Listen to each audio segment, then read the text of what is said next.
Sup, my fellas. Don't forget to leave feedback, and enjoy the story. The protagonist wondered what he would do if he got into another world and gained the ability to make contracts with any creatures, such as a cute pet, to have a good time, or with terrible beasts to protect their master, or maybe a contract with a bunch of girls to start a harem journey in another world. But, unfortunately, there was an abyss between imagination and reality. The other world is not so simple, because the ability to sign contracts with the help of gems is completely useless in the eyes of the majority, because to conclude it, you need the creature to voluntarily agree. In addition, it turned out to be very dangerous, and the young man did not understand why these people behaved as if nothing had happened. After all, he was the only one who saw a monster on the streets of the city that had set up their hunting grounds here. Since no creature in the world wanted this, he would pave a path that no one had ever walked before. The Awakened one ate his own gem, and he made a contract with himself, becoming his own summoned beast. This time, whether it's an alien beast or a crowd of zombies, he won't let any of them go. In a past life, the protagonist was a rescuer and died in an accident. After his death, he traveled to this fantastical world of alienated beasts and awakened humans. In his new life, he also awakened his power in the form of the Gem of the Pact. It was supposed to be a powerful ability, but it had an obvious drawback. Pin looked at the gem in his hand as he was addressed by name. The young man smiled and offered his interlocutor a candy. Jingyao looked at her friend indignantly and asked who would even want to be under his control. The awakened man leaned back and reported that it was a joke, and he remembered that the creature had to be fully informed and willing to make a contract with him. Otherwise nothing would happen even if the gem was eaten. The summoner looked away, and reminded himself that the original owner had almost died due to this power, but his passage had allowed this body to survive. A friend grabbed the guy by the hair, and asked him not to give up so early. The world was big, there would definitely be a creature in it that would allow him to control him, but he objected that it was easy for her to talk, but only he was ready to do it. The protagonist's eyes widened, he muttered that he hadn't thought of it. After that, Pin put his gem in his mouth, ignoring the girl's indignation. The young man's body lit up. The friends followed the magical streams with their eyes. Jingyao immediately grabbed onto her friend and asked if he was okay, but he replied that he was fine. My friend breathed a sigh of relief, and asked her not to scare her like that anymore. She came down the stairs and reminded them that it was time for them to go back to the dormitory. The young man followed her downstairs, and when she reminded him not to wait for her in the morning because of the patrol, he asked if she was going to finish school. The girl walked away, and reported that she had mastered all the knowledge from the books, and all that remained was to improve in battle, and the awakened one remembered that she had always dreamed of defending her home, and now she could do it. Jingyao turned around and asked her friend not to despair, because when he became stronger, they could work together. The summoner rubbed the back of his head in embarrassment, remembering that he had been prophesied a career as a farmer, and laughed that he had better do so. Deep inside, the guy was upset. He wasn't sure if they would see each other again, even though this girl was only a childhood friend of the first owner of the body. Suddenly, the protagonist took a step, feeling the urge to hug her, which Pin did in the next moment. While Jingyao was embarrassed, the young man realized that his body was moving on its own. The guys jumped away from each other, and the girl said goodbye. The awakened man looked after her, and wanted to take care of himself. His friend gave him an embarrassed look, then she waved to him, and wished him the same.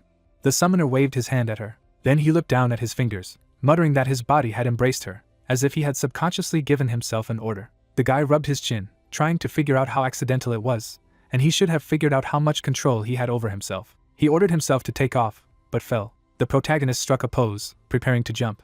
But in the end, he just fell. Pin, lying face down on the asphalt, groaned that he couldn't take it anymore. With a frustrated look, the young man thought that he could make his body do almost anything, but only if it wasn't out of the ordinary, such as flying or transforming into something else. In addition, there were some actions that he could perform from memory even if he didn't practice them, so as long as his physical abilities were at a high level, he could practice any kind of martial arts and become stronger in the future. The awakened man sat down and decided that there was one thing he needed to check. The next day, the summoner opened his eyes. He found himself in the dining room over a bowl of rice. Suddenly, the guy shuddered. His knees trembled as the protagonist recalled that he had ordered himself to go for a morning run before going to bed, and apparently his body had done so while he slept. Pin smiled when he decided that yesterday's idea was correct. The body could follow orders without the brain. He began to look around to see if anyone had noticed him, but there were shouts of delight in the dining room. Goddess Shiyu, whom everyone had been admiring for good morning, came into the dining room, and the young man was surprised that this schoolgirl had come so early. But then the awakened man shuddered, not understanding what was happening. His eyes widened in horror as he cursed in his mind. The summoner clenched his fist when he saw the monster. While the fox was eating his classmates, the guy could not understand why no one noticed that it was not Shiyu at all. The monster looked at the guy and noticed that he didn't look very good. The protagonist looked back at the first beauty of the school, but all he saw was the beast clutching his shoulder with its claws, so he forced himself to calm down. Pin shook his head, and said that he was just having a nightmare, so he hadn't slept well. The young man got up from his chair and said that it was time for him to go to class. The monster followed the awakened man with his eyes, noticing the smell of fear. The summoner walked down the hallway, trying to figure out what the alienated beasts were doing in the school, why no one was seeing them, and whether he was imagining it. The guy looked into the classroom, deciding that he should inform the teacher about it. But to his horror, he saw another creature devouring the girl. The protagonist rushed to run.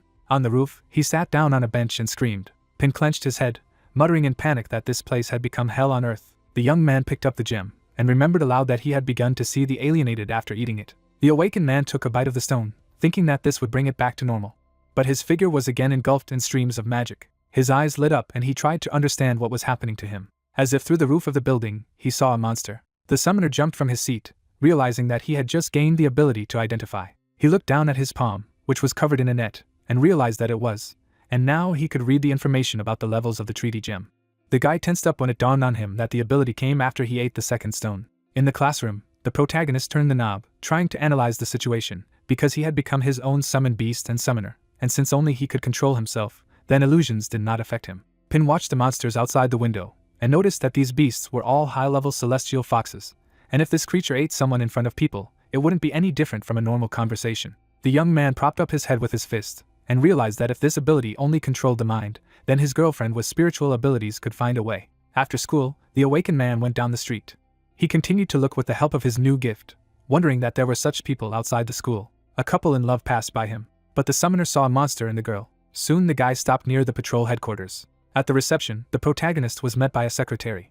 Ping tried to look indifferent when he asked about Jingyao, and the fox standing in front of him asked to wait. The young man sat down on the sofa, trying to understand why even the hunters did not recognize the illusion. The awakened man shuddered when he heard a familiar voice. He jumped to his feet, and lied that he had come to check on her. The girl introduced her teammates who took care of her. The summoner knitted his eyebrows and said that it was great. The friend clenched her fists and said that she would try her best to take revenge on the monsters for the death of her parents. The guy scratched his head in confusion when Jingyao suggested that he be included in the patrol and retorted that farming was more suitable for him. The protagonist went to the exit and said that he would leave his girlfriend alone. Pin gritted his teeth. His fists clenched themselves, because even his childhood friend turned out to be a monster. The young man left the building, trying to understand how it was that the strongest patrol team in Pearl City had completely disappeared. The awakened man lowered his head, not believing that Jingyao had been killed so quickly. At some point, he stopped in the middle of the street. The summoner saw dozens of foxes in the entire city, and realized that all people were like cattle to them. While the guy was walking around the city, he figured out a few things with the help of identification. Most of the sky foxes were of medium or high level, but they were not up to the task of being on a patrol with many high-level awakened men. Whoever killed Chiyu was very strong, and the protagonist's intuition told him that if he used an identification spell on him, the level would be blocked, so it could even be a king's level. Pin continued on his way and thought that the other celestial foxes were able to defeat the awakened thanks to their high level, and they were also distinguished from ordinary aliens by their high intelligence, which allowed them to disguise themselves and coexist harmoniously with humans. But this was only at first glance, because their favorite targets were mainly those who had influence, social significance, or a prominent position in society. The rest were just food for them, which meant that it was extremely dangerous to engage in a fight with them. The young man became more and more gloomy as he realized that he couldn't ignore the deaths of innocent people, and he needed to become stronger. A week later, the awakened man woke up at 4 in the morning, noticing that he needed less time to sleep. For the past few days, he had only been focusing on his physical training and had risen to a higher level. In addition to exercising, he also tried to create gems and eat them every day, expecting to gain new abilities like last time. But ever since the summoner had awakened identification, all the stones he had created had been colorless, and eating them had no effect. But today they have regained their color. The guy put the gem in his mouth, and it seemed to him not so tasty, but he hoped that everything would work out. The light enveloped him again, and the protagonist recognized the feeling. Pin opened the status window, and saw that from now on he could go on night reconnaissance with the new skill Night Walker, and also the gem of the pact had improved. The young man smiled. He realized that he could awaken a new talent every time he leveled up. The awakened activated the new skill, deciding that it was worth training. He ran around the stadium, noticing that he could see better in the dark than in the daytime. But then his eyes noticed a ring on the lawn. The summoner picked up the ornament, examining it. The identification revealed that it was the killer ring artifact. The guy opened his eyes wider when he activated the accessory. The protagonist saw that celestial fox Shiyu, and the man standing in front of him. Pin assumed that the masked man was the owner of the ring, but in his eyes, the monster had to look human. But he rushed with a weapon at the monster. The young man watched the battle, realizing that she was an orphan and she could have no enemies. This means that there was only one option. Awakened wasn't the only one who was still fighting beasts in Pearl City. But then the monster moved towards the summoner, trying to find out who was there. The fox ran through the grass in search of the missing ring. Shiyu sniffed the lawn, and the lack of footprints made her think that an awakened of the middle or above level had left her. The guy watched the fleeing monster from around the corner while it ran to report to the queen, and realized that the ring had been left here on purpose. He looked at the artifact, and decided to keep it for himself, so as not to look even more suspicious. At dawn, the young man looked at the ring, reasoning aloud that his night-walking ability and decoration had concealed his existence, which meant that the equipment also made sense. Footsteps rang out in the hallway. The awakened man jumped up when he heard someone asking him to hide. Someone's ghostly hand directed him towards the source of danger. Several alienated people burst into the apartment. The wind stirred the curtain. Foxes were approaching the summoner's bed. One of them smirked and asked if they had found their target. After that, he swung at the sleeping guy, intending to kill him. Claws hang over the sleeper. The monster froze, not noticing a hint of mood swings or the smell of the ring. The subordinate bowed and suggested that the queen kill the man, because he had just gone for a run today, but she thought that they had found the wrong one. The monster glanced back and concluded that it was just a useless piece of meat. The foxes bowed when Her Highness reminded them not to waste food. The guy's eyes opened abruptly. He spat out the ring and muttered that it was so close that he was frightened, and remembered that he did run every morning. The protagonist examined the artifact and mentally rejoiced that he had simply ordered his body to fall asleep, and he was sure that he had heard Jingyao's voice. Pin continued to look at the equipment, and decided that he would become stronger to avenge it. But in order not to arouse the suspicion of the foxes, it was worth pretending to live a normal life. Two girls in the hallway discussed that the patrol had found a decapitated body near the school. The young man squinted at them when he heard that the body belonged to the infamous Black Death Star, which had wounded the last lord of the city, who had died at a young age from old wounds.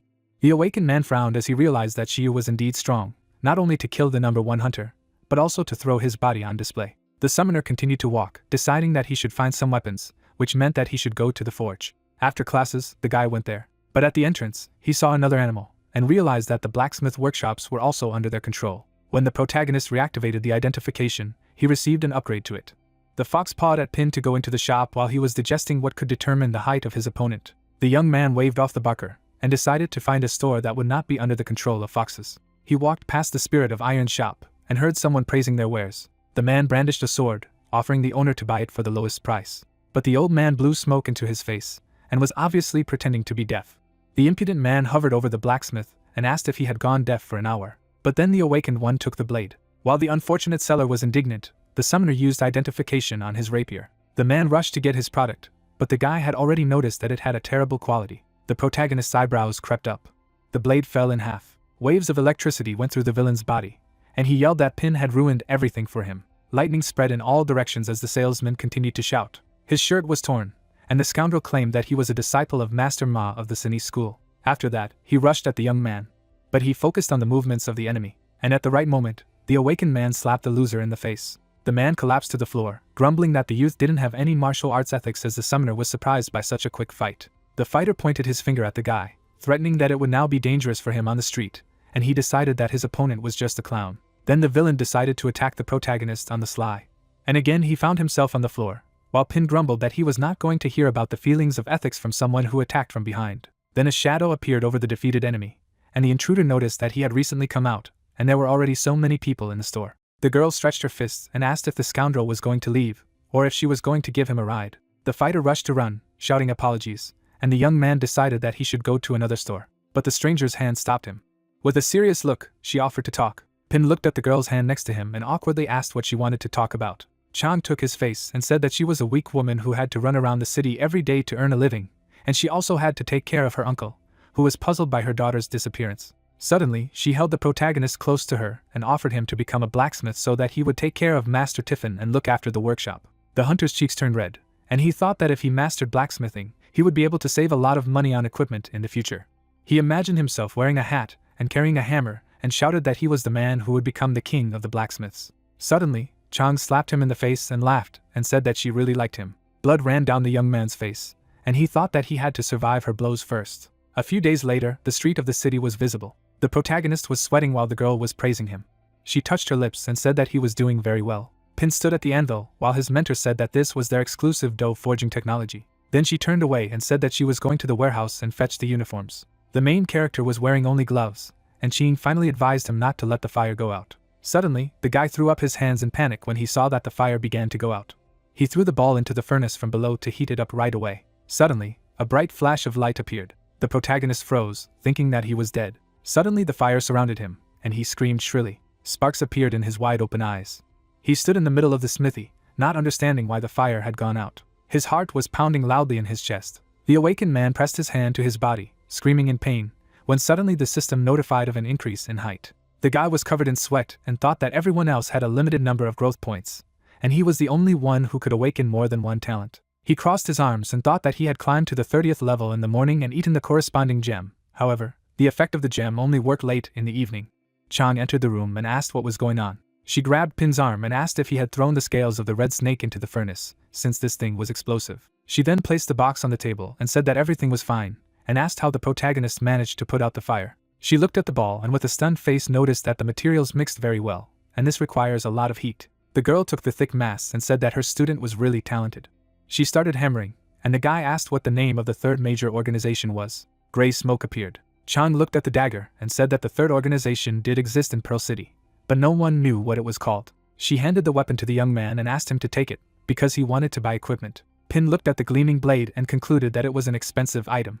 Shock appeared on his face when the tutor said that the materials alone cost 100,000. The protagonist covered his mouth with his hand, thinking that someday he would be able to earn 3,000 a month. Chan raised her hand and said that it was time for her to go, and asked her friend to follow the old man. The awakened one looked straight and thought that although the forge was not the fox's target because it had never been opened, but because of all this commotion, they would notice this place sooner or later. The girl was riding on a swing. Suddenly, her face turned into a third-level monster. Ping held a dagger in his hand, thinking that with such equipment, he would be able to defeat a low-level enemy. He furrowed his brows and thought that if he gave the body of a fox to the city patrol, he would be able to attract the attention of the top officials. Suddenly, the guy was frozen over, and someone asked if he was going to kill the child. There were two large eyes behind him. The stranger ordered him not to move. The ice covered one of Pin's arms, and he thought that his opponent's level was high and his talents were locked. The ghost appeared next to the protagonist, and said that if the awakened did not want to die, then they could meet in the center of the training field near the orphanage. He turned around, and the ice began to dissipate in the air. The young man sweated and assumed that the stranger was in cahoots with the celestial fox, otherwise he would have been betrayed. He walked to the big gate and thought that he had grown up in an orphanage and had practiced kung fu as a child, so he called this park an orphan training field.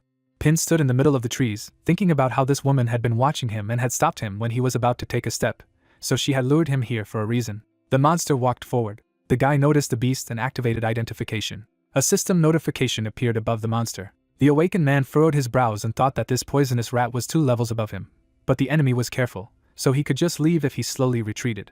Suddenly, he gripped the hilt of his blade tightly and thought that if he didn't get rid of the beast, the children from the orphanage who would come to play in the park tomorrow might be killed. The rat came closer to Ping, while he thought that he could handle the equipment that Chan had given him. He opened his eyes wide and decided that he could win. The main character ran forward, thinking about the fact that in his past life he read a lot of cool novels where there were battles. Suddenly, the enemy jumped up and spun in the air. The guy attacked the beast with his blade. He gritted his teeth tightly and thought that the enemy's armor was too strong, so he would have to outwit him. The monster then jumped onto a high rock. It opened its mouth wide, green particles coming out of its tail. Streams of poison attacked the guy. He dodged it, thinking that the only unarmored place of the animal was the eye. Pin leaned his hand on the ground and thought that the rat was cunningly defending itself, curling up into a ball, so he would have to find a way to break his posture. He created a fire in his hand and smirked. The protagonist took a fighting pose and said that he did not expect that he would need this technique, in which the size of the body gives an advantage. He then rushed forward, dodging the attacks. Pin jumped high into the air, preparing to deliver the first blow. The monster curled up into a ball as the awakened man drew his dagger. The guy raised his hand with a smirk, preparing to use the ignition technique. He waved his hand. His weapon was also engulfed in flames. Shards of stone scattered around as the young man finally struck the final blow. A blast wave swept through the territory. Pin sat next to the defeated monster, thinking about how the real fight was much faster than working on improvements. There were black shadows all around, and the awakened one thought that this poison-tailed rat had appeared at a strange time. The protagonist opened his mouth in amazement when he saw the fog around him. Suddenly he began to fall down. He was lying on a smooth, shining surface. Someone raised his hand and said that he was giving the young man 5 minutes. Pin looked down and recognized the voice of the stranger. She raised her sword and ordered him to prove that he was human. Ice has bound the entire body of the main character. He was covered in sweat, not knowing how he could prove it. The girl put her hand to her head, and the guy assumed that she realized that there were alienated beasts lurking in the city, and they just couldn't tell it apart. He smiled broadly and asked if she could give me a hint. She was wearing glasses, and she said that there were already 4 minutes left. Suddenly, information from the system appeared next to Shishan. The young man closed his eyes and assumed that the cleanup team was the 3rd largest organization along with the patrol and the investigation team. She furrowed her brows, shouting that there was only 1 minute left. Ping introduced the children and asked if she was also from the orphanage, since she had called the park a training ground, but he didn't remember anyone named Shishan from there. The awakened man opened his mouth wide and began to guess what the stranger's real name was. She suddenly shuddered when he called out Saisa's name. The protagonist gritted his teeth as she scratched him with the blade. She leaned closer to him and shouted that this did not prove that he was human. The guy's eyes bulged out and assumed that this was Saisai, who was 3 years older than him. He remembered himself and the girl as a child and thought that she had completed her training and joined the team of investigators. Pin struck a joyful pose and began to hum a song they both knew from childhood. Shishan blushed and ordered the topic to be reversed. Then she raised her hand and asked what the guy had been doing all this time. He furrowed his brows and replied that 2 weeks ago he had eaten the gem of the pact and turned into a summoned beast controlled only by himself, as a result of which he had become immune to illusions. The girl was covered in sweat when the young man said that there were a large number of sky foxes hiding in the city, and most likely the pack had invaded Pearl City. Shishan grabbed the awakened man by the clothes and asked if he was telling the truth. He imagined people with red eyes and mentioned the wife of the food shop owner, the furniture shop owner, and the 3 blacksmiths from the workshop. Pin looked at the old acquaintance and said that they were all low-level changing foxes. She turned away and ordered the guy not to move, and then promised to return soon. The girl took a stone in her hand and asked if Jianbo thought this information was true. The hunters were standing under the night sky, and the boy said that no such alienated beasts had been found in the vicinity of Pearl City. However, the ability to distort matches the protagonist's description. The captain furrowed his brows and said that he had sent men to secretly capture the 2 closest ones. They should return soon. Suddenly, an explosion thundered behind him. The hunters turned, their comrades running towards them. The young man ran away from the girl, shouting that this diner owner had gone crazy and immediately attacked them after they left the city. The enemy jumped to the captain. He immediately clenched his hand into a fist. Then the man attacked the girl with a slight movement of his hand. It fell to the ground, emitting black smoke. The owner of the diner opened her mouth wide.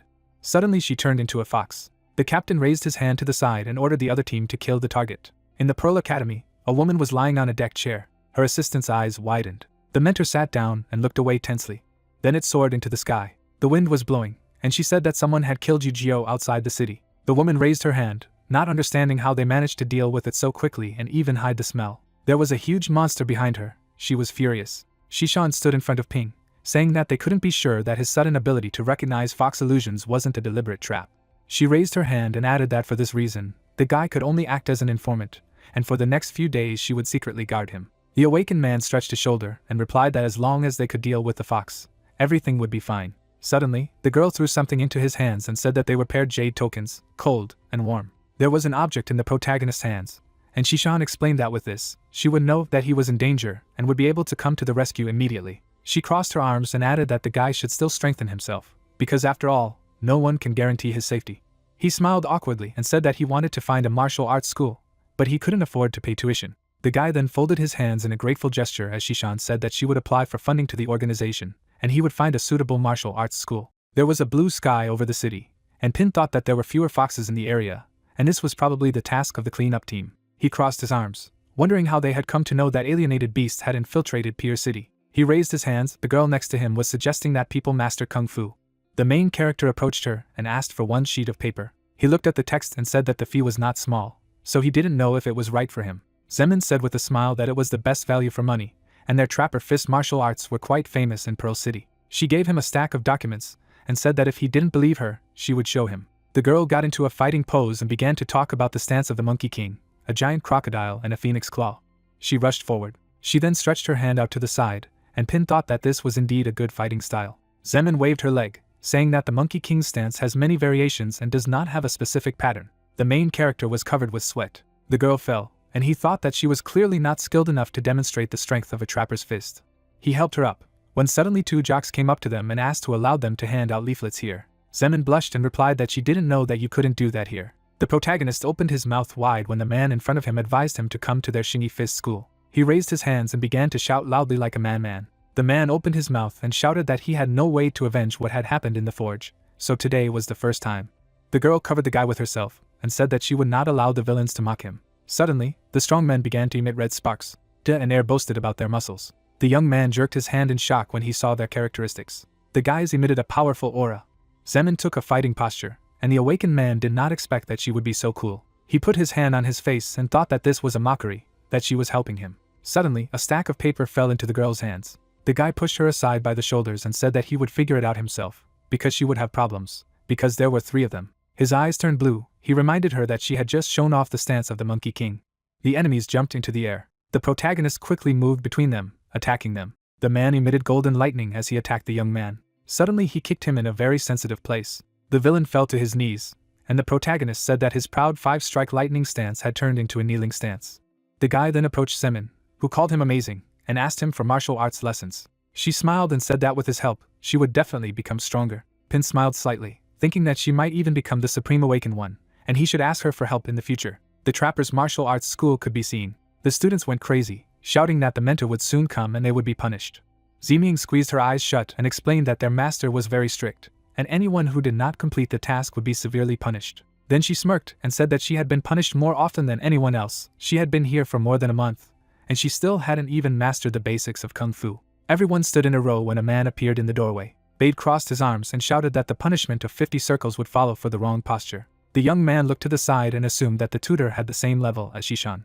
The man walked over to the student and asked if he had taught the Shingi school yesterday. The jock clenched his hand into a fist and clenched his teeth. Pin dodged abruptly, his brows furrowed. He moved quickly, shouting that Bade had gone too far to hit the rookie. The tutor, whose hands were burning, replied that he had heard that he had learned the Monkey King style just by watching the demonstration.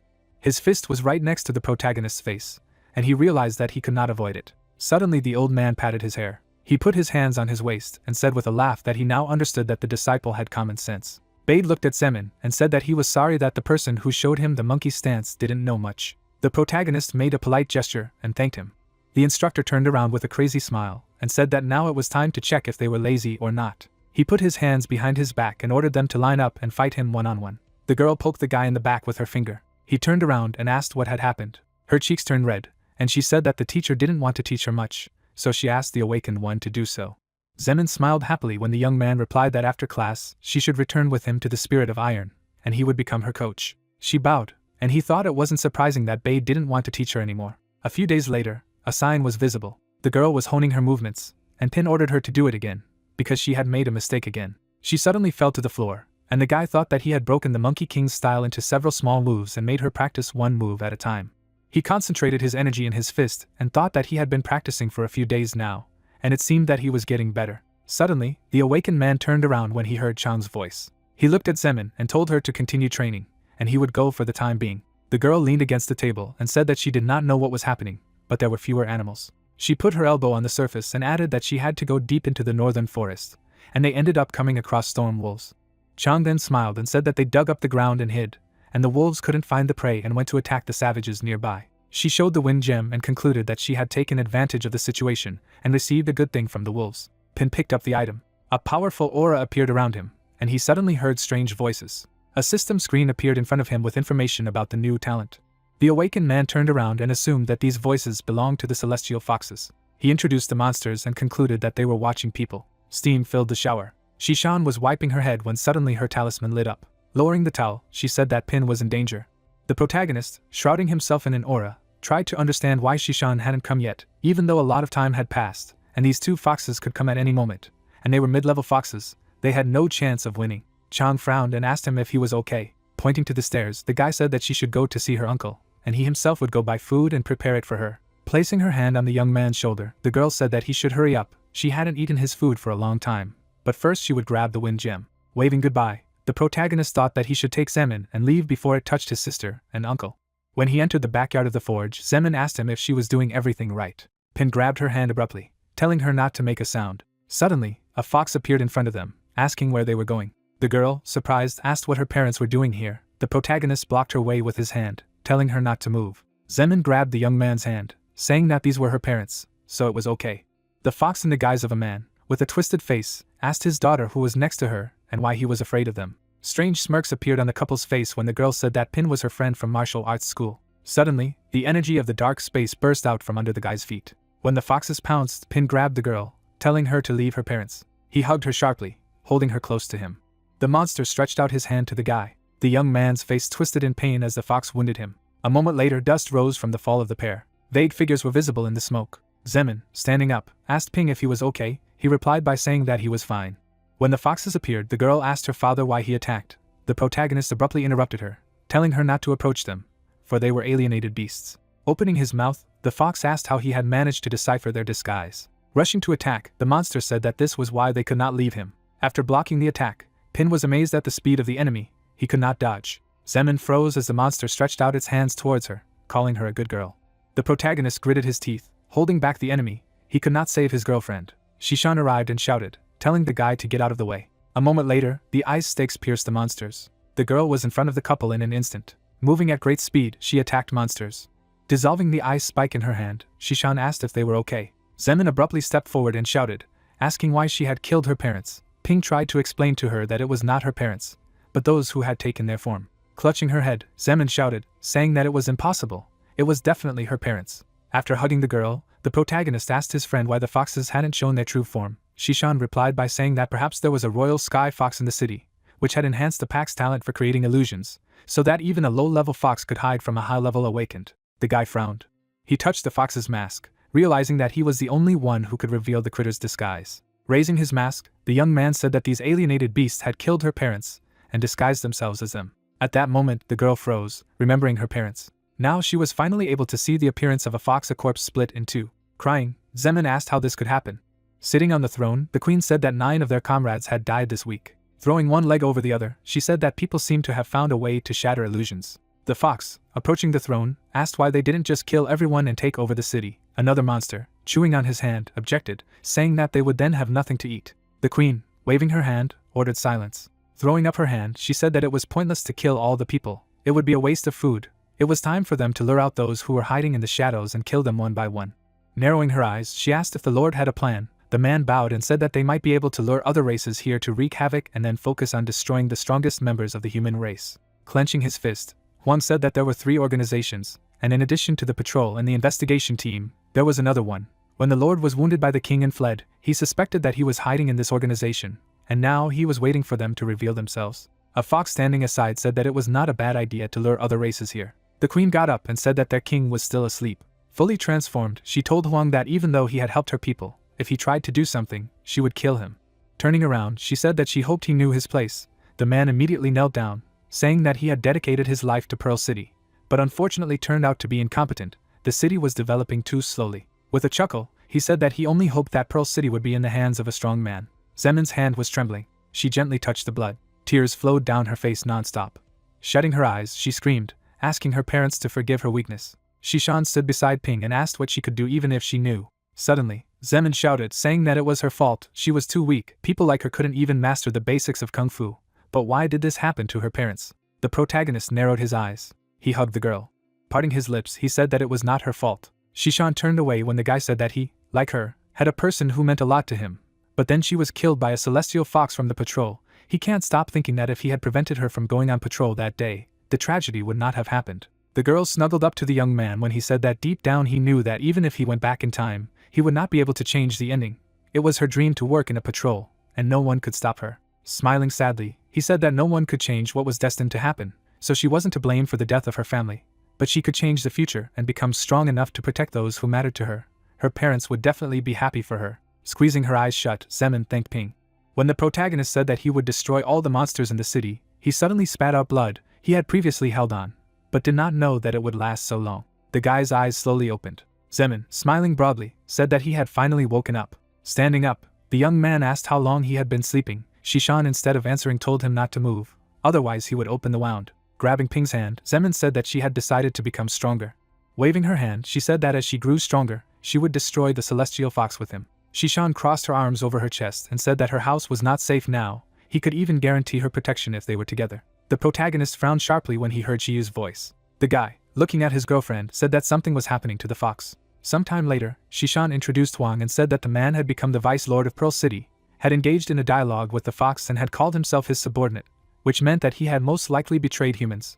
And as for the king's ability to enhance the illusions of the pack, even the highest awakened could not recognize them. Looking at Ping on the bed, she said that since the king was asleep, it was time to counterattack. They needed his cooperation to detect the sky foxes. At the same time, the old man, looking at Chang, said that he was hungry. She smiled and said that he had to wait for a while. Ping would soon return with food. Events take us to the base of the cleanup group. The girl, jumping, said that she was told to open a secret room. Now they will open the canopy again. Manny stretched and said that Shishan was very good at making people do things. The doors of the room opened. Sue, looking at her friend, asked if she wanted coffee. This time it would take a long time. The girl smiled and said that she had just drunk coffee. The pentagram swelled with mana. Raising her hands, Sue said that the light was enriched. As darkness broke out in the center, Manny announced the end of the blackout. The entire space above the city was covered by a mana canopy.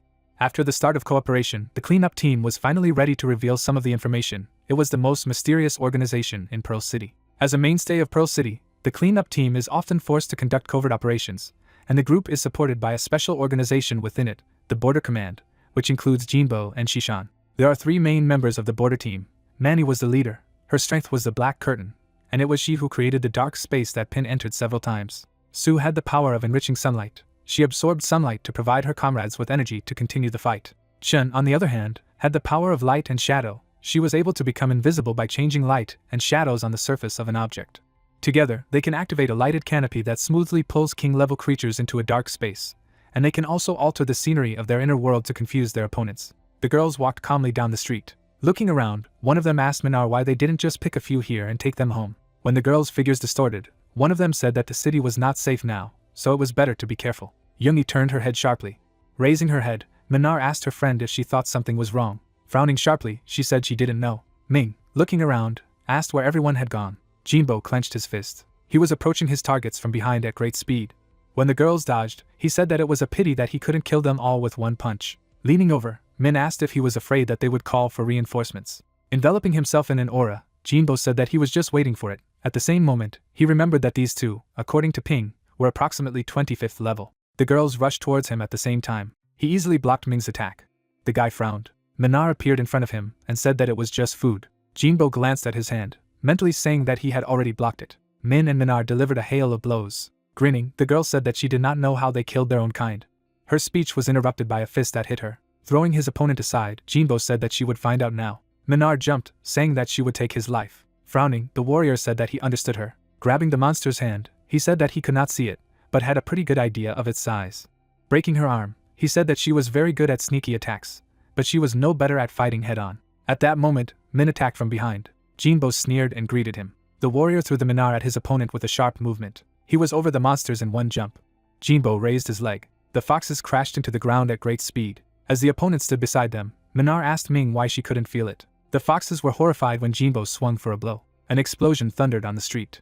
Pin, who was standing on the roof, said that this guy was strong. Shishan chuckled and said that Jinbo was still the leader of their battle group. The protagonist closed his eyes and said that his gaze was reminiscent of heroes from games. In the outside world, people walked quietly down the street. The girl touched the earpiece as Shirbai said that the alienated beasts outside the city had begun to gather and riot. If they entered the city at such a time, it would increase the load on the illuminated canopy. They needed to go to the suburbs and reconnoiter the situation. He had already recorded the information about the Sky Fox and would entrust it to the battle group. The protagonist standing next to her thought that the storm wolves that Chan had encountered earlier might be related to this. The girl, turning around, said that it was time for them to go. She would personally send someone to guard the forge. Pin, grinning, asked if someone important had called her. Shishan replied by saying that he was their leader. He would meet him after the mission. Soon the couple found themselves outside the city. Looking around the area, the young man said that it was the first time he had left the city. Suddenly, one of the plants trembled. The girl, stretching out her hand, said, "Do not approach the plants." Suddenly, the grass spat out a cloud of liquid. When the acid sprayed, Shishan said that these plants are rich in hydrogen chloride. They are very corrosive. Pointing to the fallen acid, she said that now is the time for them to ripen. Ripe fruits explode like fireworks. As the water trembled, the lady said that there were also alienated beasts that fed on grass with hydrogen chloride. Pointing at the rabbit, she said that it would be his first opponent. The protagonist, looking at the rabbit, made an identification. It turned out that the beast had the 9th level and could shoot extremely corrosive water from the sweat glands. Wrapping the dagger in flames, the guy mentally said that this rabbit looked harmless, but its level was higher than that of a rat with a poisonous tail. The young man threw his dagger at the beast. The rabbit jumped away. Pin immediately found himself near the monster. The rabbit shot corrosive water. Blocking the shells, the guy said that it was impossible to act like that. Seeing the grass shoot, the young man shouted, saying that hydrochloric acid had been triggered. As the acid sprayed, Pin said that he needed to dodge the acid, then analyzed the situation. As he began to run away, he said that the rabbit had a keen sense of smell and quick reflexes, so the sneak attack did not work. Jumping up, the young man said that the enemy had ranged combat skills and immunity to hydrochloric acid. Upon landing, the guy said that the rabbit was very cunning. First he sprayed acid so that he could not get close to him, and then deliberately led him to ripe fruit. Looking at his hands, Pin tried to understand why the acid hadn't worked on him, because he had deflected the liquid from the beast's ears. Summoning the fire, he decided that everything was thanks to him. The rabbit shrieked and fired a lot of projectiles. The protagonist deflected all the shells with a wave of his hand. The acid dissolved, falling into the fire. Clenching his fist, Pin said that acid can't stand fire. No wonder Shishan took it easy for him to challenge an opponent at this level. The beast's eyes turned red with anger. This man was wasting his acid soup so easily. Rushing to the guy, he asked him why he didn't drink his soup. The protagonist, raising his hands, said that he had a familiar feeling that this animal had a second stage. The young man began to repel the attacks of the beast. A wound appeared on his shoulder. Glancing at the rabid rabbit, the young man asked him, could it be that after realizing that ranged attacks didn't work, he decided to fight it? Ping, having made a decision, completely enveloped himself in fire. Frowning, he said that in this way he would exhaust his flame reserves, so he needed to act quickly. Rushing to the rabbit, the guy said that he was not the only one who knew how to set traps. The protagonist began to tirelessly attack the beast. Flames filled the area. The young man, swinging his dagger, said that he had nowhere to run now. The beast, being surrounded by flames, was angry. He jumped up sharply, dodging the attack. Pin chuckled, saying that this was exactly what he wanted. Raising his leg, he activated the fire eater and began to absorb the flames. The guy got into a sprint stance, saying that he would watch him dodge in the air. A fiery shell hit the target. The protagonist straightened up and exhaled, saying that his values had not increased, which meant that the rabbit was still alive. Approaching the beast, he stabbed it a couple of times with his dagger. As his values increased, the young man smiled, saying that the 9th level monster had increased his stats by 2 points. It was only a pity that the level had not increased. The young man, once again shrouding his weapon in fire, said that the fire eater had received a path for cultivation. He turned sharply, feeling something. Pin cursed when he saw the huge number of beasts. Raising his hand, the protagonist realized that he had already used up his entire supply of fire. There were too many opponents in front of him. One of the beasts grew sharply, and its muscles swelled. Reaching into his inner pocket, Pin said that he could still activate the Jade token. Turning sharply, the guy ran in horror. Pouring fire into the badge, he shouted, calling his sister for help. Suddenly, the rabbits blocked his way. Turning around, the guy realized that these creatures know how to surround the enemy. The protagonist was surrounded on all sides. Pin covered his head with his hands. Suddenly, an ice wall appeared behind him. Looking back, the guy said that this water element was familiar to him. Shishan, approaching, told the young man to move away. Holding out her hand, she said that these rabbits were surprisingly mad too. A huge wave of water rushed towards the beasts. A moment later, a wave swept over the rabbits. The animals squeaked, barely staying afloat. The girl snapped her fingers. In the same second, all the water turned into ice. A huge structure of ice formed in front of the guy. Glancing at Ping, Shishan asked why there were so many of them all of a sudden. The guy shrugged his shoulders and said that he didn't know the reason either. The girl turned her head. She summoned her sword, saying that soon as many more beasts would come to them.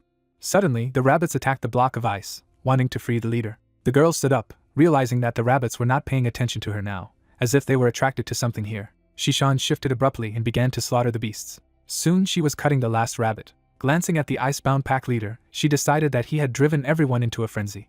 Shishan touched the ice. The ice suddenly broke into fragments. The girl crouched down in front of one of the fragments. Taking out the pill, she said that there was indeed a soul-attracting pill here. The protagonist approached and asked what the pill was, and she replied that it was a device created by an organization to control alienated beasts. The Zhu beast family had created the pill, so it had finally appeared. Imagining the members of this family, Shishan said that the pill exuded a unique fragrance that only alienated beginner and intermediate level beasts could smell. This smell lures alienated beasts to eat the pill, unlike gems. An animal that absorbed the soul attraction pill would lose its mind, mutate, and eventually be forced to domesticate. But no one knew how the Zhu family controlled such beasts. Clenching her fist, the girl said that such things are not digestible, and if this is not controlled, there will be even more of them. Splitting the pill, she said that the alienated beast rebellion should be related to the soul attraction pill. She would report everything to the headquarters until the investigation was over. He should be honest with her and train outside the city. The protagonist, saluting, accepted the order. Shishan turned around sharply and threw a projectile. Its stream of water cut through the tree. She began to examine the stump carefully. The girl, lowering her hand, said that there was no one there after all. A week later, the fox approached the queen and said that the foxes living in the vicinity of Tinker Street had gathered there. The queen, frowning, chuckled. A strong wind blew on the city. The girl, frowning, mentally said that alienated beast riots are happening more and more often. Could it be that Huang did it? Standing up, she mentally said that they couldn't fully rely on this person. After releasing her aura, the queen said that people had recently found a way to overcome psychic manipulation, which had led to great losses among their people. In the past week she had discovered that most of the people had died on Tinker Street. They lived near the street and were likely to be the next target. The foxes looked at each other when the queen said that she wanted them to make a fuss so that everyone would think they were trying to escape and proceed further. Transforming her hand, the queen said that she wanted to see who these people were. Events take us to the forest. The protagonist jumped on the rabbit from behind. He successfully attacked the beast and killed it. When the rabbits began to move around him, the guy was calm. After a week spent destroying these beasts, his level had risen to 6th. He had also mastered their attack patterns and weaknesses. A lot of shells of acid rushed towards the guy. All the shells fell into the whirlpool of flames. Ping, once near the beast, said that it could neutralize ranged attacks without any harm, and if provoked by the beasts, they would cover their entire bodies with acid to engage in close combat. The protagonist set fire to acid on rabbits, but the disadvantage was that there was very little acid burning, and it would not be enough to kill. The young man threw the scales of the red snake at the beast as fuel. The flames around the rabbit immediately intensified. A moment later, a column of flame rose. Pin calmly stepped out of the fire. He grinned. The guy had been collecting snake scales for a long time and now he had used up everything. Looking at the burning beasts, he said that after dealing with so many rabbits, he should have improved his stats. Summoning the system panel, the protagonist was delighted to see an increased level, and the gem of the contract was also improved. After summoning a gem, Pin said that he had previously thought that the gem's level was in sync with his own level, but after it had improved to 6th, he was still 4th. So this was due to the fact that the gem of the treaty was more difficult to upgrade. Thinking about what ability would awaken this time if he ate the gem, the protagonist did not notice how dark mana enveloped the corpse of the animal. The rabbit's eyes opened abruptly. After swallowing the gem, the young man turned around. He was frightened when he saw the rabbit stand up. Chuckling, Pin summoned the flames, saying that he was no longer what he was before. The protagonist rushed to attack. When the beast rushed towards him, the young man laughed. Suddenly, the rabbit dodged his blade. The guy threw the dagger, thinking that he had created a ghost by killing too many rabbits. The protagonist caught the dagger with his other hand. He attacked the beast in a second, saying that whether it was a spirit or a ghost, it must die. Soon, the dark energy began to dissipate. The young man, examining the corpse, tried to understand when the rabbits had acquired such a skill. After stabbing the beast several times, he guessed that it was also controlled by the soul attraction pill. Pin, taking out something, said that there was indeed something inside, but it was not a pill. Enveloping the item in mana, he made an identification, but the system was unable to recognize it.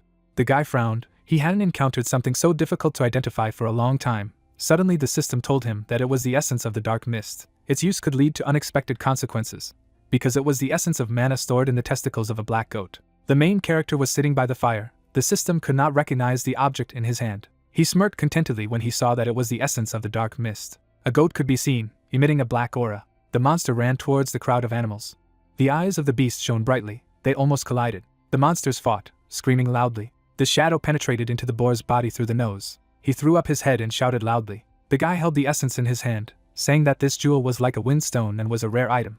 He lay down on the ground and said that the problem was that it belonged to a black goat, and it was actually a kind of diaphragm. The young man introduced the huge monster and their fight with Zemin. He then imagined the red-eyed enemies looking down. The main character looked down. He then swallowed the essence, pressing his hand to his mouth. His eyes immediately turned red. The guy pressed his hands to his head and screamed shrilly. He fell down, imagining a girl sitting in his arms. The protagonist furrowed his brows. The monster controlled Jingyao like a puppet. She said with a smile that the awakened must live. The young man gritted his teeth and told her not to worry. He promised not to die until he had killed all the foxes. The mist dissipated in his hand, and he said that this time the talent was of the martial type, both offensive and defensive. There was a fire nearby, and Pin saw that his height had increased by 3 stars. Tears poured down his cheeks, and he cursed quietly. Clenching his hands into fists, he asked why he looked like that. A crowd of guys was walking towards him, while he was trying to understand that in any case, he would soon have the strength to avenge his girlfriend. The hunter raised his hand and asked if Pin was okay, but his companion advised him not to meddle in his own business. The main character stood up, and the young man called him again. The awakened man turned around and replied that he was fine. He sweated in surprise as the crowd began to flee in fear, shouting that they had seen a ghost. The guy looked at his hand and asked if that meant he could absorb someone's fear and turn it into a mist. His hand turned black, and he came to the conclusion that the mist could change its shape depending on his thoughts. A sharp blade appeared. Pin waved his hand and decided to try to do minimal damage first. The tree broke into 2 halves. There were blue stripes around the young man. Then, many fragments of trees appeared in the air. The protagonist looked up and said with a smirk, "This fog will do a lot." His eyes shone brightly, and he said that if used correctly, the body of this mist would be his best card against high-level alienated beasts. Shishan ran towards the awakened one, shouting his name loudly. Suddenly, she swept past him, concentrating energy in her hand. The young man smiled as the girl asked where the mist beast was. She opened her mouth in shock when she heard that the protagonist had eaten the essence of the dark mist. She walked up to him, shouting loudly if he wanted to die. Shishan turned away and crossed her arms, and Ping replied that it was okay, and if there was any trouble, then he could order himself to spit it out. The girl did not turn around, asking why he thought that he could get rid of this. She took the crystal in her hand and asked if he thought it might be a parasite. The guy pressed his hand to his chest and asked if she meant that what he ate was dangerous. Shishan furrowed her brows and explained that the mist-alienated beasts are creatures of unknown origin, and they do not have a permanent form. She imagined a black goat and assumed that it was a puppet. A purple ball was visible, and the girl said that after the death of the owner of the body, such animals penetrate into one of his organs and wait for the next owner. Shishan crossed her arms, saying that the Stygian mist could manipulate what it infected. Pin touched his lips and thought that the intense pain he felt when he ate the essence was due to the mist taking control of his body. The girl turned to him and said that he was special, that he had a monster in him who had destroyed the misty alienated beast. She smiled slyly and said that if something happened to the guy, that she would have to kill him. The protagonist raised his hands and said in a frightened way that he had made a mistake, and a spider appeared between them. It opened its eyes wide. The girl opened her mouth in fright. Then she jerked and screamed loudly. Shishan began to attack the spider, which was already running away in fear. Suddenly, she snuggled up to Pin's body and asked him to get the insect out of here as soon as possible. He patted her head with a smile and thought that her fear from childhood had not gone away. The little protagonist ran to the girl, shouting that he had caught something. Shishan turned away, jerking her hand when she saw the beetle. The boy looked up, and the girl asked why he wanted to catch bugs to make friends with them, because there are many other children in the shelter. He lowered his head and asked what he should do when the children left the orphanage. Shishan hugged him and promised that she would be his friend no matter what happened. There were trees around. They made a promise to each other. Adult Shishan was snuggling up to the chest of the main character. Suddenly she pushed him away from her and asked why he held her so tightly. She turned away and said that in the wild, any object of unknown origin is dangerous, and it should not let its guard down in the future. Shishan straightened her hair and said with a smirk that this was something he should remember. The awakened man smiled and thought that his girlfriend had become cold and distant after joining the team, but now he realized that she hadn't changed at all. The token suddenly turned red. The girl took the object in her hand and asked what was happening. She walked past Ping and said that it was time for them to go back to Pearl City because Jinbo had been seriously injured by the fox. They walked away, and Shishan said that she would explain everything on the way. The territory of the city appeared when the hero remembered that on the way, that girl had told him something about the world outside the city, namely that alienated beasts had gone on a rampage, and the surviving people were forced to build a wall to protect themselves, and due to the blocked traffic, they could only rely on the investigation team and civic activists to sort out the maps. A map also appeared after his thoughts that according to the investigation team's information, there were savage villages and settlements near Pearl City, located in places where there were fewer alienated beasts, and further away was the sea. But due to the high-level alienated beasts living in it, they could not continue their research, and therefore it was unknown what was beyond the sea. The man, spreading his arms, said that they were currently relying on the illuminated canopy to monitor the situation in the city, and until last night they had not been able to detect any abnormalities in the sky foxes. Standing in front of them, the man also added that the intermediate and beginner-level foxes from one of the streets came to the surface, and therefore they had to go to fight them, but they did not know that it was a trap and there was an enemy leader there.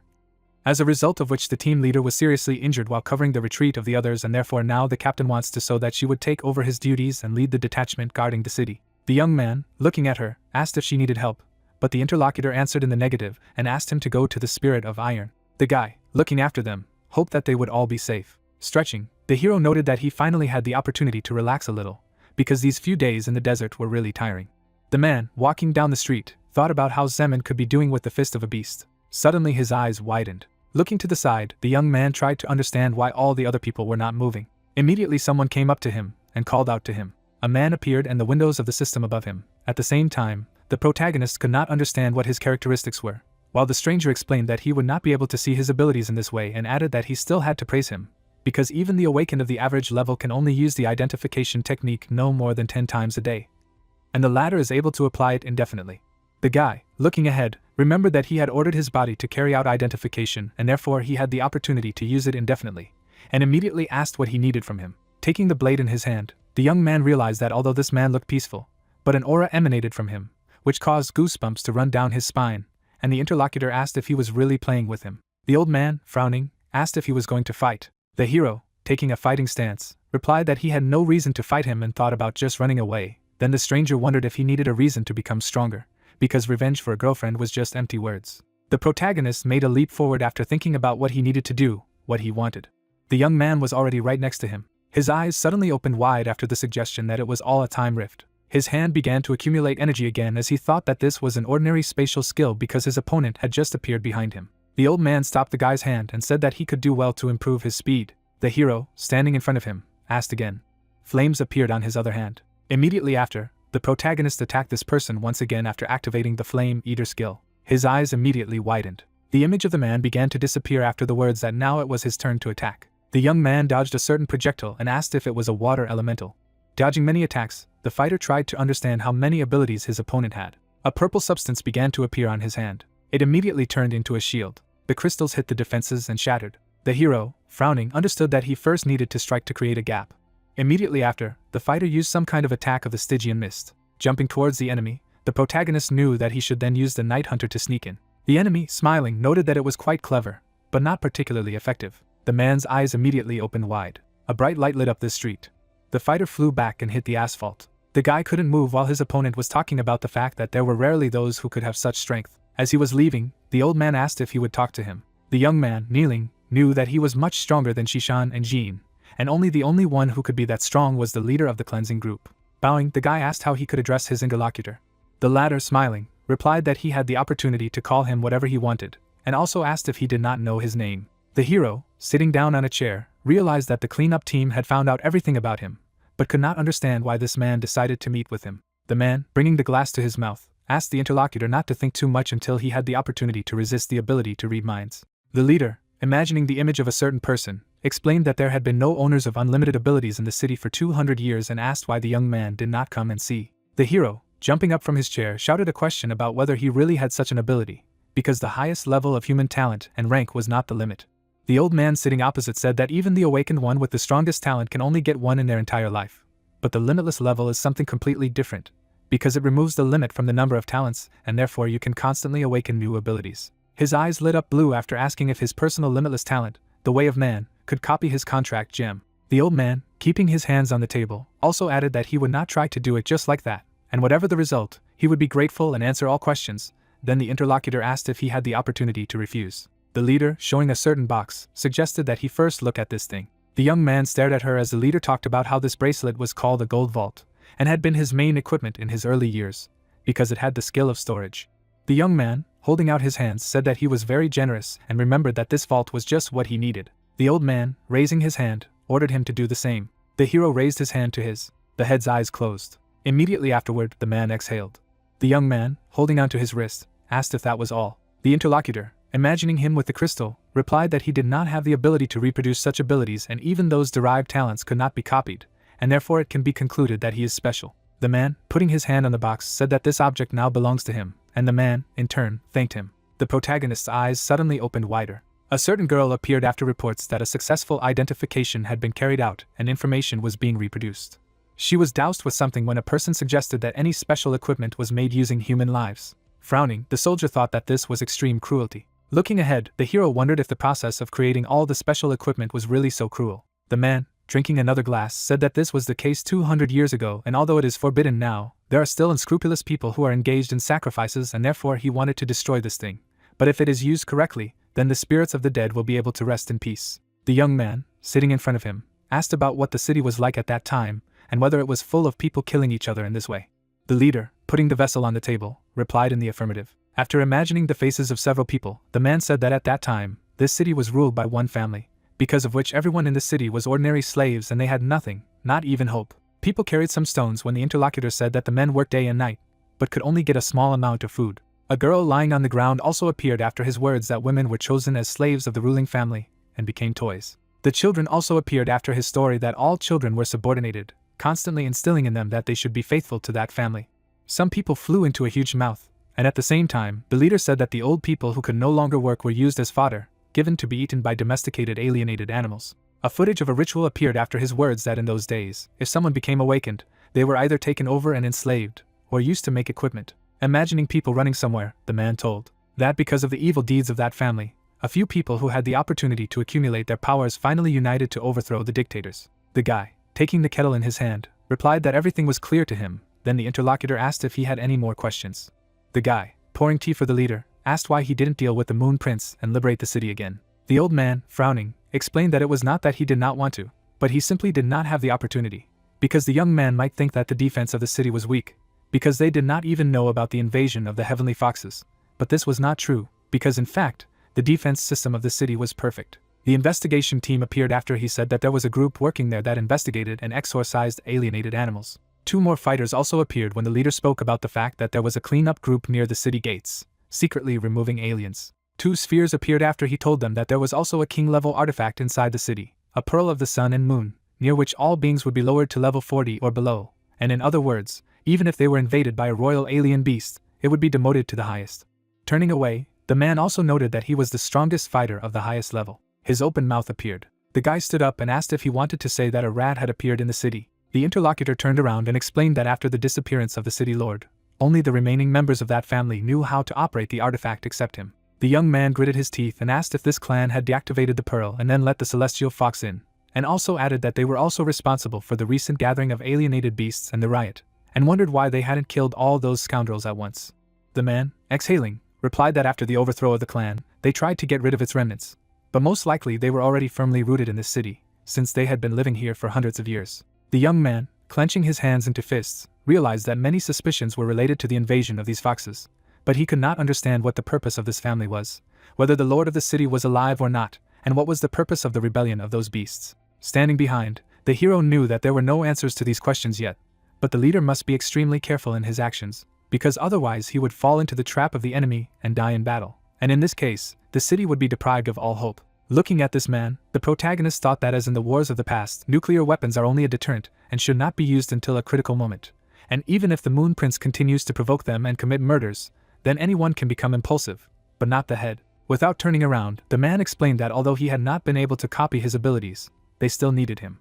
Holding out his hand, the man asked if he wanted to join the cleanup team. The old man bowed his head slightly. The hero, in turn, shook his hand. Frowning, the protagonist said that he agreed. A forge appeared and one of the girls asked why her friend suddenly began to repair equipment, and she replied that she was doing it while she had time.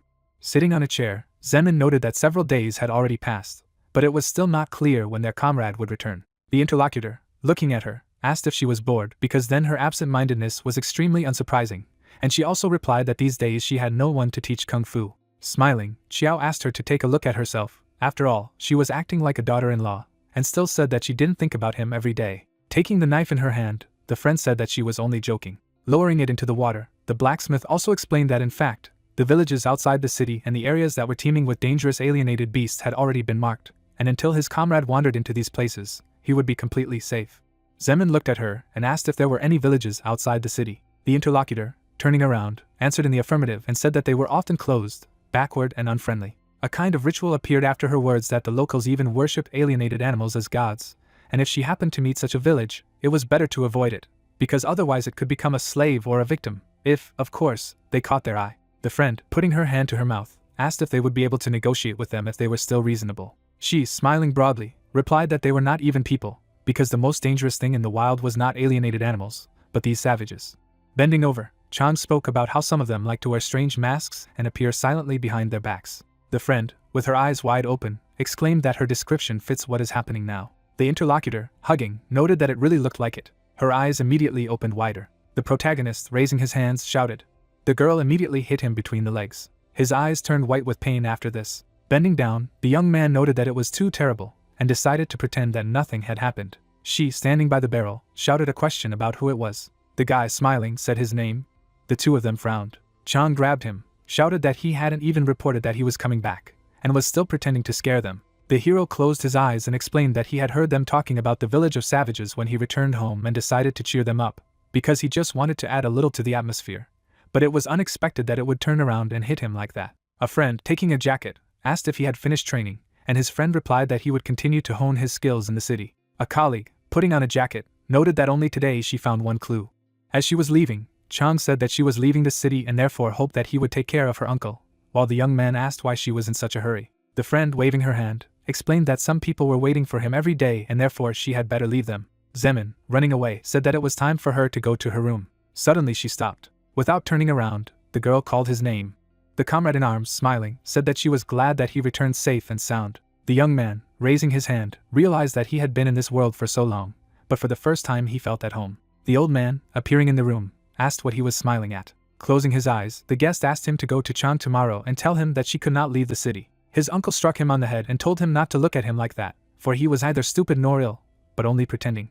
The protagonist rubbed his head while the interlocutor said that Shanshan had disappeared a long time ago, and something very bad had most likely happened to her. Sitting down on the chair, the old man said that he knew his daughter's strength better than anyone else, but Chang wanted to find out her whereabouts. But he was afraid that something bad might happen to her too, so he had to play a fool so that she would not have time to take risks. The hero was still standing in front of him, holding the receiver to his mouth. The interlocutor explained that she was a devoted girl and if she got attached to something, she would think about it for a long time and therefore there was no need to take unnecessary risks. Shaking the tobacco out of the pipe, the man also noted that the guest was very talented in forging, but Chang was not very good at training, so she was still inexperienced and therefore had many mistakes, and added that in the coming days, he would have to learn the real skill of forging. The old man, holding out the phone, explained that this skill was not supernatural, but it was unique to their family, and therefore he needed to learn it by heart. The protagonist, clenching his fist in his hand, shouted that he was obliged to live up to his expectations. His eyes widened as he heard someone calling out to him. The image of a smiling girl appeared. The fighter, looking away, listened to her say that he should not be discouraged. A petal fell to the ground in front of the smithy building. The uncle was sitting in front of the girl on a chair when the hero remembered that after that, as the old man wanted, Sister Chang did not travel outside the city, and he secretly taught him the real art. An object appeared in his hand after thinking that he had to use a forging technique on the Stygian mist, which he was able to replicate a more accurate shape. Zemin also showed up after realizing that she was able to free the Monkey King style from the first 3 styles. He also remembered the girl's face and realized that he had definitely heard Jing Yao's voice that night. Afterwards, he remembered another similar face after realizing that there was a sense of déjà vu then, so that evening he had to turn to the cleanup team for confirmation. Bringing the object to his face, the guy said that a celestial limb had disguised himself near the forge and he happened to hear it clearly. The leader, looking down, replied that they had already cleared the territory of his activities and there could be no foxes here. Imagining that girl, the fighter realized that if the whisper of the wind did not hear him, then it could be something else, because perhaps she was still alive, and therefore, for the sake of revenge and answers, he should tear off the mask from the girl with his own hands. Someone was walking to the door of one of the houses. The man thrust the crowbar into the hole between the doors. The door opened. Stretching out his hands, the man said that she was sleeping like a dead woman and apparently the medicine that she was given had an effect. Immediately afterward, the burglar tore off her blanket and added that he had heard that she had a great figure, white skin and a beautiful face. Raising his hand to her, the invader knew that this evening he would test her and see if she was as good as everyone said. A kind of black mist appeared behind him. Turning around, the man tried to figure out what the hell it was. Looking in different directions, the man heard some words. An image appeared behind him, and there was a question about whether it was true that he had harmed many women for the past 10 years. The stranger's eyes widened as the interlocutor behind said that he had been ordered to come here to take his life. Running away, the man remembered that the family of this girl must have been stupefied. The dark substance was still following him. Suddenly something pierced his leg. The man flew to the ground. An unknown person, being behind, asked if he was still going to fight. The intruder's body was covered with trembling. Someone, kicking him, noted that he thought that all serial killers were really cool, but apparently this is how they all lose consciousness. The young man, taking the criminal's mask, realized that this was the end of the team's first mission and also asked to be taken to the others. A system window appeared in front of the man's face with his characteristics. When the hero said that it was a person who awakened such a power in himself, and then used it to do evil, another notification immediately appeared about the start of reproduction. The woman, stretching out her hand, asked to let his daughter go. The invader, sitting on a chair, said that it was unfair, because they had all taken his pills, and added that she should blame her worthless husband, because if he had not left so early, he would not have had to pit mother and daughter against each other. The daughter cried as the man thanked him for leaving them with him. Approaching her face, the man asked her not to worry, because she would be sent to her mother when he got tired of it. Smiling broadly, the man shouted that they were all just his toys. The hero was still holding this mask in his hands. The criminal looked up. Immediately after, the man waved his hand. Looking at the rising smoke, the villain shouted that he had ruined his whole day and added that it was enough to knock out a large alienated beast. The protagonist, clenching his hand into a fist, shouted that he deserved to die. The man, wide-eyed, asked why it didn't work, because it was because of the rain. His hand was immediately cut off. Lightning descended from one of the storm clouds. The guy, raising his hand, explained that this blow would come from the mother, who protected her daughter even at the cost of her life. His eyes burned with a bright light. Immediately, his body was struck by many rays after the words that there would be another blow from a girl who would rather die than surrender. Tears streamed down his face. Blood splatters flew to the sides. Blood reappeared after another blow. A man, lying on the floor, called the protagonist a man. The young man, standing in front of him, explained that with the current technology, he could still be saved with a timely decision, and therefore he would be given a chance. Pointing his finger, the guy said that if he could go out of the gate, then his life would be saved and also accepted to repay him tenfold for the pain that he brought to these people. The guy, still standing still, said that this would be his last chance. The man's gaze shifted to the side. The criminal, crawling away, realized that when he got better, he would need to make this young man pay for what he had done. His eyes burned red as he thought that he couldn't just die here, because there were still so many women in this world. Lying near the door, the man realized that he was already very close and he only needed to open this door. His hand reached forward. The man threw back his head. She was trembling. The killer began to beat his fist on the door. The hero, approaching him, noted that he was not even able to do it. Raising his hand, the protagonist noticed that he even had an extremely good chance, and he would not even take it. Immediately, blood spurted from the opponent's body. The young man bowed his head when he received a notification that as a result of the murder, he managed to increase his stats by 1 point.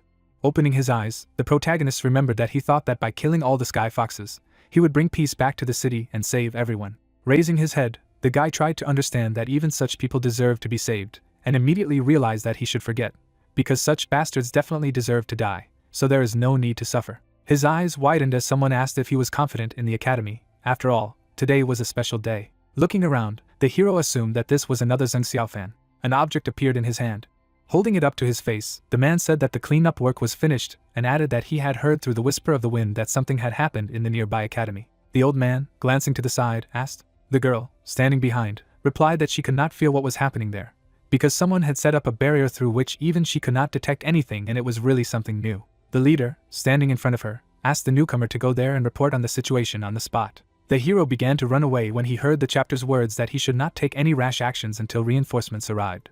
A school building surrounded by a barrier appeared. 3 people were walking inside. One of them, frowning, shouted that 15 minutes had already passed. Another, looking somewhere to the side, said that someone had penetrated the barrier. A companion standing behind asked if they had been discovered, while the boss shouted that with the dragon stone and the lamp, no one would be able to find them. The young man bent down slightly, realizing that even if the person who had crossed the barrier warned the Jing, they would be in trouble, and even if they held their breath, they would still not be able to take the girl in front of him. Standing in front of the stairs, the head said that they should hurry, because time was almost running out and they now had to find the girl no matter what. The protagonist was standing in front of this building.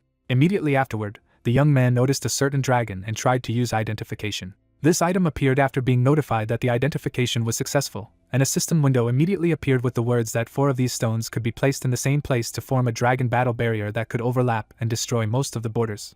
After that, the reproduction began, where the blood of people flowed into the eye of this dragon. Then the hero realized that this object was also made by making human sacrifices, and also remembered that such artifacts have long been banned in the general society. Looking towards the door, the fighter knew that they didn't look like the big 3 either, and suggested that they could be the remnants of the Zhu family. An illustration appeared, making it clear that the family had started all this, and it was not clear why they were bringing a celestial fox and gathering alienated beasts outside the city. Opening the door, the guy thought that perhaps now they could find a clue in their actions. Without showing his face, Pin thought that someone was coming, so he needed to hide by activating an ability called Night Walker.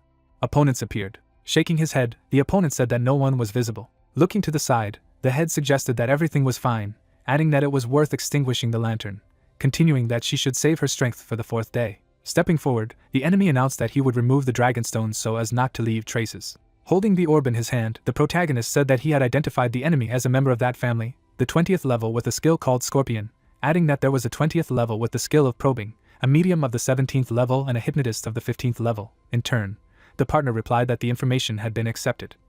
Saying that the identification was just successful. In the end, the protagonist thought that it was not surprising that they did not notice them, adding that they were using something to hide the smell, but their energy was already running out, asking if the girl was a target, continuing to talk about how she was beyond height, and the ability was like an improved version of the manflower of the contract. A lantern appeared in the man's hand. The lady did not show her face. Knitting his eyebrows, the young man asked if the family was going to control someone with the help of the lady, adding that the girl was innocent anyway, and continued about how they couldn't let their opponents win. People were leaving the building. Suddenly the enemies disappeared.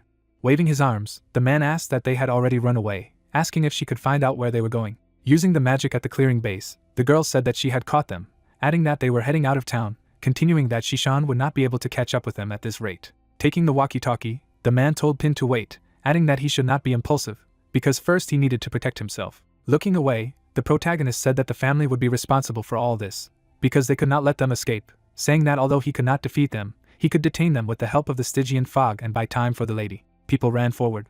Suddenly, surprise appeared on the man's face. A dark beast appeared. Without showing his face, the guy asked what the beast changed by the fog was doing in the city. A man appeared inside the monster, making it clear that thanks to the forge of the spirit of iron, the Stygian fog was well camouflaged, but he still had to be careful not to be recognized by that 20th level appraiser. Raising 2 fingers, the opponent thought that the wolf looked quite strong, wondering what level it was. Dodging the attack, the enemy realized that the assessment had been interrupted. The monster began to attack. The monster's mouth was behind the villain. Falling to the ground, the leader ordered his subordinate to hypnotize him. The sorcerer began to use magic.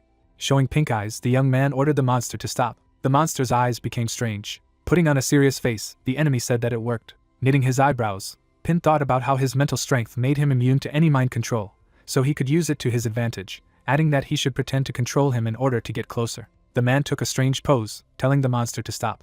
Raising his hand to his mouth, the opponent ordered him not to move. Swinging, the main character made an attack on the sly. In turn, the enemy asked what happened, asking why he was moving. The monster's mouth was full of white teeth. The protagonist bit the enemy. Lying on the ground, the young man asked the boss for help. Using magic, the guy asked a question about who he was. Stretching out his hand to the side, the opponent ordered the monster to walk away. Baring his teeth, the creature said that it was excellent, adding that all that remained was to delay them. Pin's face appeared inside the mist wolf. A vortex formed around the monster. With his eyebrows knitted, the protagonist thought that he could not move. Holding his fingers in front of his face, the leader said that he was a Pin, possessed of the 9th level, being a junior Awakener, adding that he had joined the Forge of the Iron Spirit and the Cleansing Squad, continuing that his abilities were unknown. Making an angry face, the opponent declared that he was a human and also a novice, asking how he dared to pretend to be a good guy. Without showing his face, the leader said that he definitely could not let him live. In turn, the guy thought about the last time the man used that super gravity trick on him, adding that he should stay calm, because there must be some way out. A thunderstorm appeared over the forest.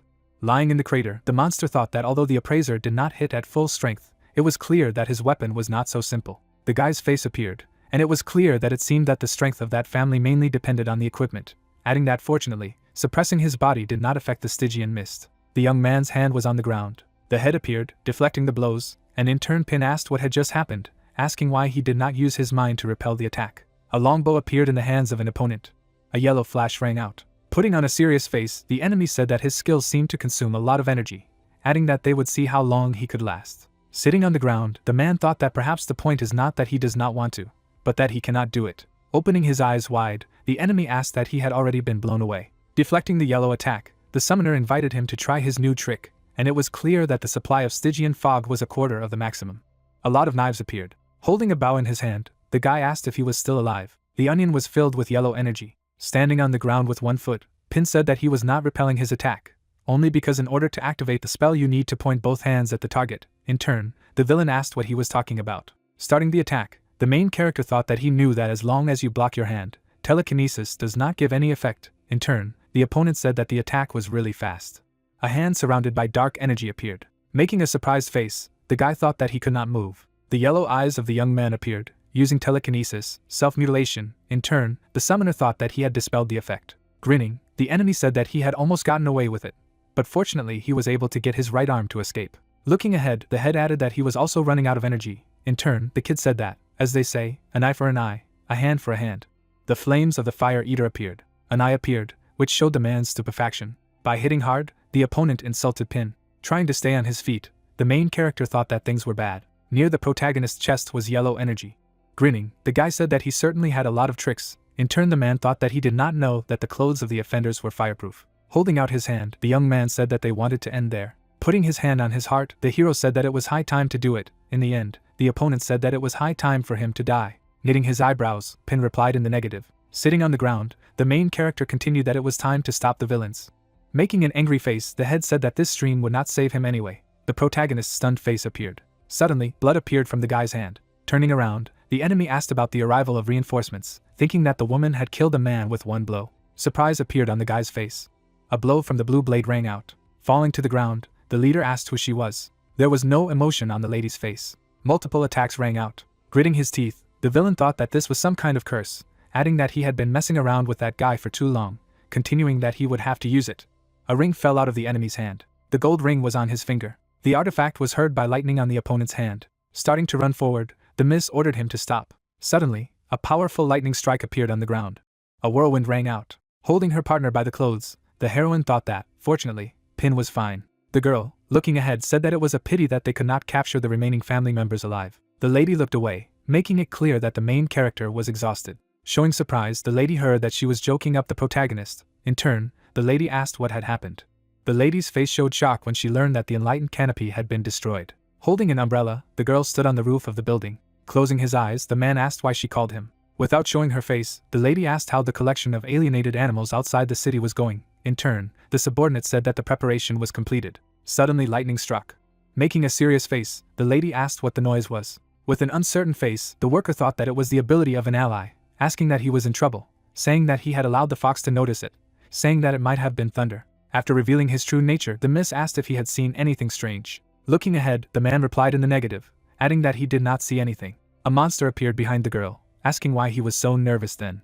Folding his hands, the subordinate stated that he had been afraid of thunder since childhood. In turn, the superior replied that it was a rag, thinking that the sound came from inside the city, but she did not see anything, adding that it was like that time. The lady held an umbrella in her hand, saying that the man was badly injured and she would have been sure that he would die.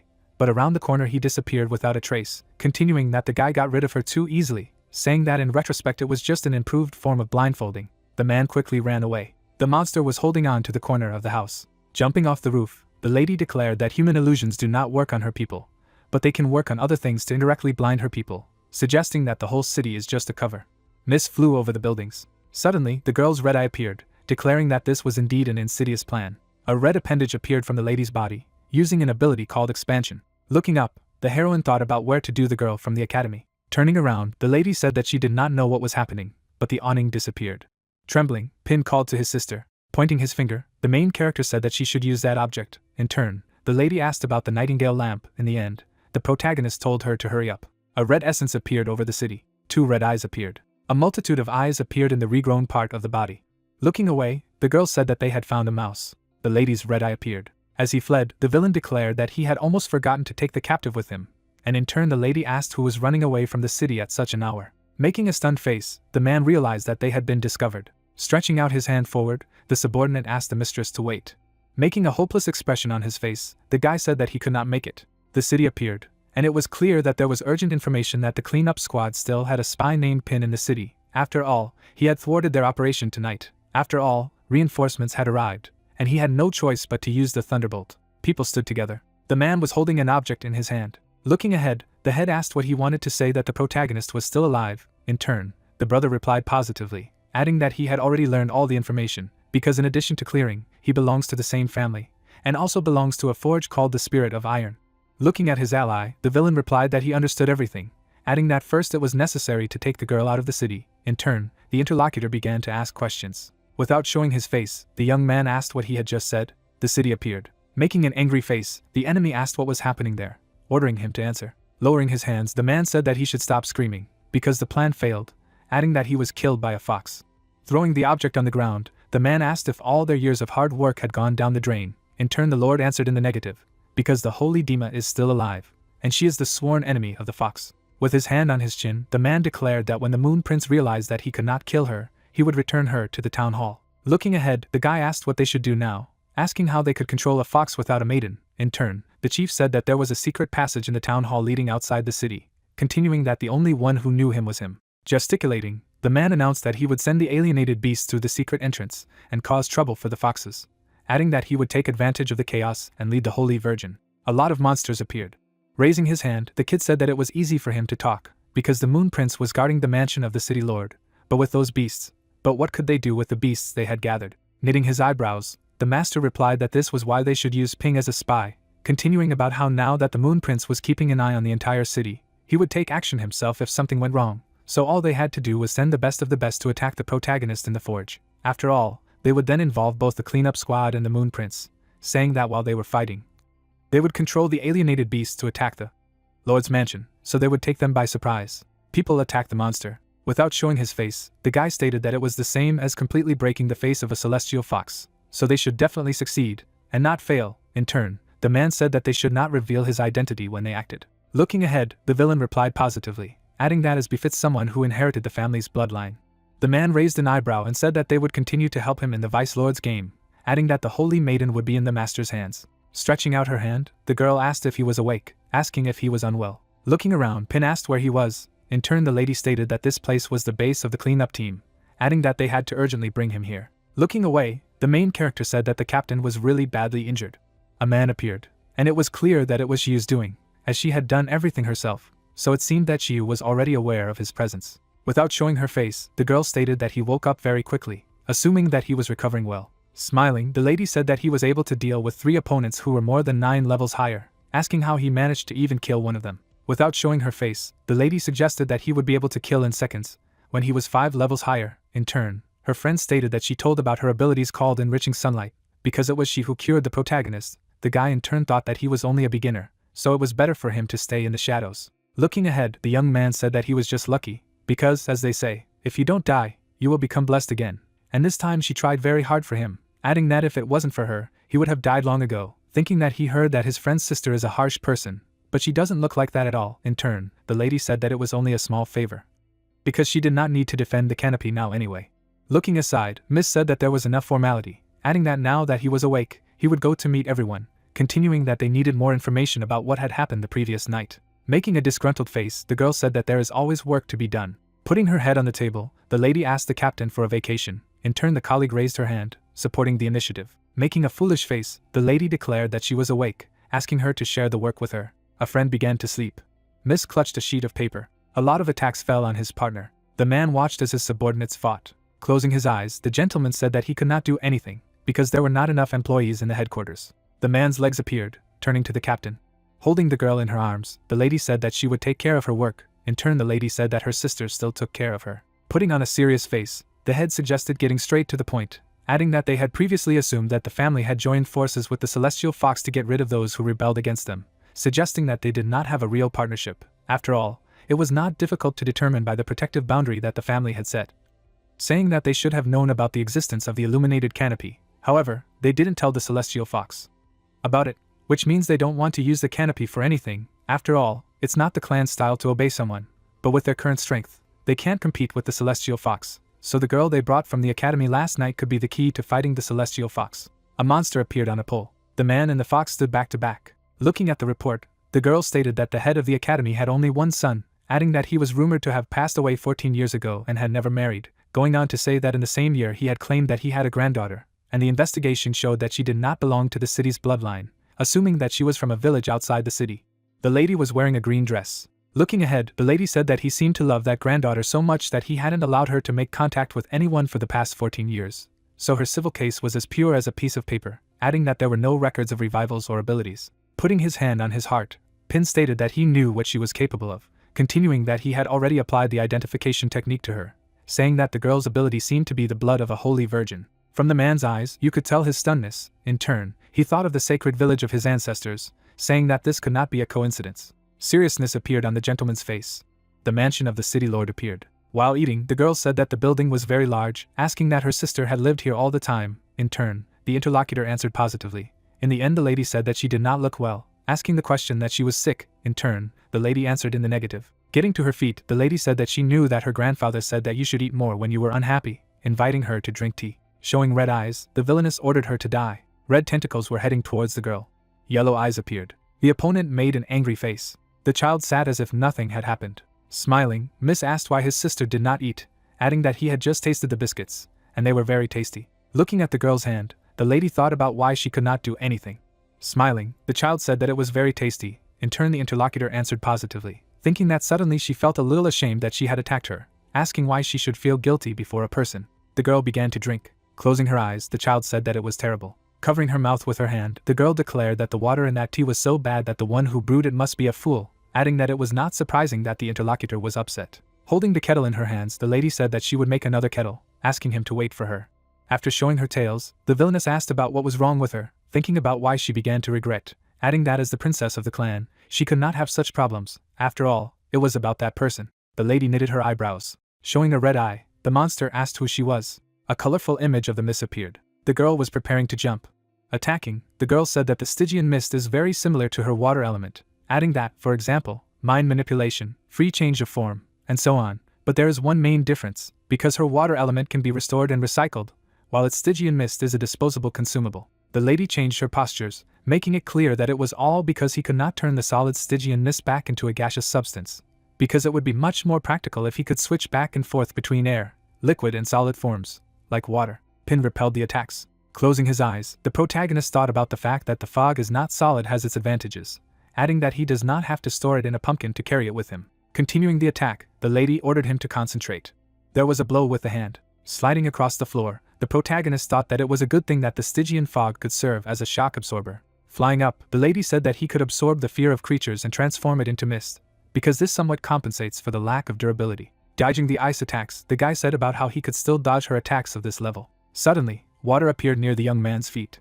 Stuck in the liquid, the man declared that it was clearly not good, thinking that it was water that appeared from the ice, continuing that he was distracted by the blizzard's attack from above. Without showing her face, the warrior said that if the enemy was not afraid, the fog would soon subside. Putting on a serious face, the master replied that if his attack was strong enough, it would only take one blow to kill his opponent. Dark energy appeared behind the girl. Using a spell called Water Prison, the lady said that she would like to see how strong it was.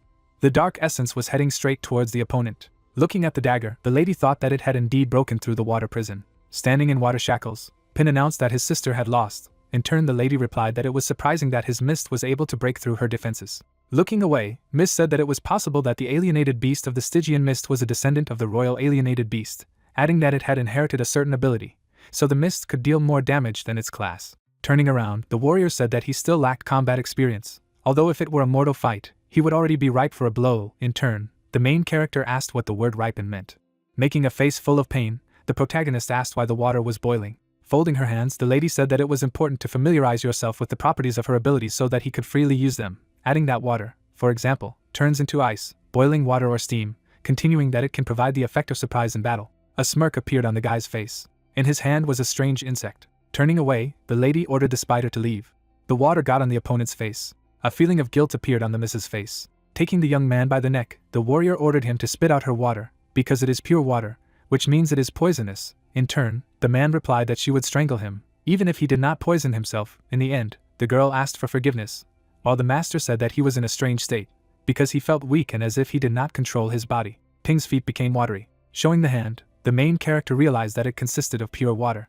Looking at the hand, the protagonist wondered if this meant that a new ability had awakened in him, starting to identify, adding that this time the effect of the 6th level gem had awakened 2 talents, wondering what the ability called Alienated Devourer meant. Closing his eyes, the guy thought for a moment. Looking ahead, the girl asked what was going on with him, asking that he was not poisoned or melted, while the interlocutor replied that everything was fine, because he could maintain this shape, adding that he needed time to get used to it, thinking that since the body of the Stygian mist was similar to the body of pure water, the principle of change should be the same as with the fog, so he just needs to feel his body carefully. The young man closed his eyes, concentrating. A puddle of water appeared on the floor, which indicated that everything was ready.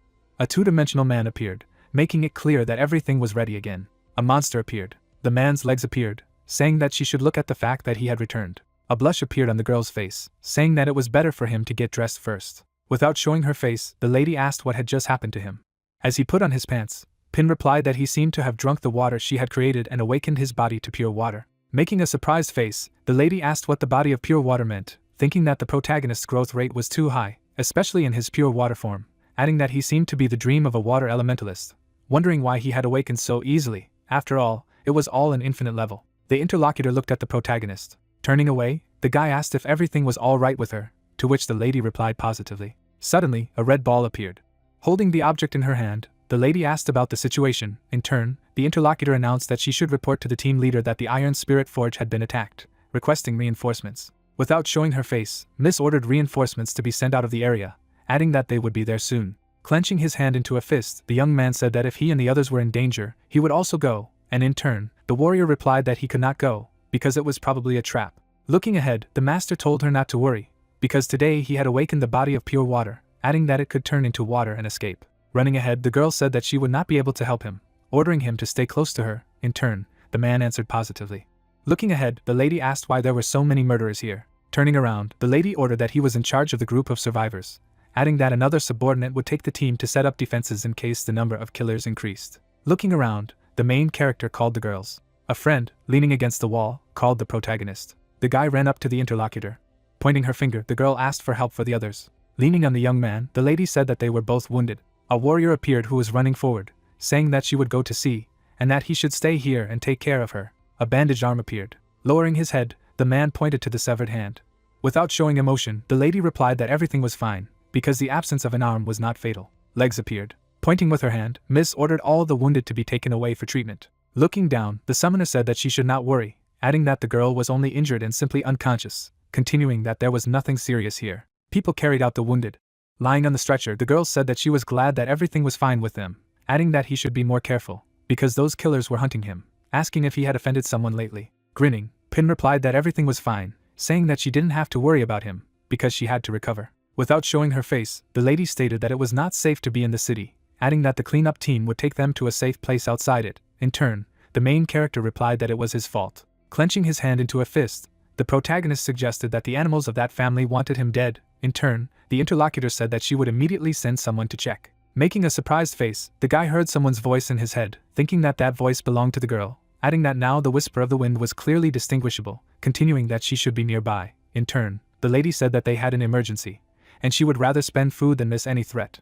Saving his girlfriend, the guy told her to be careful. Without showing her face, the villainess said that it was interesting.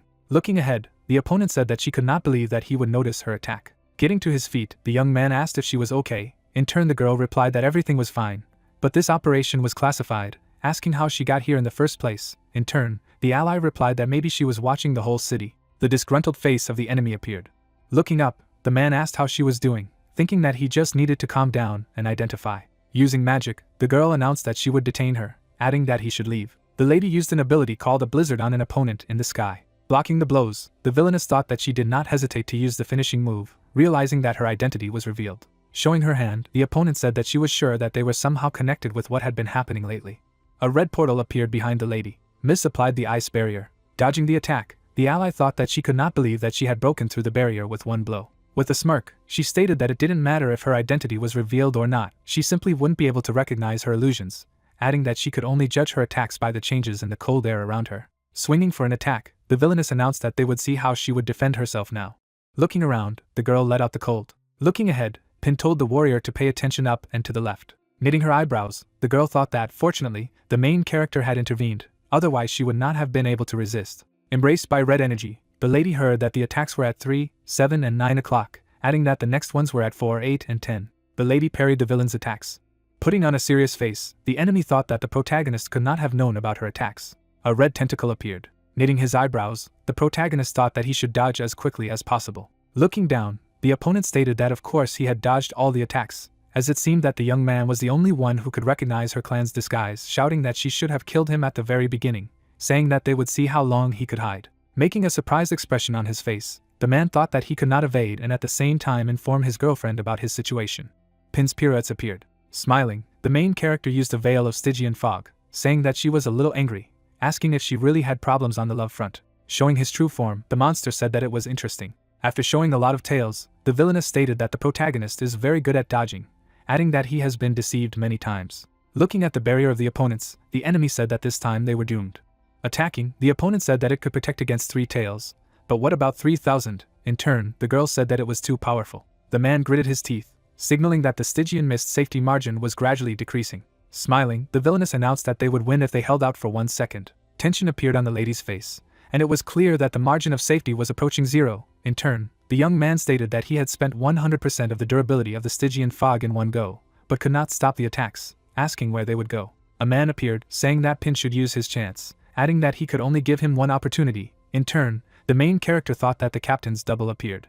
A lot of tails appeared. Looking down, the villainess asked what had happened. You could see rage on the protagonist's face. Suddenly, there was a flash of dark energy. The man took the girl by the hand. Running away, the guy said that the lady should run after him. Knitting her eyebrows, she announced that they should run. Raising her hands up, the enemy ordered them to break. The monster was wearing red essence. Looking down, the monster said that everyone should listen, ordering the creatures to go in search of the man.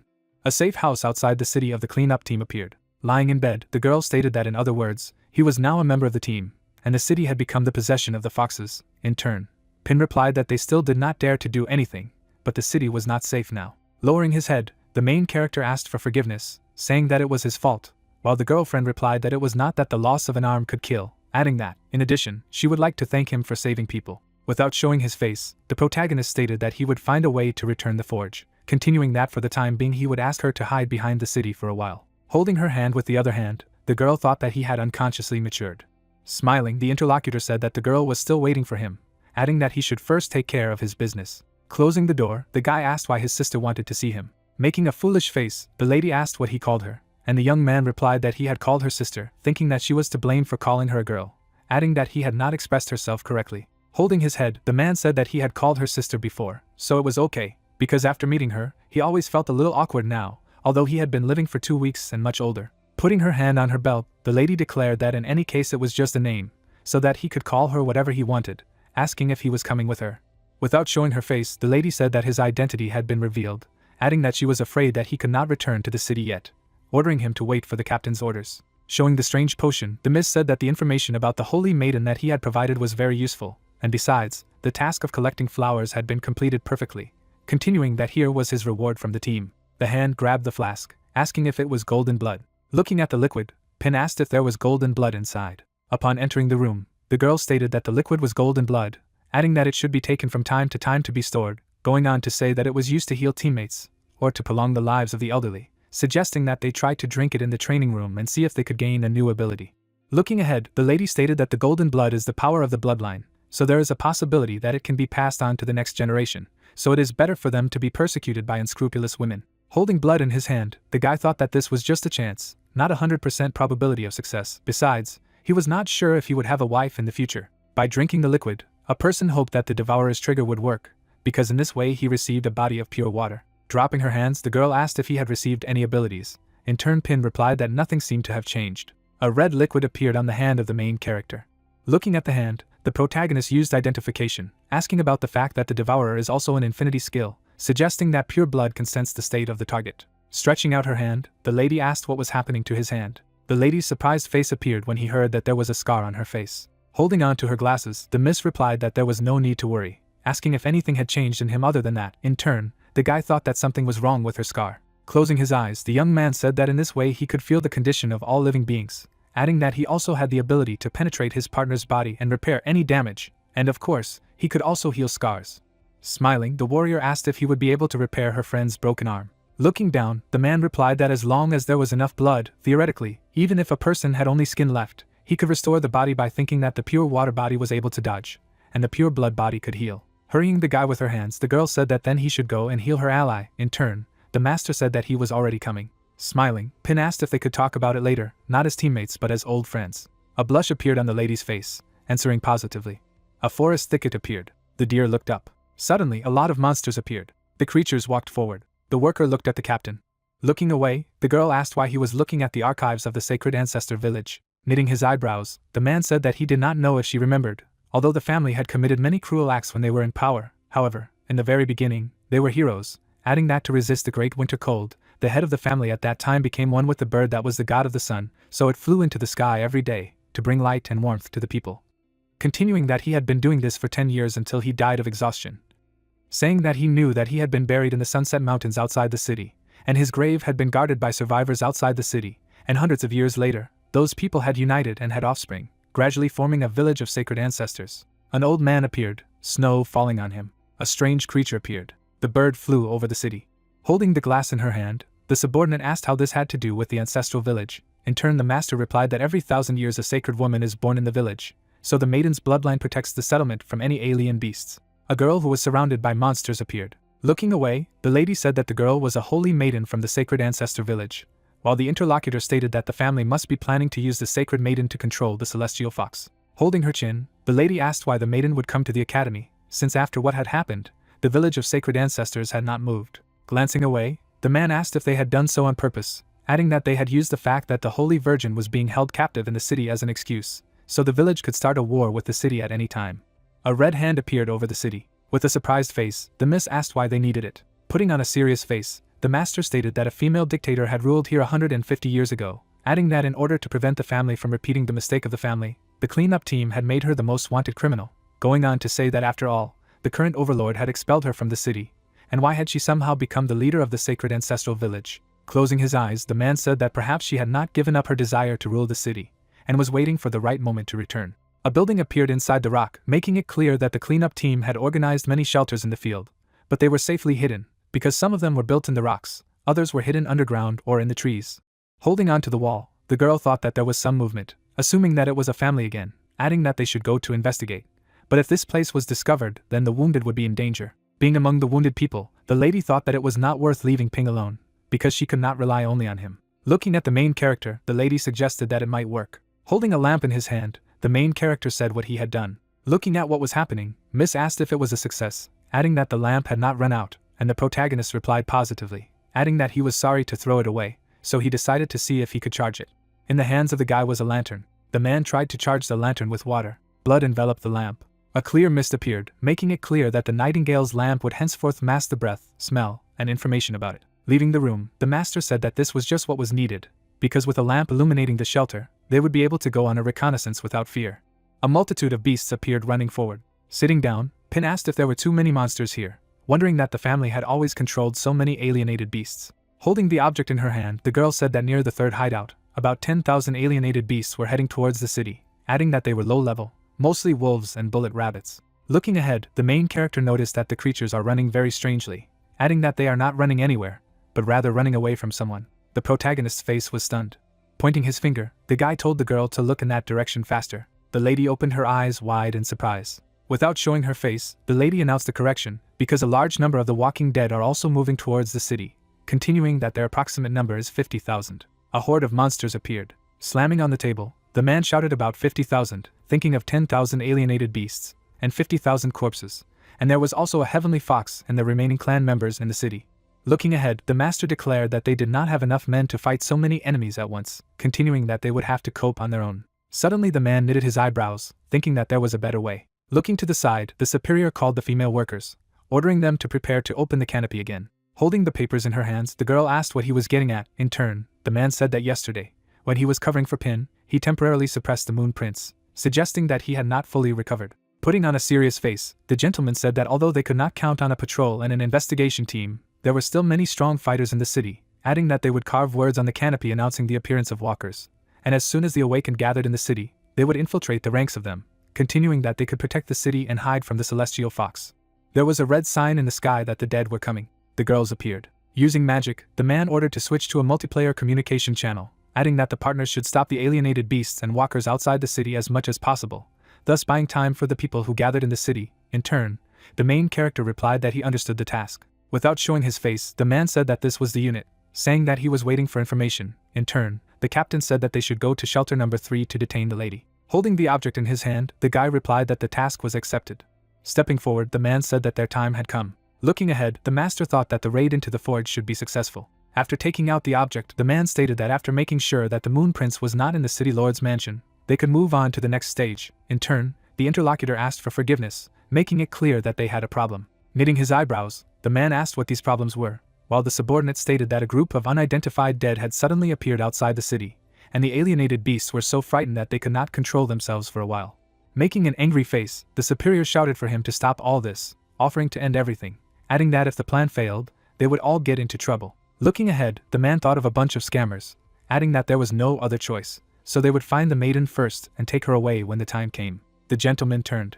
The first patrol squad appeared, making it clear that the patrol leader had brought too many people with him. Smiling, the man asked what Captain Lin was doing here, adding that the lord of the city had not returned yet, continuing that if he had important business, he could tell him first. The guy's eye appeared. Turning around, the man thought about how he dared to ignore him, asking if he felt something. The young man opened the door. Looking ahead, the gentleman asked what was going on here. The ball appeared. Smiling, the girl said that they had a new friend, offering to play together. The man drank wine. Holding the glass in his hand, the awakened man thought about what he was doing here, adding that his highness had ordered something. Spitting out the liquid, the guy remembered Pin. Looking ahead, the maiden said that he was very careless, and in turn the young man thought that she had called his group here. Showing a confused expression on his face, the subordinate thought that it was just like in the case of his master. In turn, the girl stated that her grandfather had said not to waste anything. Kneeling, the man turned to the saint. Surprise appeared on the girl's face, asking why they called her that.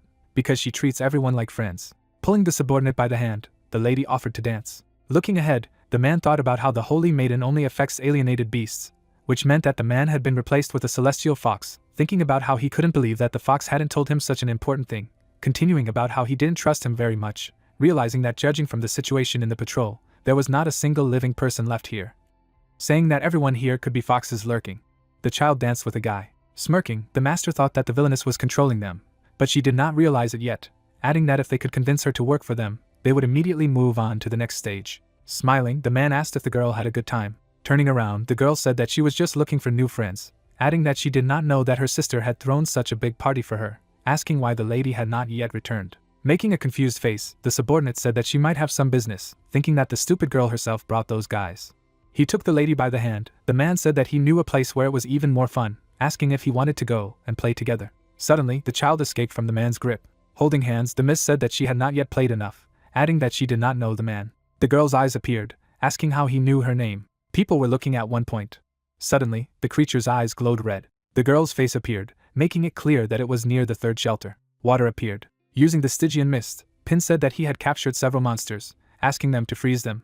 Animals appeared in a block of ice. Ice spikes appeared. The monsters ran forward. Looking ahead, the lady said that there were too many of them. Swinging for an attack, the main character said that he would stop them. Monster heads appeared above the protagonist, thinking that those monsters had accumulated a lot of fear for him, so now you can use the Stygian fog at your discretion. Gritting his teeth, the guy said that he would then release 100 points of Stygian fog without stopping.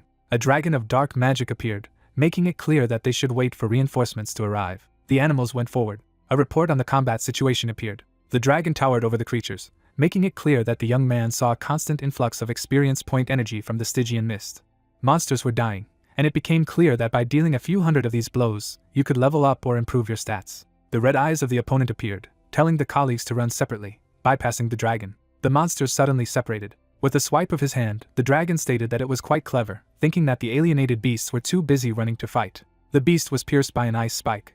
Running away, the monster announced that there was no dragon ahead, so they were safe. Using magic, the girl said that she would take care of those who escaped. Smiling, the master thanked his friend, saying that she was great. As he flew forward, the dragon thought that if only he had a system to keep track of how many monsters he had killed. The girl in turn told him not to be distracted, because they were not approaching again. Opening its mouth, the monster said that it would never end.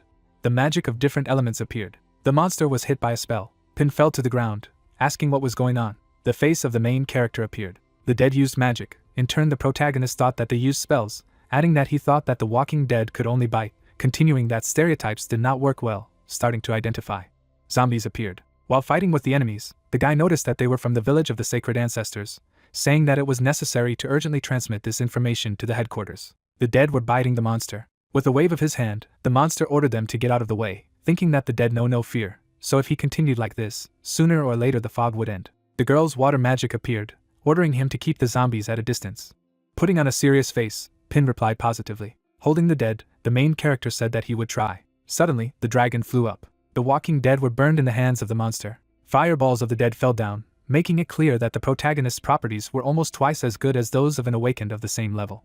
At the same time, a slit of the monster's head appeared. There was no emotion on the lady's face as she used an ability called Blade Waltz. Multiple blows rang out. Turning around, the lady saw the zombie hit. Stepping on the ground, the dragon said something incomprehensible. In turn, the girlfriend asked what he was saying. In the end, the guy replied that it made no sense. Looking ahead, the protagonist stated that the first wave of beasts and corpses had ended, adding that there were about 1,000 of them, making it clear that the second wave would be in about half an hour. Adjusting his clothes, the young man asked how those corpses used force at all. In turn, the girl stated that they were all awakened before birth, saying that this tactic was very mean. Putting on a serious face, the man said that he had just found out that these walking dead were from the sacred ancestral village. Holding the object in his hands, the man stated that the family can be cruel, but animals are a religion for them, adding that they do not care about manipulating the dead. Looking ahead, the man said that according to their initial version, the incident was probably related to the sacred ancestral village, and Ping's identification proves this.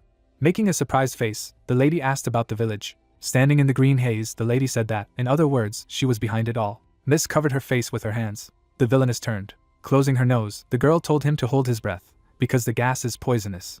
Looking at the hand, the protagonist thought about whether he should hold his breath, because he felt this smell somewhere, adding that this gas is hydrogen sulfide, continuing that he was then on the rescue team when he got into a serious fire caused by hydrogen sulfide, so that gas should ignite. A building appeared. Turning around, the guy ordered his girlfriend to monitor the explosions. In turn, the lady asked what he was doing. Knitting his eyebrows, the young man said that there was no time to explain, saying that she should simply trust him. In turn, the lady agreed. A finger with fire appeared.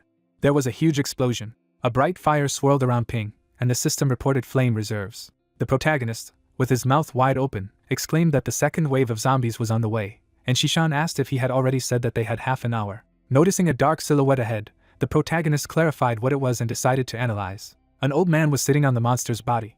Holding his beard, the master said that it meant that they had managed to neutralize the poison of this old zombie, and added that young people had potential. Touching his chin, the guy thought that he had managed to analyze their captain back then, but he couldn't do anything with him, just like Shiyu, and wondered if his abilities were not enough to analyze high-level targets at a long distance. The young man asked the artificial intelligence to analyze all the visible creatures at once, after which many notifications appeared. The summoner's gaze was surprised, and the system wrote that the level of analysis was increased, and added information about the enemy. Xiangming raised his palm and muttered that no matter how much he didn't want to waste time on this, the old man had more urgent matters to attend to, and ordered them to be brought to him, alive or dead.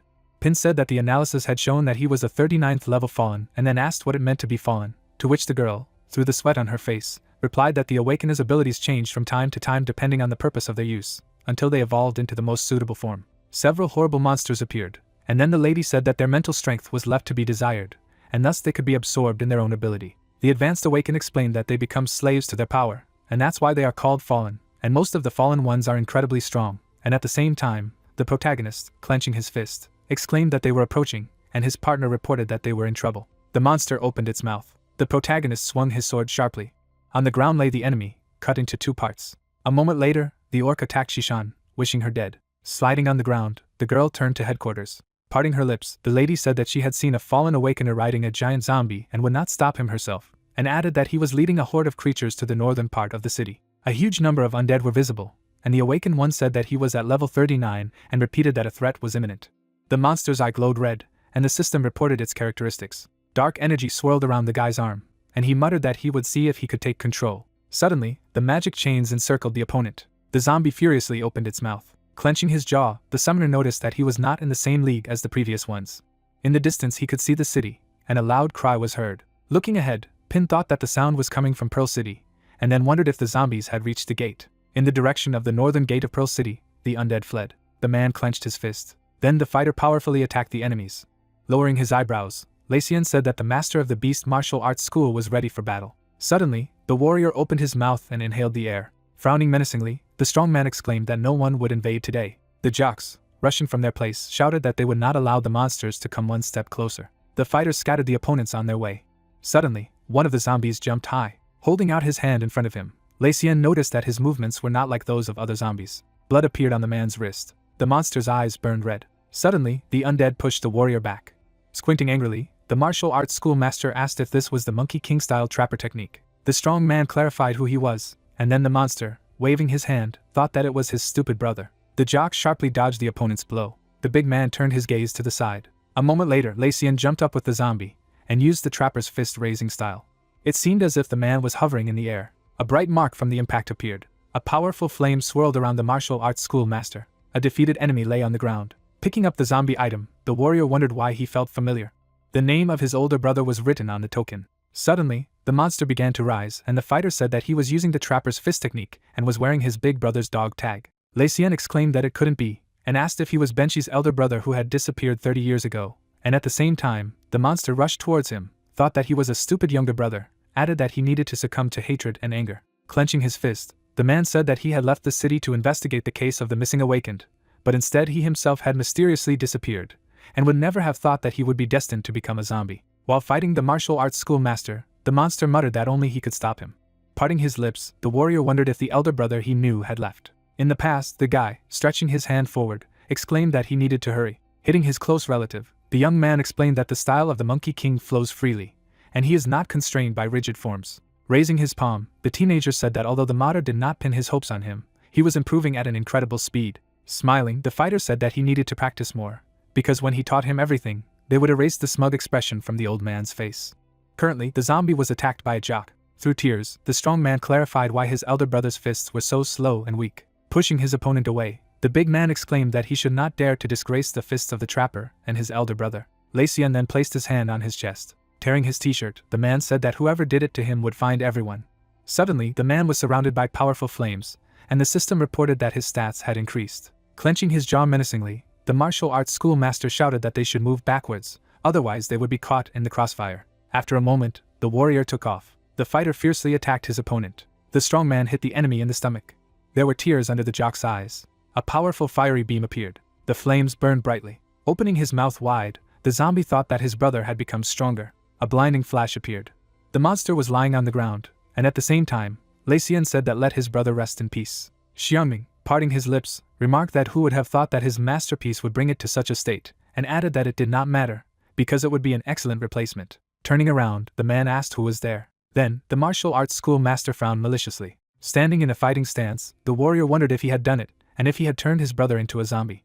Stretching out his palm, the old man replied positively and clarified whether there were any objections. The eyes of the top-level monster were glowing red. A huge number of undead appeared, and the zombie toxin asked if they, the insects, really believed that they could stand up to his army. The guys got out through the window, and it was said that the Hahai Academy's plan to kidnap the Saint had failed, and the cleanup team was starting an investigation into the Zhu family. The protagonist and his comrades noticed people lying on the floor, and at the same time, the incident with the forged spirit of the wand led to riots, and Princess Yu, attracted by the turmoil, is now combing the city in search of the protagonist.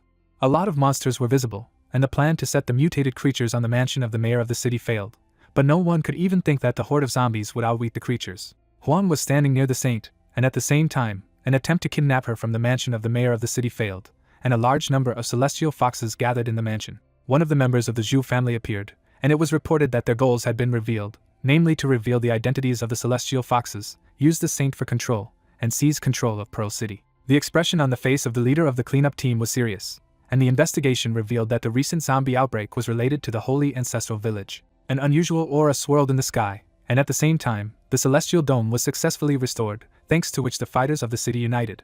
A map appeared that depicted the castle, and it was explained that the zombie horde had reached the northern gate and was heading towards the western and eastern gates, and the southern gate was protected by impassable mountains, and therefore there was no threat of invasion from that side.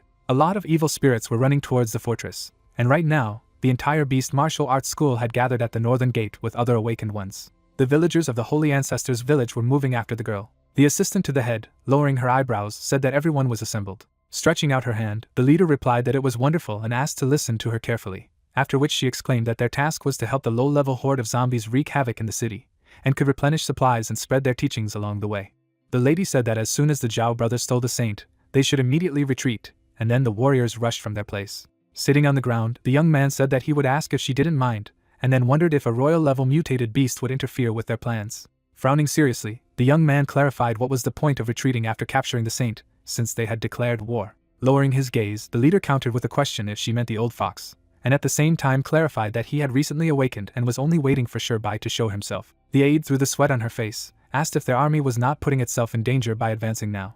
Lifting the corners of his lips, the head asked not to doubt. A joyful young lady appeared, and the lady noticed that although the saint had not fully awakened, she was a force to be reckoned with, and even a mutated king-level beast would not easily get rid of her influence, and the celestial foxes would not lift a finger until she was gone. Introducing dark silhouettes, the leader said that in order to capture Pearl City, in addition to the fox, the big threat to them was Shirbai and his cleanup team. A horde of zombies appeared, and the head said that at first this was why she had agreed with one of her men to open the gates of the city earlier in order to create chaos. There was a magic ball between the man's palms, and at the same time, the lady said that at first they would use the saint as an excuse for war and allow the zombies to flood the city and deal with the large-scale invasion, and the cleansing squad would have no choice but to use the pearl of the sun and moon, and Shirbai would use it to clear the city of zombies, and thereby give himself and the squad away. A terrible monster was visible, and the girl said that in the meantime they would hide from the saint, making way for the foxes, and the cleanup squad would be in full view, and they would wait for the foxes and the squad to wear each other down, and then asked if this was not the best moment to attack Pearl City. Looking ahead, the guy said that according to the spies, the Zhu family was also hunting for the power of the saint, and clarified what if they intervened. The servant knelt in front of the mistress, who said that she had already sensed her, and added that the saint was confused, and she was immersed in her thoughts, and the Zhu family did not have the slightest chance of manipulating her in such a state, and the reason why the Zhao brothers had come for the saint was because of the saint's blood flowing in their veins, and this allowed them to carry out direct telepathy and communication with her. In the distance, the fortress wall could be seen, and the lady said that the heads of the Zhu family kept their distance, and probably to cover their tracks. Crossing her arms, the lady remarked that if any of them dared to encroach on the saint, then the Zhao brothers were no match for them, and at the same time, the assistant exclaimed that she was wisdom herself. Walking along the trail, the girl said that it was time for them to leave, and the guy replied that he would do as she ordered. A dark force swirled around the dagger. Pin stabbed his opponent. While brandishing a weapon, the protagonist shouted that there is no end to them, and at this rate, it will never end. The protagonist's gaze was surprised. Suddenly, the monster rushed towards Shishan, and at the same time, the guy warned her of the danger. The advanced awakened turned sharply. The girl held out her sword in front of her. Cracks appeared on her blade. Suddenly, the lady fell off her feet. A moment later, the monster jumped. Stretching out his hand, the young man exclaimed that the fog was almost over. The undead swung his axe furiously. Opening his mouth wide, the summoner yelled that she needed to watch out. The orc struck the shield. Parting his lips, the warrior noticed that his grandfather's shield was not for beauty. Shishan sat behind the knight, and asked if he was Shojong. The sharp blades rushed sharply. Turning his gaze to the side, Pin wondered if this was reinforcement. The monsters began to fall down. The girl kicked the monster. Xuejia opened her jaw and apologized for being late. Magic projectiles flew towards the orc. Suddenly, the sword stuck in the ground. Ming, holding up 2 fingers, clarified how long she had been practicing swordsmanship, after which the advanced awakened asked to be silent. The undead held their axe tightly, and it sounded that they should not let their guard down. The monster's muscles appeared, and it was said that physical attacks had no effect. Clenching his fist, the main character said that he knew how to defeat them. Frowning seriously, the protagonist asked the master to cover him, to which he received a positive response. After a moment, the swordsman took off. The fencer tried to attack the enemy. Being behind the orc, The guy realized that the fallen one controls them with the help of a toxin, and toxins ignite. Taking out a huge hammer, the young man shouted that the enemy should taste his snake scales, and decided that he would set fire to the toxin inside the creature. The summoner punched a hole in the monster's back. Clenching his jaw, Pin muttered that the scales were inside, and now the fun part. The main character fiercely attacked the monster. A powerful burst of flame appeared. The undead were lying on the ground. Raising her hands, Shueijia said that they were finally finished, and added that these guys were cool, and the protagonist noticed that the coolest ones had already reached Pearl City. The guy stretched out his hand and told the gentleman that they were wounded in safe house number 3, and therefore he would use the object to hide their presence, but he did not know for how long. Ming, crossing his arms, said that Captain Situ had informed them of the situation, and they would take care of the wounded, and they had also seen what he was capable of. Moving his legs, the swordsman said that they should go, because the city needed them, and the rest could be left to them, and then the young man said that he relied on him. After a moment, the summoner took off. Looking at Shishan, the swordsman remarked that she should also return to the city, and added that they had enough people. Parting her lips, the girl replied that she understood him. Trying to catch up with the main character, the lady asked him to wait. Near the northern gate, there was a huge number of undead. Bright flames swirled around Lei Xian's head, and he exclaimed what kind of miserable rabble they were. Bade, cutting through the enemies, said that the head was healing, and therefore it was necessary to cover him. The wolf-shaped warrior tilted his head down, and they could be heard retreating. A ball of fire appeared. The man threw a powerful projectile towards the monsters. Clenching his fists, the martial arts schoolmaster asked if this was all he could and asked to show him all his tricks. Xiaoming grabbed his beard and said that the original effectiveness of this toxin was the best for creating zombies, and then wondered why he continued to encounter fire-type awakened people lately. The fallen man said that they were underestimating him, when suddenly Lei Xian waved his hand and exclaimed that he would pay for his brother. Suddenly, the man was hit by a top-level monster in the stomach. Baring his teeth, the martial arts schoolmaster said that this was not the end. The old man began to cough up blood. A moment later, the warrior pierced the zombie's body with a toxin. Pieces of flesh flew in different directions. Xiaoming fell to the ground, and at the same time, the fighter reported that the leader was defeated. Suddenly, the monsters opened their mouths and screamed loudly. Squinting in bewilderment, the strong man couldn't understand why they were still moving. Suddenly, the old man attacked the jock and asked if he believed that he had already killed him. Zombie Toxin Corpse Usurper, who sacrifices the life of a controlled zombie to respawn himself, jumped back abruptly, and Lei Xian wondered if he had been reborn. His heart was beating at a high speed. Placing his palm on his stomach, the man asked what he had done. The top-level monster grinned maliciously and said what he had already noticed. Flames swirled around the martial arts schoolmaster's hand, and at the same time, the fallen man explained that he had injected a little toxin into his body, and as soon as it spread, he would turn into an old zombie. Frowning menacingly, the warrior clarified that how dare he.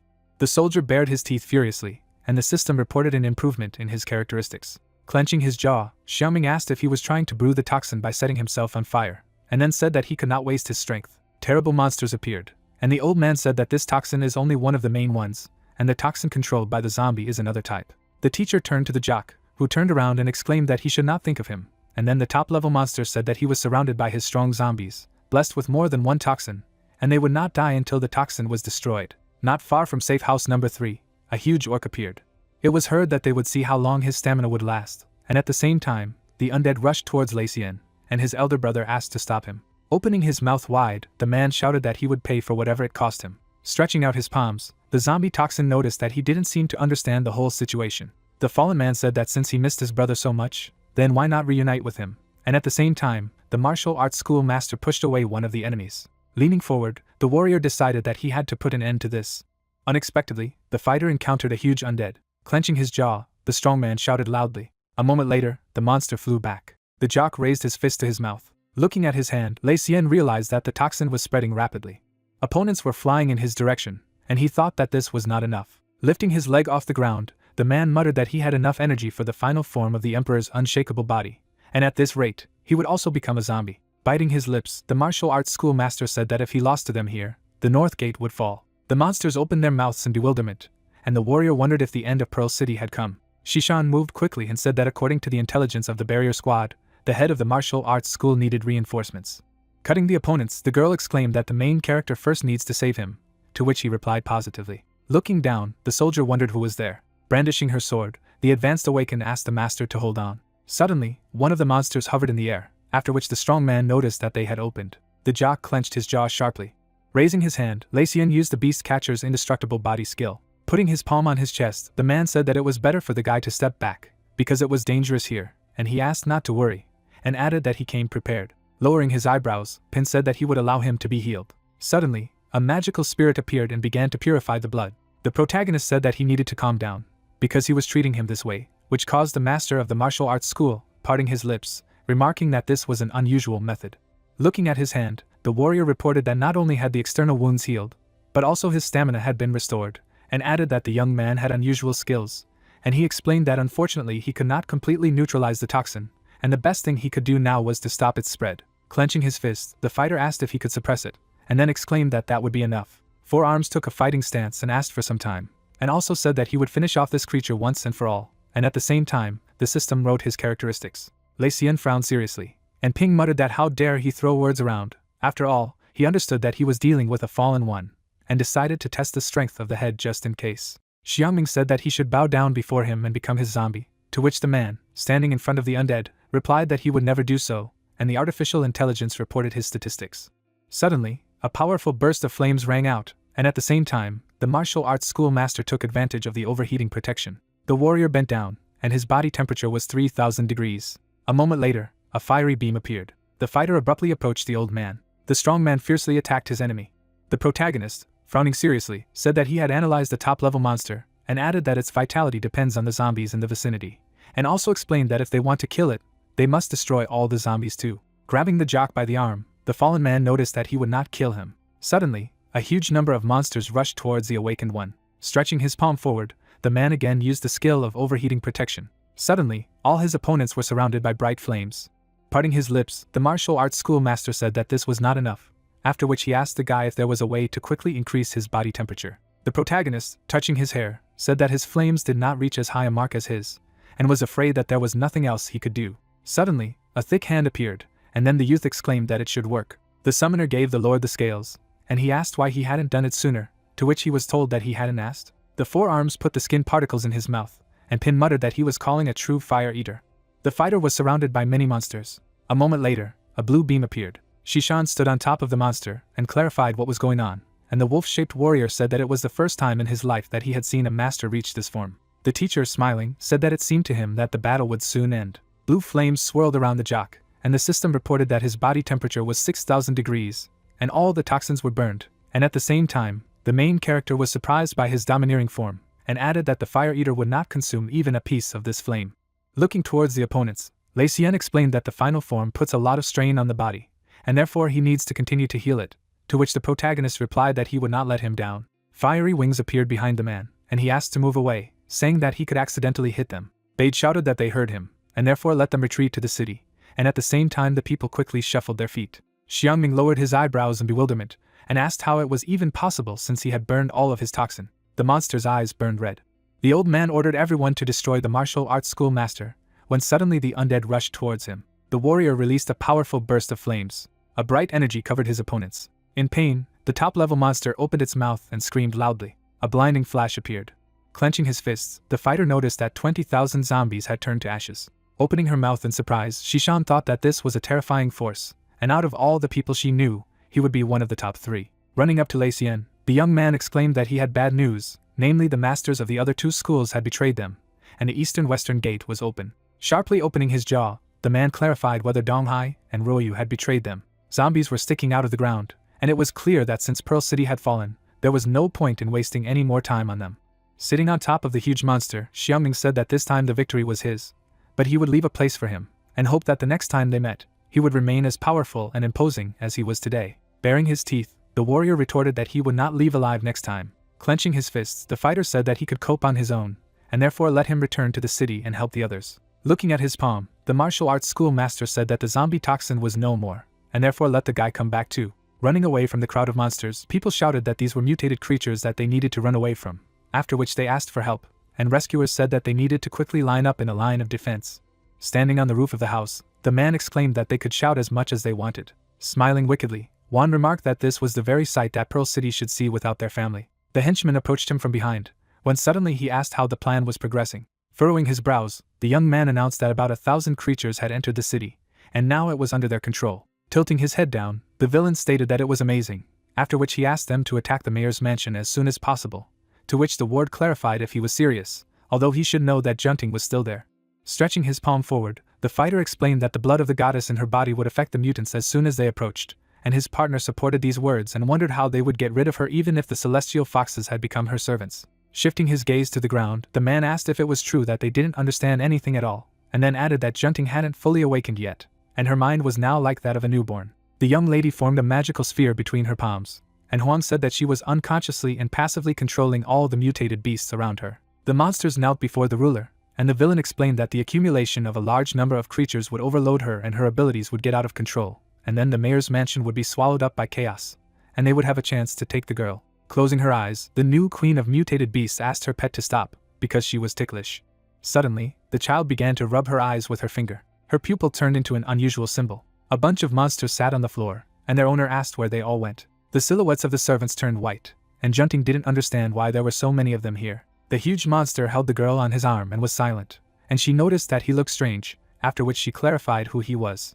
Stretching her palm forward, the saint said that the rest of the guys were also very nice. Hiding behind the pillar, the man said in his mind that, as expected, so many creatures nearby were undermining her strength. Suddenly, the young lady moved away from the throne. Grinning, the child wondered why there were so many snow pets outside. Raising her hands to her head, the new alienated beast queen sighed heavily and stated that there were too many of them. Touching her hair with her fingers, the child decided that she no longer needed any servants. Falling to the floor, Junting shouted that enough was enough. There was a view of the tall columns near the building, from which a loud shout could be heard. The little girl's braids flew up while running, and she called for her mother in fright. Suddenly, the enraged monster pounced on her. Through the magic portal, the hands of a man passed. Pin stretched the beast's mouth, and his partner exclaimed that she had made it. Furrowing his brows angrily, the protagonist called his opponent a creature. The monster's fur emitted bright streams of flame, and the summoner was indignant that he could not stand still for a couple of seconds. The woman ran up to her daughter and asked if she was safe. Stroking the child's head, the lady thanked the rescuers, and Shishan told them to leave quickly. Clenching his hand tightly into a fist, the awakened man reported that there were densely populated areas right ahead, so they could not allow the enemy to advance further. Bringing the communication device to her mouth, the girl shouted that the cleanup squad should immediately cordon off the perimeter, and the rest should take all civilians to a safe place. A crowd of undead stood in front of the heroes, and at the same time, the lady noticed that it was difficult to contain so many creatures without damaging the buildings. Wrapping his fingers around the hilt of the blade, Pin said that they would hold them back as long as they could, because they just needed to buy time for others. Suddenly, the monster raised its paw above the ground. The snow wolves looked up and began to howl. Gritting his teeth tightly in anger, the main character did not understand what was wrong with him, when suddenly the captain was informed that the mutated beasts on their side had also stopped moving. Junting flew high into the air, and the man wondered what was going on. His pupils bulging in bewilderment, one said that this could not be. The young lady began to open her eyes. At the same moment, streams of magic began to swirl around her body. A powerful burst of energy abruptly occurred in the room. The servants spread their hands to their sides in fright, and shouted that they had lost control of all the beasts in the city. Furiously clenching his jaws, the villain cried out that this was a curse, and could it be that the blood of the goddess in her body had fully awakened, after which he thought that this was bad luck, because the percentage for this was negligible. Flying out of the window, the new queen of alienated animals said that there were many Snow's servants. Abruptly breaking off from his place, the subordinate fox ordered his assistants to catch up with her. A moment later, the man began to fall down. Gritting his teeth, Juan felt pressure and then exclaimed that only a king-level mutated beast was capable of such a thing. The monster's eyes began to emit a bright red glow. Turning his head to the side, the villain thought that this was impossible, and King Yu woke up. Clenching his fists tightly, the fox's subordinate wondered if Junting could be the reason for the king's early awakening. Putting his hand forward, the fighter asked why his boss was standing there, and the other did not understand what had happened. The minions ran to the exit when the boss ordered them to contact the others in Pearl City and capture the saint, as they had other things to attend to. Looking after the departing assistants, the man thought that King Yu's awakening meant that the heavenly foxes had a king-level fighter, so revealing himself would be tantamount to suicide. A terrifying shadow appeared behind Juan, and then he decided that it would be best to stay away and watch. The fighter stretched out his hand to the side and told his teammates to unite in 3 groups of 3 and destroy the remaining zombies. The big man asked how the master's body was, to which he put his palm to his chest and replied that everything was fine, because Pin had patched up most of his wounds, but was only a little tired, although he would return to the ranks after the break. The captain slammed his fist sharply on the stone. Gritting his teeth tightly with anger, the wrestler shouted that corrupt dogs are worse than animals. Touching the commander's shoulder, Lei Xian noticed that at the moment, their first priority was to clear the zombies at the southern gate, and then they would return to the city and help the others. Columns of black smoke were erupting from the building, and the martial arts school master explained that given the current state of affairs, they could only save as many people as possible. The guy pointed his finger to the side and reported that a group of awakened people was approaching from the north, to which the other clarified if it could be reinforcements. Through the dust, the silhouettes of people could be seen, whose leader shouted that they could not be allowed to pass because no one should enter the city, and the master's apprentice wondered if they were members of the Burning Sun Martial Arts School, and his partner said that he was willing to bet that they were here to clean up the riots. The manager raised his fist up, and his subordinates agreed with him. Lei Xian was indignant that this man still had the audacity to show here. Stretching out his hand to the side, the big man ordered everyone to prepare for battle, and his superior explained that the Flaming Sun Martial Arts School had left the western gate without a second thought, so the creatures had entered the city because of it. Standing in front of the large doors, the teacher asked why the master of another school had betrayed Pearl City, to which he sneered. Smirking, Royu wondered if he had ever wanted to live a different life. Lowering his jaw, Lei Xian didn't understand what kind of life it was. Pointing his finger directly in front of him, his mentor advised him to look around. A view of the burning buildings opened up, and then the man noticed that Pearl City was a city that sparkled with 1,000 lights, dazzling and at the same time gentle, and every year hundreds of people died from the attacks of mutated beasts, so that they seemed to freeze while clearing this tiny piece of land, after which he asked if he had ever thought about what would happen if they could push humanity to the birth of a king. And what kind of world would it be? Frightened people ran away from a crowd of angry monsters. A planet appeared between Royu's palms, and he explained that if a king was born in the holy ancestral village, then Pearl City would not only be safe, but even the most remote corners of the world would be free from the raids of the beasts. Putting his fist forward, Lei Xian replied that he understood everything, and then added that the disciple who propagated the theory of the man's king's superiority in his school was one of them. Spreading his hands to his sides, the master noticed that he was sorry that they had expelled him, although he would have managed to become one of them. Shifting his gaze to the side, the big man clarified whether he should have become one of them and sacrificed the entire city. The team of the Blazing Sun Martial Arts School stood up in fighting stances, and their leader advised the other party to calm down. After all, they were only here to take the one who was the key to the king's birth in the holy ancestral village, so they had no intention of destroying Pearl City, and then added that if he agreed not to stand in their way, he would not lay a finger on them. The master put his palm forward and clarified what would happen if he refused. Abruptly rushing from his seat, Royu shouted that in this case, he would solve the problem with his fists. The saint rose high into the air in the northern park of the city on the green square. Hiding behind the bushes, Ping asked if it was Junting. Looking up, the main character did not understand whether the animals stopped because of her, and then decided to analyze. Smirking, the young lady noticed that there were a lot of snow pets around that were cute, when suddenly the system reported that the analysis was successful and showed a panel of properties. Lowering his jaw in bewilderment, the awakened man was surprised that she had become fallen, and Shishan did not understand how this could happen.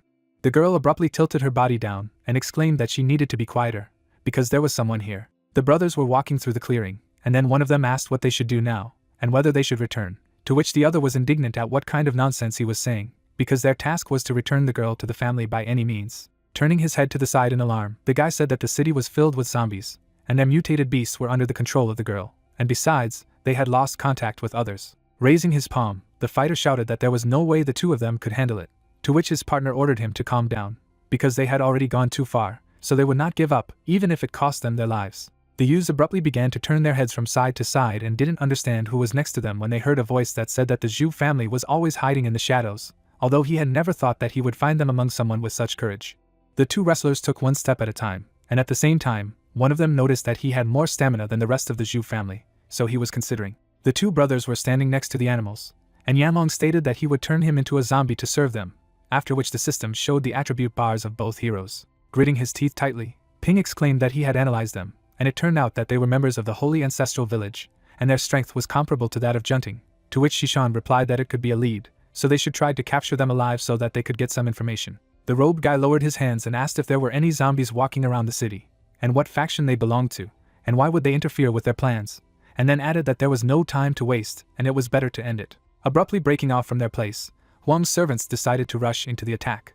Dark spots appeared on the young man's face. Putting his hand on his side, Yanlong said that his enemy was pathetic, because he could only talk, although he expected more. Clenching his jaw, the fighter did not understand what it was, and then cried out that his body was paralyzed. Snapping his fingers, the high-level awakened advised him not to waste his strength, because the more resistance he showed, the faster he would go to the other world. Putting his palm to his head, the sectarian said that he needed to be careful, because the gas was poisonous.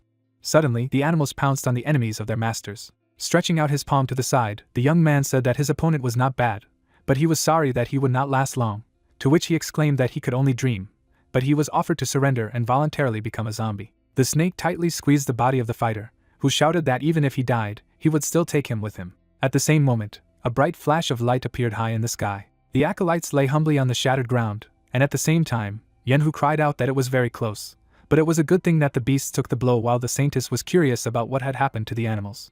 Sending streams of healing magic at the assistants, Junting asked him not to be afraid, because she would cure him, when suddenly the guy asked how she ended up here. They knelt behind the young lady and began to greet her, after which they announced that they had come here to escort her back, to which she replied that there was something dirty in their bodies and asked to be allowed to clean them. Lowering his jaw, Yanhu was indignant that his abilities were not working, and his brother wondered if they had said that the saint had not yet awakened and how she could. The silhouettes of the boys were enveloped in streams of red energy, and at the same time, they asked the girl to stop, and then tried to explain that displacing the holy blood from the mutated beasts would cause her to react negatively. The tiger abruptly raised his head up. Hovering in the air above the animals, the new queen of alienated animals has noticed that it is now much cleaner. Smoothing the pet's fur, Junting asked if he liked it here, and then invited him to go and join the other minions. Resting his hand on his knee, Yanhu asked if she could fully master the blood of the goddess, to which his brother replied that if it did, then they wouldn't be able to bring her back to the holy ancestral village because her mind was too deep. Putting his hand to his chest, Yanlong exclaimed that it was a curse and that they had no choice, so it was worth contacting the leader and coming up with a new plan. Gritting her teeth in anger, Shishan only asked not to tell her that the leader of the holy ancestral village was also in Pearl City, and the protagonist clarified who she was and noticed that she had an overreaction to this person. Clenching her fist, the girl imagined the silhouette of Aoshue and revealed that she had once been the second mayor of Pearl City and the most wanted criminal of the cleanup squad. Furrowing her brows menacingly, the advanced awakened stated that she had killed her master and left a scar on her face, and then added that this man was dangerous and had enough strength to confront their captain, so she needed to find out if this monster was really in Pearl City. There was a view of an empty clearing, and at the same time, Ping noticed that they were not able to control Junting, but they could at least cope with those two. Raising his fist in front of him, the protagonist exclaimed that the saint and the mutated creatures were already far away, and this was their chance, and his partner offered to capture them alive. The brothers bulged their pupils in fright when they heard a loud sound behind them. Pushing his comrade, Yanlong shouted that there was still an ambush here. Shishan sharply pierced the opponent's shoulder with her spear and told him not to move. His mouth wide open in fear, the young man began to call loudly for his brother. Pin instantly bound the enemy with a magic whip. Shifting his gaze to the side, the main character advised his opponent not to even try to let poisonous gas out again, and advised him to believe that his brother would pay for such a mistake. Pointing her sword at the man sitting on the ground, the advanced awakened asked why they had come to Pearl City, and then shouted that he should answer the question of whether Aoshue was also here and where she was. Sneering slyly, Yanlong stated that he wouldn't tell her. At the same second, the girl struck a blow to the chest of her opponent. Placing his hand on the boy's shoulder, the summoner said that he could remain silent as long as he wanted, but they would not stop cutting him, after which he added that he would treat his cuts, so he would not be able to die easily, to which he shouted that they were monsters. There was a view of the illuminated room, when suddenly they wanted to give the captain urgent information, to which he replied that he could report. Situ folded his hands, and at the same time, Shishan revealed that she and Ping had captured 2 members of the holy ancestral village, and then added that according to them, the village was aimed at removing Junting, who had awakened the blood of the goddess. The man closed his lips in disbelief when his subordinate revealed that Aoshue was in the city. Furrowing his brows, the leader of the cleanup team accepted the information and told the assistants to keep their eyes on the hostages, after which he added that the worst had happened, so it was time to get down to business. Turning back, Situ asked Manny to prepare the teleportation system, to which she clarified if he really wanted to activate the Pearl of the Sun and Moon. Touching her fingers to her collarbones, the lady shouted that this item was hidden in the town square, so he would give himself away as soon as he activated her, and the Heavenly Fox King had not yet appeared, so he was putting himself in too much danger. Clenching his hand into a fist, the captain explained that the original plan was to lure out the Heavenly Fox King so that their squad would grab him so that he would be able to activate the pearl without interference, and then added that since Aoshue was involved, they couldn't be sure of anything. The man's silhouette was enveloped in sunlight, and at the same time, he stated that he had to take a chance and activate the Pearl of the Sun and Moon before they could react. The street between the houses was not consecrated, and the leader of the cleanup squad exclaimed that this was the only way to save Pearl City, so there was no time to wait. A magical portal appeared on the square of the memorial monument. Situ walked out of the aisle, his hands in his pockets. The commander's cloak fluttered in the wind, and at the same time he noticed that confusion reigned in Pearl City, and the hearts of the people had become a great unstoppable force. Turning his head back, the man said that he could stop the Zhu family and restrain the mutated beasts, but he didn't understand who was facing the unstoppable power of human hearts. When the captain looked up, the blonde-haired girl asked who they had here, and if he was going to show the Pearl of the Sun and Moon in all its glory. Holding out her hand in front of her, Manny did not understand how she got here, because she could not feel it, after which she shouted that she should not let her guard down in front of the guests, and Situ noted that as they say, no plan will survive a clash with the enemy. Placing her palm on her side, Aoshue told her interlocutor to surrender, and then added that the moment they stepped into the square, driven by a desperate desire to end the zombie invasion, they had already lost, so the victory was hers. Furrowing his brows in displeasure, the man wondered where she got such a maniacal obsession with winning and losing, and if she had ever thought about how their so-called path of the king of mankind was contrary to the natural order of things, and then added that they were forcibly rewriting the rules of the world, although in time they would see that their interference would only attract mutated king-level creatures from all parts of the globe. And he clarified what would happen if they did not reach the level of the king, and what would happen to humanity in this case. Tilting her head down, the girl said that she would not lose. The eyes of the leader of the purification squad began to emit a red glow, and at the same time, he shouted that she had already done it the moment she first raised the blade on an innocent, and the moment she teamed up with Xiangming, and also when she decided that the end justifies the means, and that was when she truly lost. After all, she was following the path of lies, not the path of the king. The former mayor of Pearl City stood on turtles and said that the wisdom of the ancients says that a great commander achieves greatness when he passes over countless heads, and then asked if he thought that there was no bloodshed here if he chose to follow the path of the king, because history remembers only the victors anyway. Standing in front of the villain, Situ said that she was too ambitious, and a lot of people would die because of her, and besides, she would surely be able to reach the extermination of humanity, namely the point of no return. A crowd of undead roamed behind the lady, and at the same time, she admitted that she was sure that she would not dissuade him, so she did not come alone, but thought that as soon as he activated the pearl, he would attract the king of the heavenly foxes, and this could not be allowed to be allowed at least until he got the saint, and then dealt with him with the king, and then she shouted that no one would activate the sun and moon pearl today. Lowering his jaw, the leader of the cleanup squad turned to Chihai and remarked that he was the head of Pearl City, so he didn't understand how he could do this. Raising his eyebrows sadly, the young man said that the heavenly foxes are too powerful, and Sister Aoshue is right that humanity needs a king, so they should unite instead of going apart. Looking down, Situ explained that this girl was not a leader, and she would not succeed. Closing his eyes, the servant of the former criminal noted that his mistress was right, because some things need to be done, and no matter if they lead to a good or bad end. He added that his interlocutor was conservative, but he understood that he would not be able to change his mind. Suddenly, the undead army rushed to attack, and the head of Pearl City shouted that he had to ask him to give him his life, to which he said that this battle would decide the fate of this city. Powerful explosions occurred in a residential area in the south of the Green Square. The serpent wrapped around the legs of Junting, who was interested in what was happening there, and why the animals were afraid. Turning her head to the side, Shishan clarified whether this phenomenon was an energy fluctuation. Hovering in midair, the saint suggested that the heroes go and check it out, when suddenly the young man noticed that they had attracted her attention, as well as the mutated animals, and his partner exclaimed that it was the captain who had made this decision. Running forward, the girl shouted that they should find him immediately, and Ping asked what they should do with the Zhao brothers, to which he received an answer that an order had already been given to take them away. In front of the gate, the battle of the cleansing squad with monsters took place. Dodging the magic rays, Aoshue asked if this was all that Situ was capable of. Holding out his palms in front of him, the man said that holding her back was more than enough. The girl surrounded her own body with a protective barrier.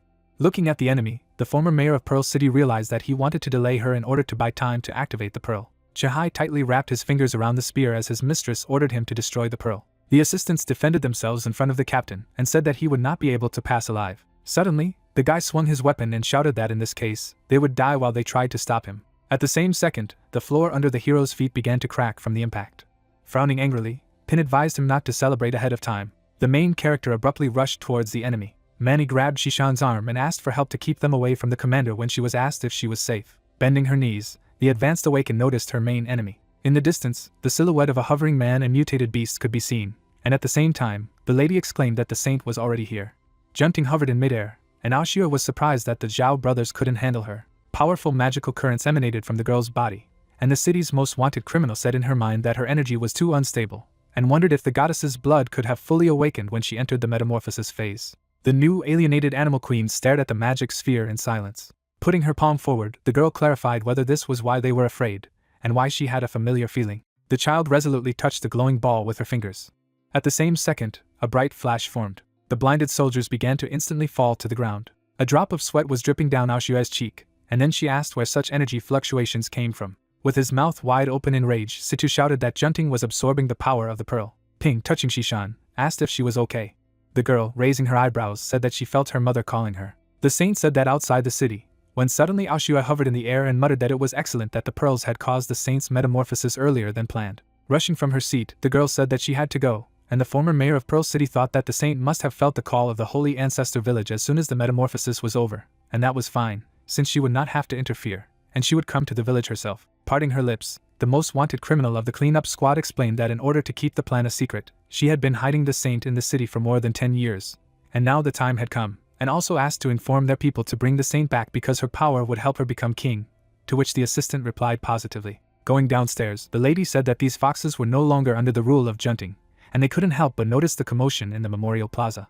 Frowning seriously, the girl noticed that this mess was more than enough to keep Situ busy, and since everything was going according to plan, she should get out of here before King Yu showed up. Behind the lady, members of the cleanup team could be seen, and at the same time, she reported that Situ had gone through a lot to activate the Pearl of the Sun and Moon, but in the end, he helped her, and originally, turning the saint into a goddess implied an elaborate ceremony in the village. Rushing to the places, the advanced Awakener asked to stop and exclaimed that she would not allow it, and she would not harm anyone again. After firing sharp projectiles, Shishan said that she would avenge herself and the master. Aoshu had turned around and asked if she was joking. Holding out her hand, the former mayor of Pearl City said that she should not overestimate herself. Suddenly, the most wanted criminal of the cleanup squad pushed the girl away. Pin rushed sharply in her direction. A moment later, the main character caught his partner. The protagonist hit his back on the floor. Flying high, the lady said goodbye to Situ, and at the same time, Chen asked if they would give chase. The man replied that they first needed to sort out the mess in the city, after which Manny ran towards the guys and asked if they were okay. Smiling, the guy said that everything was fine, and only a couple of scratches, and Shishan said that she was a weakling. Suddenly, a loud scream was heard, causing the girl to open her mouth in surprise and wonder where it came from if the mutated beasts and zombies had left with Junting and Aoshue. Lowering his eyebrows, the leader of the cleanup team announced that it was the king of the heavenly foxes, and at the same time asked Manny to activate the portal immediately. Noticing the people ahead, the lady wondered if they were the city guards, and after a moment she realized that they were foxes. The guy, stretching out his palm, ordered to drop the weapon, otherwise they would go to the forefathers. The advanced Awakened remarked that it was a good thing that they had learned about the foxes back in the headquarters, after which Ping, clenching his fists, exclaimed that they were being attacked by all the sky foxes, and therefore everyone should be on the lookout and watch for their stealthy attacks. Frowning menacingly, the gentleman said that it was not worth it. Suddenly, Situ hovered in the air and activated the resonance of brain waves, and also said that he would delay them. With his mouth wide open, the leader of the cleanup team asked to evacuate Pearl City, and then Su tried to object. Lowering his gaze, the man said that this was an order. Through the sweat on his face, the protagonist asked why Junting didn't take the fox with her, to which his partner replied that most likely their king had activated some kind of protective barrier, and added that they had to leave. The gentleman lowered his gaze. Stretching out his arms, Situ thought that they were no match for the king, and so by staying here, they risked becoming more victims. A moment later, the guys entered the magic portal. There was room for teleportation. Suddenly, the opponents clutched their heads, and the leader of the cleanup team asked if everyone was still not showing themselves. Lowering his eyebrows, the man asked to be impressed by the strength of the king of the fox lair. Suddenly, a dark silhouette flew past him, and it was heard that his eyes had never seen a man more powerful than him. A huge monster appeared, which said that it was not yet strong enough to resist it, and at the same time, the system wrote about the celestial fox's skills, and the master wondered what the beginning of inversion was. The monster waved its hand, and at the same time, Situ shouted that there was another way to check if he was strong enough or not. Bright flashes appeared above the man, and he decided to inflict the strongest blow he was capable of. The projectiles passed through the body of the undead, and the leader of the clearing team muttered that he would heat his insides until they were cooked and then create a vacuum for him to explode. The enemy said that it was a beautiful lunge, but useless, after which the gentleman, raising his head, clarified whether it was a cognitive distortion. The artificial intelligence reported that the cloning illusion was activated, and Situ, while dodging the opponent's attacks, thought that it was different because he had closed his sense before the fight began, and it was not a clone, because clones disappear when attacked, just like his, and also wondered why there was no scratch on it, and added that this attack was capable of making a hole in the mountain. Smiling menacingly, the dark creature said that he would not fool him with his illusion tricks. Clenching his jaw, the man realized that this was still a skill of the principle of inversion, and it did not affect his feelings, as a cognitive distortion, but he distorted reality itself, and added that temperature, gravity, and physics did not apply anything to his body. Tightly gripping the leader of the cleanup team, the monster wanted him dead. The monster's eyes burned brightly. Lifting the corners of his lips, the gentleman remarked that it was unfortunate that his skill only manipulated the principles that influenced himself. Suddenly, a bright flash appeared, and at the same time, Situ clarified that it wasn't working for him. A transparent shell appeared, and at the same time, the evil spirits asked if it was a spatial barrier, and realized that it was temporary, and the man said that he would seal it in time for centuries. The dark creature opened its mouth and asked if it thought it would stop it by locking it here. The monster, lowering his head, said that if he died, then living space would also die. In the palm of the leader of the clearing team there was a monster in a transparent barrier, and the system wrote about spatial temporal initialization, namely death rewinds time around the caster, creates a cycle that returns to the moment of activation of the skill. The eyes of the undead glowed red, and he said that an entertaining person could endlessly reset time in his space, which meant that he would be stuck here. The master's head appeared, and then the dark being said that since he had the ability to change principles such as time, he would not be subject to a time loop. Frowning maliciously, the monster remarked that he would not remember anything, and wondered if he could retain the memories of killing him over and over again. Spitting at the man, the monster said that constant killing would bore him, or anger him to death, and therefore it was better to let him exhaust himself, and let him constantly come to his senses until his body coped with the next overload.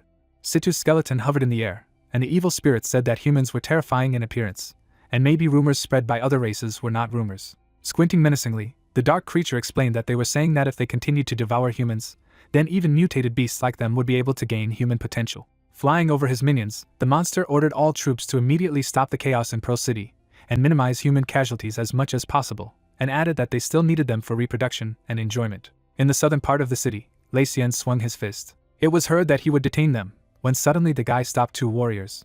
Opening his mouth wide, the man asked to be released and asked what he was doing. Katie, touching his cheek, wondered if they were fighting among themselves and how stupid they were, and the martial arts school master exclaimed that he was a traitor because he betrayed Pearl City. The soldiers stood opposite each other, and at the same time the master ordered to immediately stop and retreat. Squinting menacingly, the strong man realized that it was the city's fear that had come, and apparently there was no way back, and therefore he had to finish the job. Sharply clenching his fist, the jock shouted that let the guy die too.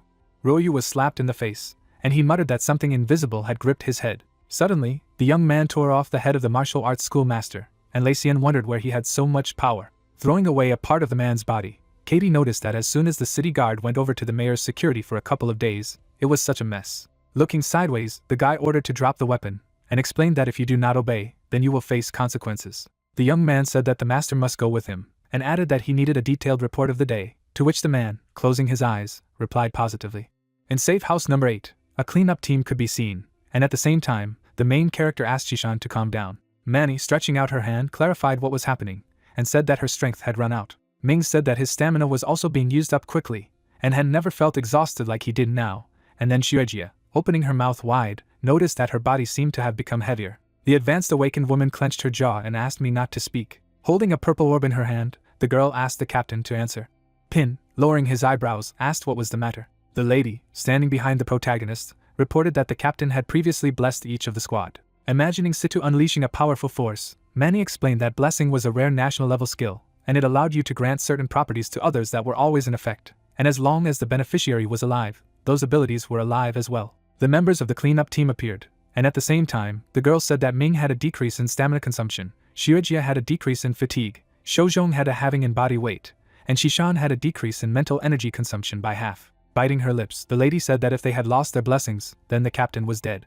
Lowering his gaze, Pin wondered if someone like Situ could die so easily. Suddenly, the bracelet on the wrist of the main character lit up, and it was heard that a lot of time had passed since he appeared in this form. Smiling, the advanced awakened asked the captain if he was alive. A hologram of the chapter appeared, and he replied that not really, and in about a year, he would exhaust his strength, and be finally killed by the celestial fox. Opening his jaw, the protagonist clarified if he was talking to them through this bracelet, after which the man clarified that it was a contingency plan, and once he died physically, his consciousness would form in a virtual copy, and would be transmitted through this bracelet.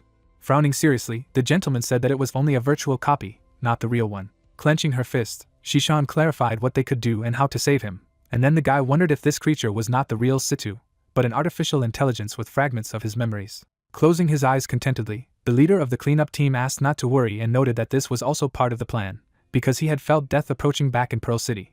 But even in the face of death, his hope did not fade. A monster in a transparent shell appeared, and at the same time, the captain said that right now the Sky Fox was in a loop of a time trap, and it was possible to get out of there either at his will, or until the energy ran out, and also added that he was imprisoned in the memorial square, killing him over and over again and trying to suck out his power. Standing in front of the guys, the man said that they had about a year, and he would not run anywhere, and this was their chance to defeat the heavenly foxes.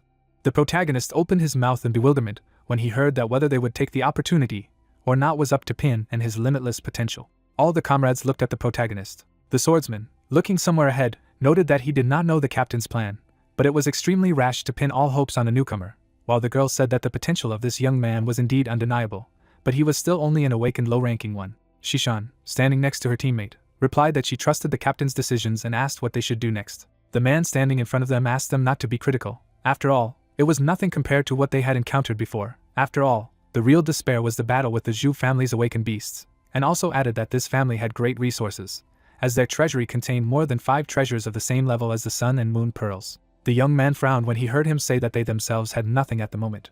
The head, putting his hands in his pockets, explained that in fact, the gap between the team and the current enemy was not that great, since they just lacked a weapon that could defeat a mutated king-level beast. At the same time, one of the fighters asked if there was a king-level weapon. The commander, looking at the hero, replied in the affirmative and explained that not all the awakened were allowed to enter this place, and even so, they only have one chance, which could cost them their lives. An arrow appeared after he said that it was there that he managed to find a projectile that turned the tide of the war, and added that at the moment it would be Pin's turn. A comrade standing behind shouted the question of whether this man was the unlimited awakened. The guy, closing his eyes, noted that he had apparently already planned everything and he had no choice but to follow his plan.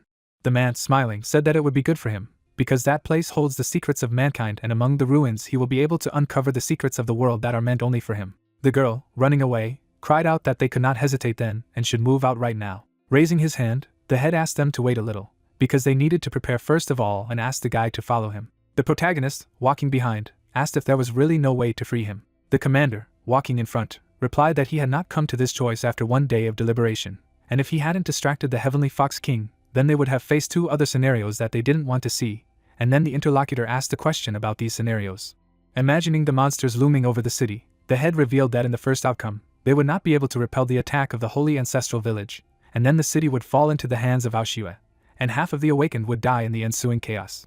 A monster that kills people immediately appeared, after saying that in the second Exodus, they would have successfully defended the city, but without him, the Heavenly Fox King would have killed any powerful awakened, which meant the loss of 30% of all fighters. The fox raised his hand to the men as the commander said that now that he was able to keep the Fox King trapped, Princess Yu was the most terrifying among them, and in a one-on-one fight, no one was equal to her among the powerful awakened. However, when faced with several opponents at the same time, even she would not be victorious. Stopping in front of the cage, the man also explained that if it wanted to destroy every awakened person who revealed their abilities, it would take them a year or two, but the hero thought that given the current situation, this was the best possible result. The leader, standing beside him, asked him to go get Yanlong's blood. Turning his head, the young man inquired about the use of this blood. The interlocutor, frowning, asked if the guy was not stuck at the 9th level. The latter also replied in the affirmative and added that during the battle, he noticed that he had already almost reached the 10th level and the average level of awakening. Raising his hands, the hero continued, saying that at some point he seemed to be blocked and he not only failed to level up, but also had a feeling as if something was holding him back, like a lump in his throat. The old man pointed his finger and said that he should try to drink some of Yanlong's blood and awaken the power, and then he would be told how to remove the lock. There was a dripping of blood after him saying that there was actually no difference between low and medium, because the reason he couldn't break through was because he had too many abilities.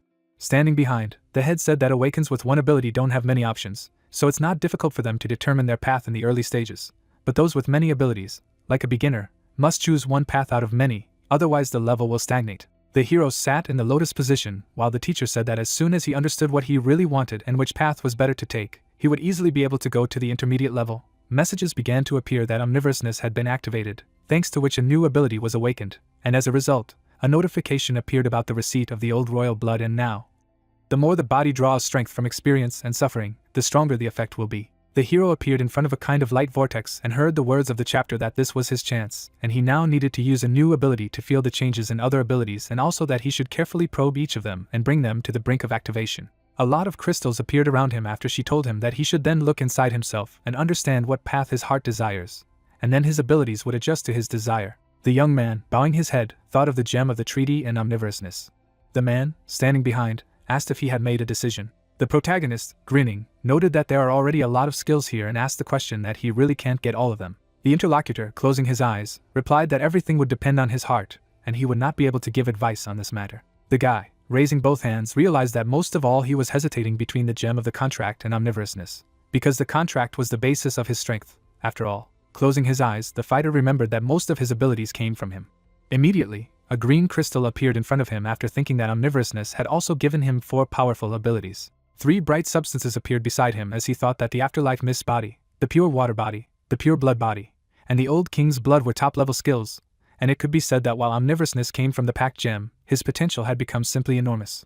A green light lit up the room as the hero tried to figure out what he needed to do to choose which path would be his main path for further advancement. The man, looking at him, noted that he had apparently already found the answer, and immediately there was a message from the system that the advancement was successful, thanks to which the person was able to reach the 10th level and become an awakened middle level. The protagonist, without opening his eyes, tried to understand whether he had managed to raise the level and immediately activated the analysis.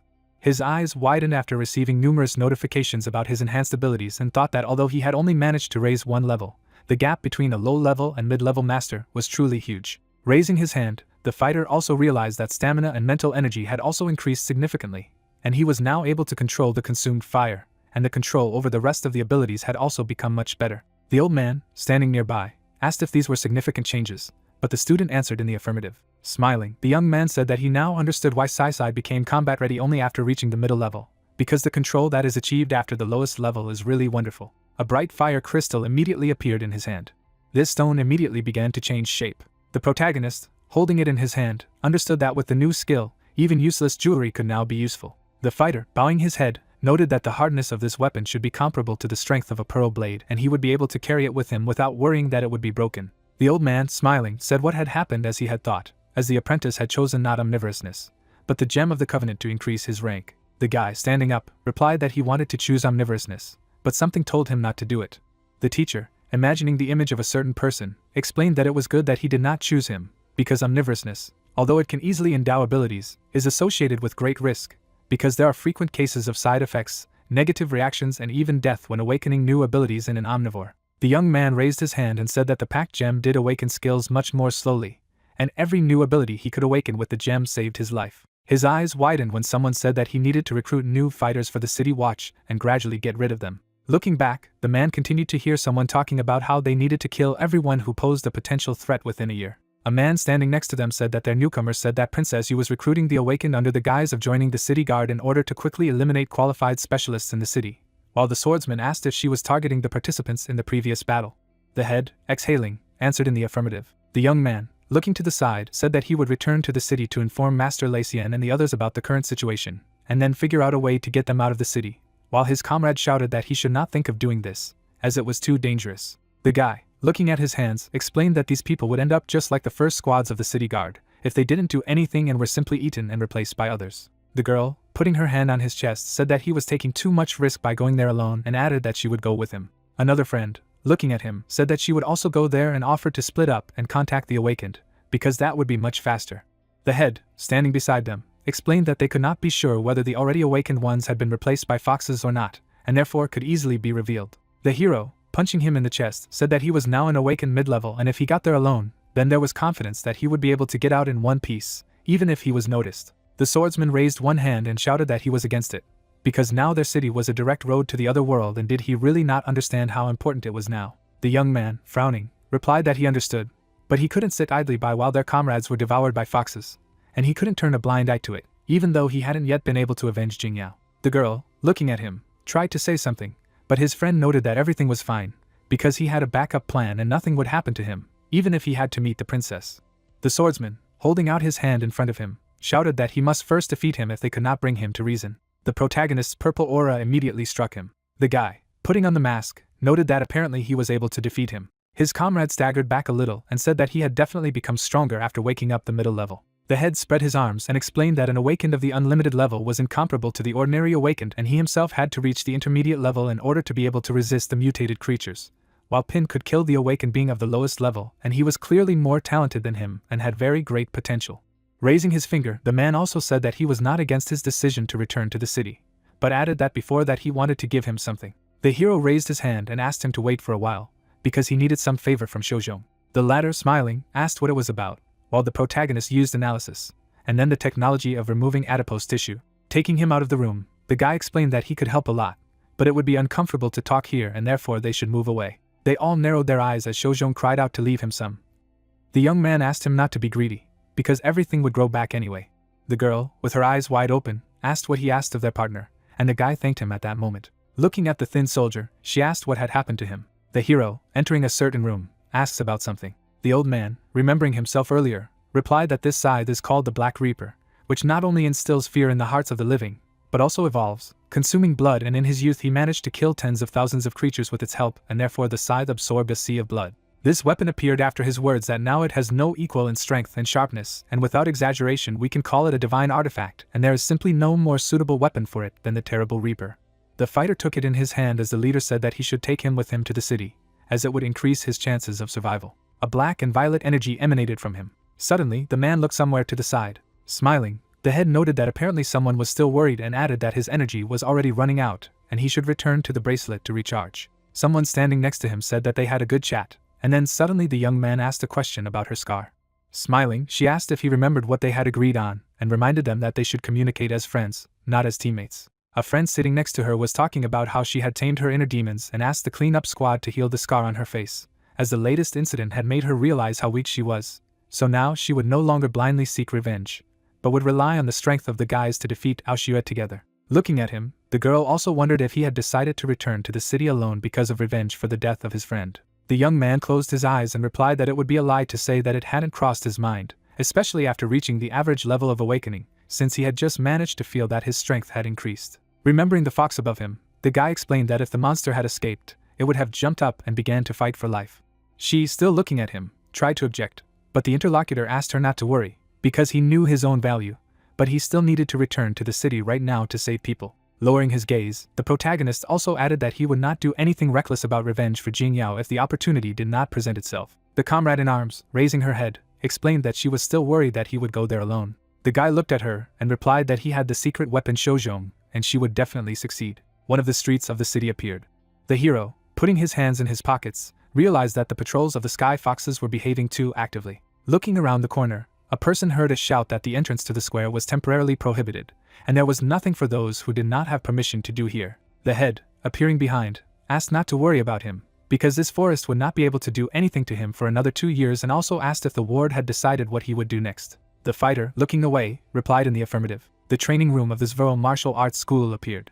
The man looked at the energy that was seeping through the doors. The protagonist, appearing in the room, introduced himself. The latter, jumping up, asked where he had disappeared all this time. The guy, smiling, replied that he wanted to thank him then, but could not find him anywhere. Sitting down on a chair, the young man asked if the coach could help him with something. The latter, crossing his arms over his chest, said that judging by what the guest had said, the mayor had long betrayed the city and the Sky Foxes had become the main ones, but his statements did not sound very plausible, when suddenly someone shouted that the captain of the city watch had come to him. The man, standing still, asked the man to wait in the hall. The hero, frowning, explained that the Sky Foxes had replaced the city guards, and in any case it was clear that his words would be true. The hall of the academy appeared. The teacher, raising his hand, apologized for waiting, because the meeting with the captain was unexpected for him. The man, crossing his arms over his chest, explained that he had come here to congratulate him. The coach, frowning, asked what such an honor was deserved. The guest, standing in front of him, replied that the mayor had decided to appoint him vice mayor of the city, and this would soon be announced. The latter, closing his eyes, replied that he was infinitely grateful to the mayor for such generosity. The captain, glancing back, said that it was time for him to go. The man, standing still, thanked him and asked him to convey his gratitude to the mayor. The hero, appearing behind, asked him to calm down, and the interlocutor replied that he was not going to go into a fight, from which he would not be able to emerge victorious, because here he was outnumbered. As he was leaving, the teacher noted that he had most likely come to him with a plan. Entering the office, the man asked to be told the role, and the protagonist replied that he hoped that he would take the opportunity to be promoted to vice mayor to arrange a banquet and invite the awakened who were defending the city. The young man, walking beside him, explained that they would tell everyone who had not yet been replaced by the foxes about what was happening. Standing behind, the fighter also added that those who want to leave will be taken out of the city through a portal, and those who decide to stay will report on the plans of the celestial foxes, and this will allow them to be on guard and not succumb to attempts at control. The coach, gritting his teeth with force, said that it was right, because someone here could have families and it was logical that they would not want to leave, but the guy replied that this was all they could at the moment. There were also a lot of monsters downstairs, when the hero said that even his school was not spared, because some students also managed to be replaced. He also replied that he could not even think that there were so many of them. Turning around, the teacher said that the guest had really done enough, and in a situation where it was difficult to recognize the enemy, no one could save everyone. Putting his hand on his shoulder, the man said that they would act according to his plan. The young man, bowing his head, thanked him, and the interlocutor replied that they should thank him, because it was he who gave them hope that they had a chance to defeat these monsters. The soldier suddenly looked out of the window. Jingyao was walking there. The hero, gritting his teeth with force, realized that this was the monster that killed his real girlfriend. The queen raised her head and asked what was so unusual about the city, and the commander replied that everything was calm, except that Lei Xian was going to organize a banquet. The girl, smiling, asked if he really wanted to boast as soon as he became deputy mayor, and added that he really was a simpleton. The ward, approaching, asked if they should send a fox to this man, but the queen replied that it was not worth doing, because this man was only looking for an excuse to receive gifts and fill his pockets, and such a guy would not pose any threat. Raising a finger, the head asked her to focus on the rats from the cleanup squad to find out their plans. Turning around, she noted that she was interested in information about Pin. Many people gathered in the square and words of congratulations to Lei Xian were heard. The man raised his hand and said that they were all too kind to him. The student, covering his mouth with his hand, whispered something. The teacher, folding his hands in front of him, apologized and explained that urgent business awaited him. The guest, standing nearby, said that they would not detain him, and the deputy apologized for not being the best host. The commander, glancing to the side, said that they should leave, because everything was exactly as the queen said and this man was using the banquet as an excuse for profit. Glancing at a guest, the girl noted that the woman looked very exquisite, and her partner asked if she had her eye on her. Turning around, the commander said that she could stay there and have fun, but asked her to be on her guard, because she should wait until the banquet was over before doing anything. The fox, smiling, answered in the affirmative. One of the people, sitting on the couch, said that they would listen to his instructions and asked if they could find out the reason for the meeting. Looking to the side, the teacher explained that the reason was extremely important, and now the guest would tell them all the details.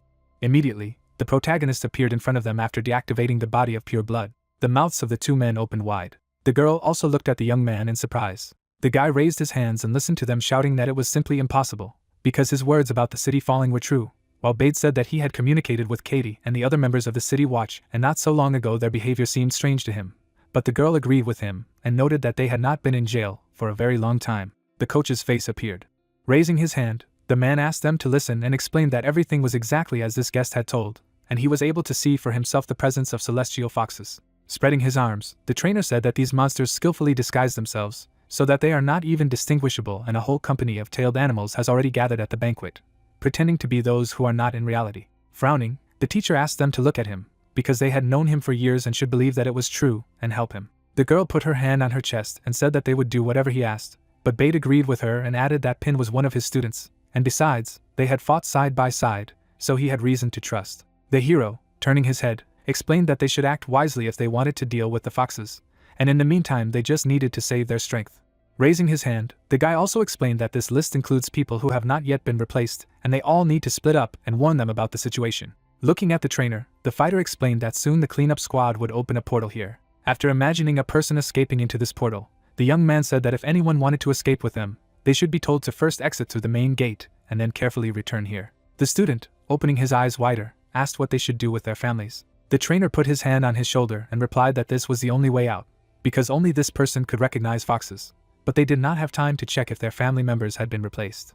They all looked at him as he said that if they found out about their plan, they would hasten the destruction of the Awakened, and either they would stay and watch for those who behaved extremely suspiciously, or they would take their relatives and temporarily leave the jurisdiction of the city watch. Baidi, shaking his head, replied that he agreed with him, because it was almost impossible to keep it a secret with so many people. The guy, raising his hand, said that he would watch from the shadows, and if one of the foxes behaved strangely at the banquet, then fire would be used as a signal. The teacher, holding his fist to his chest, said that he left the further plan to his discretion. They all started to leave when the coach said that he and Baida would need to have a drink sometime when a good opportunity came up, and he thanked him. The fighter, watching from around the corner, realized that they had already informed almost all the people at the banquet, and most likely the foxes did not notice anything. Behind him, the image of a girl appeared who asked him to be careful. At the same time, the hero assumed that she was trying to warn him about something. His gaze immediately shifted to the side. Noticing the girl behind, the man realized that the cursed monster was still here. Clenching his hand into a fist, the hero realized that he had to figure out how to distract her, because if she suspected something, then the whole plan would be disrupted.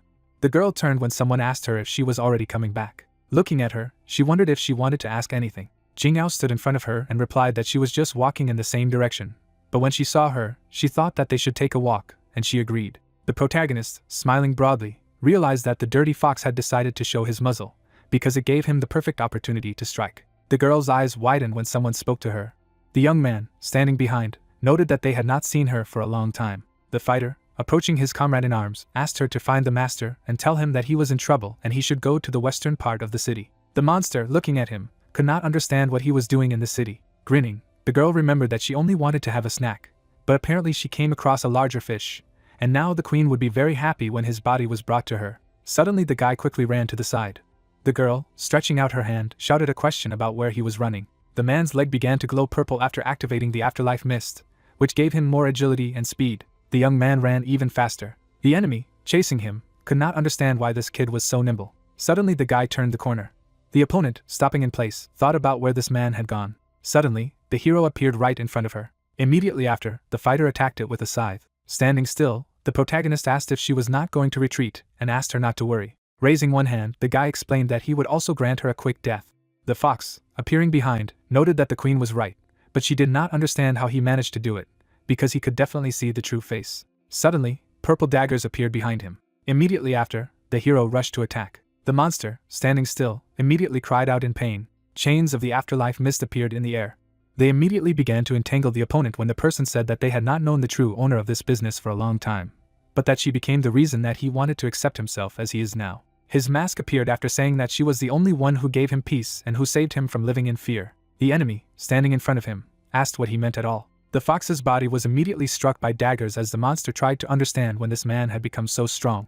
The protagonist, standing still, spoke about how Jingyao was his childhood friend and the most important person in life. The fox, gritting his teeth, asked him to stop, while the hero said that this girl only wanted to make her dreams come true. The young man, snatching his dagger, shouted a question about why the monster did this to her. Blood was dripping down to the ground. The enemy, throwing back his head, said that he was sorry that he did not find out something. Frowning, the monster screamed that he would not be able to know the despair on her face as she died. Immediately after, the guy attacked her with the remaining daggers. Blood was dripping from her mouth. Suddenly, the girl's body appeared. The hero immediately removed the mask from his face. The fighter raised his weapon behind his back. Looking ahead, the protagonist said that he only wanted to kill him. Immediately after, the young man attacked with his sword. The mask began to disappear from his face. Someone appeared behind and remarked that it was extremely surprising that he had killed this warrior alone. The soldier immediately looked back. The queen, crossing her arms over her chest, said that she did not even think that he would return, because he really wanted to die a terrible death. The awakened one, raising his head, asked if she really thought that he did not have trump cards up his sleeve and immediately activated the analysis skill, but notifications appeared about the inability to use the ability. The girl, looking down, asked if he would resist with one foot in the grave. A huge fox appeared behind her after saying that she really wanted to take his life, and there were also system windows with information about the skills of this enemy. A barrier began to appear around the person after using the body of the afterlife mist. Her attack was blocked by the shield. Holding out his hand, the fighter ordered the skill to free itself. In his hands, the scythe of a terrible reaper immediately appeared. After that, the man jumped back in order to evade the attack. Gritting his teeth, the young man realized that it had broken through his fog without any effort. Looking at her, the guy remembered that according to his analysis, her main weapon was the tail. Her attack struck his body with pure water after thinking that such a skill would neutralize all physical damage, so her attacks would be useless. The girl, putting her hand on her side, noted that apparently he had more than one ability in reserve. Attacking him with her tail, she asked if he really thought it would save him. After all, it didn't matter how many abilities he had, since it wouldn't make up the difference in their strength anyway. Looking at her tail, the man realized that she was freezing her tail to freeze his entire body. The fox stood in front of him, talking about how even Sita couldn't see the king's illusions and wondered how he could do it, while the fighter was thinking about how he couldn't use two skills at the same time. The queen immediately stamped her foot. Crossing her arms over her chest, she wondered if it had anything to do with the red gem. Flames began to surround her body after the activation of the military pact. The fog began to dissipate. The head, standing still, noted that it was a really nice reception. Looking back, she also said that he had escaped thanks to him, and asked him what had happened to him, and why he was not running away again. The fighter, spreading his arms, replied that he would not be able to escape alone. His gaze shifted to the side after saying that it had been decided to call for reinforcements. She was still standing where she was when she heard someone scream.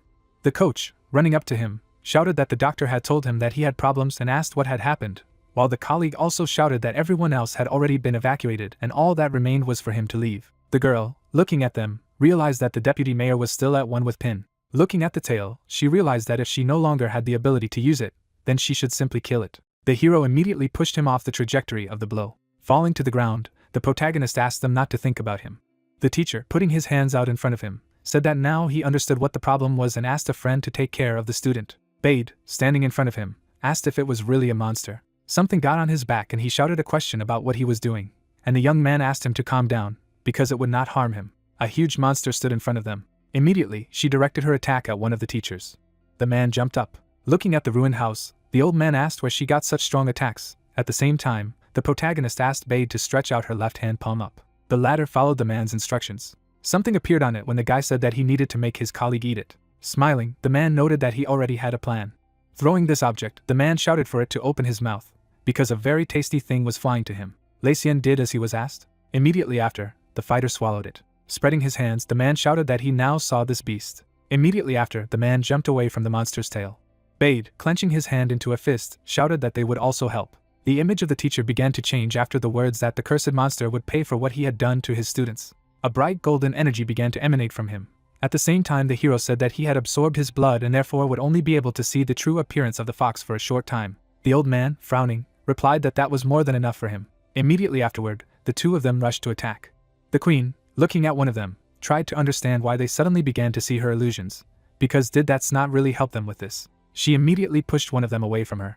Her eye lit up bright red at the thought that she shouldn't pay attention to his tricks. Spreading his arms, the enemy shouted that he would kill them all. Something appeared behind her after the words that it was time for the ward to get to work. Someone's hand appeared. The servant, appearing from the ground, replied that he would do whatever she ordered. Lei Xian bent down and asked his partner to be careful, as he had managed to sense the immense power behind her shadow. The hero, looking up, realized that this was not an illusion, but he could understand how the celestial fox hid in its shadow, because he had never seen such a thing before. Looking at the new enemy, the man realized that he could not use the test as long as the pure blood body was used. Appearing, the guy said something, and the comrade noted that even in the form of a solar fire, it would be extremely difficult to defeat the two of them. An object appeared in his hand after saying that he should not hesitate, because they would definitely get out of the city, and asked for a minute. After eating this, the master said that if he was so sure, then they would trust him. His flames immediately changed color after saying that they would trust him with their lives. Immediately after, the fighter dodged the attack with his tail. Another enemy appeared near him, shouting that this man would be killed first. Bade began to block his opponent's punches. Immediately afterward, the teacher himself rushed at him. However, the opponent evaded such a capture. Wounds appeared on the coach's chest. The fox was already preparing for the next attack. The fighter gritted his teeth when the hero told him not to worry, because he would be able to heal such wounds, and added that most likely this enemy could attack him through the shadows. Lei Xian was dodging the queen's countless attacks at this time. Attacking its tail, the man knew that they could no longer stand aside. Turning around, the coach shouted that he and his friend needed to use the 3+1 tactics. The comrade, glancing to the side, agreed. Bade, continuing the fight with the shadow monster, shouted that for him, his blows were like tickles, and also that he had good speed, but that was all he had. The monster, baring his teeth, shouted for him to close his mouth. Immediately after, the enemy's hand pierced his body. Blood spurted from the man's mouth. Suddenly the coach took the monster by the muzzle. After that, the man lifted the body of his opponent into the air. It went forward. Suddenly, the queen's tail pierced the coach's chest. Two enemies stood in front of him. Immediately, the man released blue flames directly at them. Nothing could be seen ahead. The hero, appearing nearby, said that this was their chance. Handing over the items, the fighter asked to hold them and in no case let them out of their hands. The man, holding the walkie-talkie to his mouth, said that everything was ready and Shojong could return the fat. They immediately soared into the air. Bade, frowning, shouted that he was a scoundrel, because he should have warned him before throwing such a trick. Looking back, the man also noted that it now looks like an official escape. The protagonist, trying to keep his eyes open, realized that he had spent too much energy healing his body with pure blood and he had no strength left at all. After throwing the stone, the guy said that this gem would take them to the base.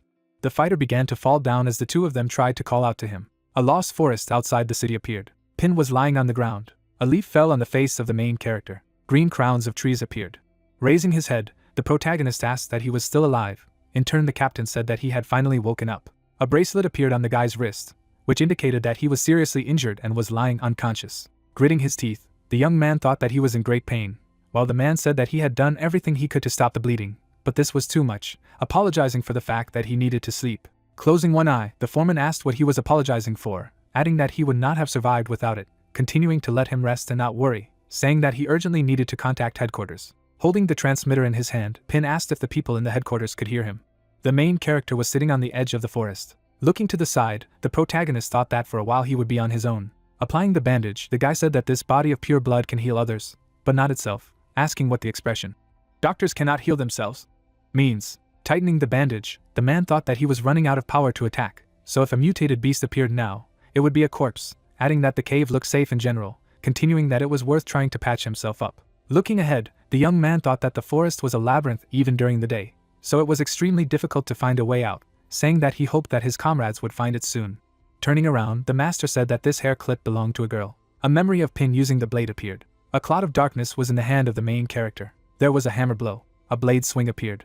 Starting to tremble, the protagonist said that he had finally, after so long, avenged her, asking why he was not happy. Falling to the ground, the guy stated that he continued to repeat that it was all for her, but in the end, these words became an obsession. The hand of the young man appeared, saying that he had spoken of noble ideals, but his heart yearned for nothing but world fame. Gritting his teeth, the man asked what good it was in all this nonsense about revenge, since the dead never returned, adding that no one was capable of performing such a miracle. Without showing his face, the master asked if he could really bring the girl back to life, adding that he had previously treated his sister with a body of pure blood, and the severed arm had grown back, and according to the master, the new hand worked perfectly, continuing that the lady had no symptoms of rejection, because her hand looked exactly like the old one. The lady held Ping's head in her hand. A man appeared in flames, making it clear that it turned out that time was later connected with the master's body, and he discovered that he could replace organs, thereby preserving life, and if his theory was correct, he would be able to resurrect his girlfriend. A face appeared on the ground. Knitting his eyebrows, the protagonist said that the body of pure blood has a limit in healing, asking if it would be possible to do something to the girl's face, continuing that he did not know if it was possible. A hand touched his face, indicating that the pure blood body had been activated. His face was flushed with blood. Smirking, the young man stated that he was a little tired, adding that it works. Using magic, the man thought that he only needed to concentrate all his energy and bring his regeneration to the limit. The lady was surrounded by blood. Pin's exhausted hand appeared, asking what had happened. Making a serious face, the protagonist stated that he could not fully restore her body due to his injury. Looking ahead, the guy said that he would not give up, adding that he refused to lose her again, even if it took all his strength to the last drop. The girl was in a blood whirlpool. People were flying over the forest. Looking ahead, the master stated that something was wrong here, ordering them to prepare for a blow. In turn, the partner replied that he understood. Those who woke up flew down. The earth appeared. His foot stepped on the surface. Dusting himself off, the man said that seriously, that kid was as reliable as a security door on a submarine. Stretching out his hand, the guy stated that they were masters, adding that they were waiting for them. Smiling, the guy stated that, to be honest, he took the fat as soon as he received Pin's message. However, it did not affect the landing. Holding his head, the young man said that he was terribly sorry that she had frightened the masters. Putting his hand on the neck of his subordinate, the man said that such a trifle could not scare them, adding that someone would be fooled anyway, so he should try harder. In turn, the awakened man agreed. Looking ahead, the girl asked where the main character was, asking that he was not with them. Closing his eyes, the man said that this was what they wanted to talk about, telling about the protagonist's fall into the thicket of the forest. Looking ahead, the master said that this place is called the Lost Forest because of the difficult terrain, adding that once they enter the sky, it is no longer possible to find their way back, continuing that they have almost no orientation, so most likely, they themselves will get lost if they go there without anything in search of the guy. Keeping his hand on his chin, the ally stated that the stripes of the Purge squad had a tracking function, adding that they would simply use them when they needed to find their way back. In turn, the warrior replied that she would go too. Without showing his face, the foreman said that he would go too, adding that he hadn't noticed Pin's injury, so he was also responsible for ordering his subordinate to take care of his wounds. Looking at the man, the master said not to worry, because his wounds had already begun to heal, just not so quickly, saying that the mutated creatures would not be able to compete with him. Smiling, the guy said that it had been decided that the three of them would go in search of the main character, and the subordinate would take the master to the base. In turn, the young man replied that it was wonderful. Shaking his head, the young man said that they should wait, because he did not mean that he did not want to go in search. Standing at the counter, the employee said that he should consider that the task had already been completed. In turn, the superior replied with consent. The sky from the cave appeared. Sweating, the protagonist said that there was still a little left. Making a surprised face, the guy realized that he had gained a deep knowledge of human anatomy and the circulatory system, thinking that this was the perfect time, continuing that now it should work. A girl appeared. Covering his eyes with his hand, the young man asked if he succeeded. An eye appeared, from which tears came. A hand was visible. Smiling, the lady said that they had not seen each other for a long time. Looking ahead, the man addressed the lady by name. Falling to the ground, the master thanked the god. Picking up her friend, the miss asked if he was okay. In turn, Pin replied that he was fine, just a little tired. Closing her eyes, the girl said that he had not changed, adding that he was still reckless. Looking up, the protagonist stated that his recklessness allowed them to meet today, adding that he was glad he ate the gem that day. Lowering her head, the lady replied that she knew, saying that he had always been hardworking, adding that even at school everyone doubted him when he joked that he would become a farmer, or when he encountered foxes, he did not stop moving on. The man put his hand on his head. A monster appeared. Stroking her head, the lady said that he had grown so much and made so many wonderful friends, adding that it made her extremely happy, saying that he should worry more about them. Without showing her face, Miss asked him if he was very tired, adding that he had already done more than he needed to do, suggesting that he rest for a while. Tears appeared on the young man's face. Starting to cry, the friend said that she would very much like to continue this path with him. Wiping away her tears, the lady noted that, unfortunately, she could not, because it was too late, because her soul had long since dissolved, continuing that he still had unfinished business, asking that she knew that Pin would find her again somewhere out there. As she began to disappear, the lady said that when the time came, she hoped to remember him again by saying goodbye to her interlocutor. The main character was lying on the ground. Rocks appeared under the night sky. An eye appeared. Getting up, the protagonist called his girlfriend. The girl's body appeared. The guy exhaled heavily, saying that she should wake up, because she could catch a cold if she continued to sleep like this. The lady's eyes were empty. Jumping away, the young man said that she was very cold. The hand was at the nose. Making a surprised face, the man announced that she was not breathing. Making an enraged face, the master asked that they were really mocking, since she had just spoken to him. Red magic was near the lady's body. Mrs. eyes were blank. Without showing his face, Pin said that he heard his girlfriend's voice, adding that he could not have imagined, continuing that she was saying something about the soul. Sitting on the ground, the main character suggested that she could not be resurrected due to the fact that her soul is no longer there. Lowering his head, the protagonist thought that this was the case, because if it were that simple, it would defy all logic, adding that even if it did, she would still be the same, continuing that, however, as she had said, if the young man found her soul, there would be a chance. Looking to the side, the man thought of the mutated beast. An insect appeared. The light was burning in the cave. Pin sat next to the monster, asking if it had woken up. The monster was standing on its paws.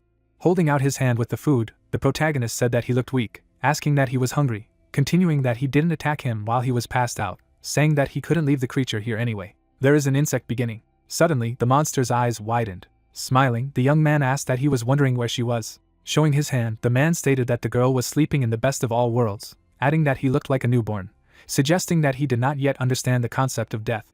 The ant looked ahead, pointing his finger at himself. Pin asked what he wanted to give him food. Smiling, the protagonist thought that this was the first time he had met such a friendly mutated beast, asking what she was saying that he should appreciate the present, continuing that she was right, because no blues can change the past. The protagonist was lying on his girlfriend's lap. Looking to the side, the guy said that he didn't know what kind of monster he belonged to, using an ability called analysis. A monster appeared, making it clear that he had a king-level skill. Closing his eyes, the young man thought that the kid had a chance to become a king-level beast, adding that he had just escaped from one princess and had already stumbled upon the second one, asking if it was fate. Looking ahead, the man asked what it was, having made an analysis. A lot of mutated ants appeared. Smiling, the master said that it seemed that his friends had come for the monster. The hand of the main character appeared, asking what happened. The protagonist took the monster in his arms. The insects were going to the cave. The guy, using the body of pure water, ran away from the shelter. Lowering himself to the ground, the young man said that they did not seem to be very happy to see him, asking that they were the ones who had wounded him.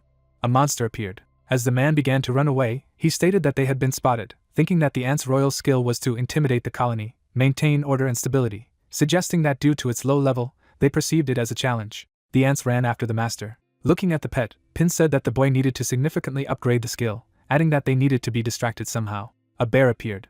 Jumping on the back of the beast, the main character thought that this was just the right thing. Fury appeared on the animal's face. Looking at what was happening, the protagonist suggested that it should work. Suddenly, the guy's eyes widened, asking what kind of ants they were. Only a skeleton remained of the bear.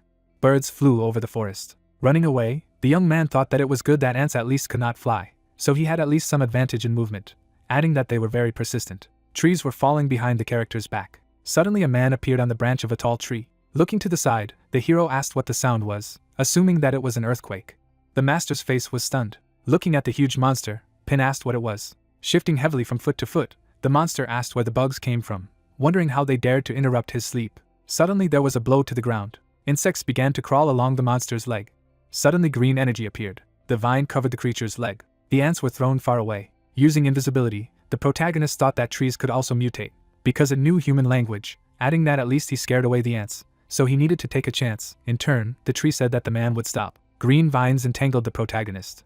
Fury appeared in the monster's eyes, asking where he was in a hurry. In turn, the guy realized that he could see him, adding that the tree had a very high level, since he could see his night walker. Looking at the monster's face, the young man used an analysis, which stated that it was impossible to conduct an analysis. Smiling, the creature said that the boy should not be nervous, adding that as soon as he was awakened by the ants, he saw the master. Clenching his hand into a fist, the man thought that he was fallen. In turn, the tree stated that it had not seen a man for so long that he even got excited. In the end, the hero thought that all the fallen people he had encountered before were psychos or logs, assuming that that tree was friendly. Two faces appeared.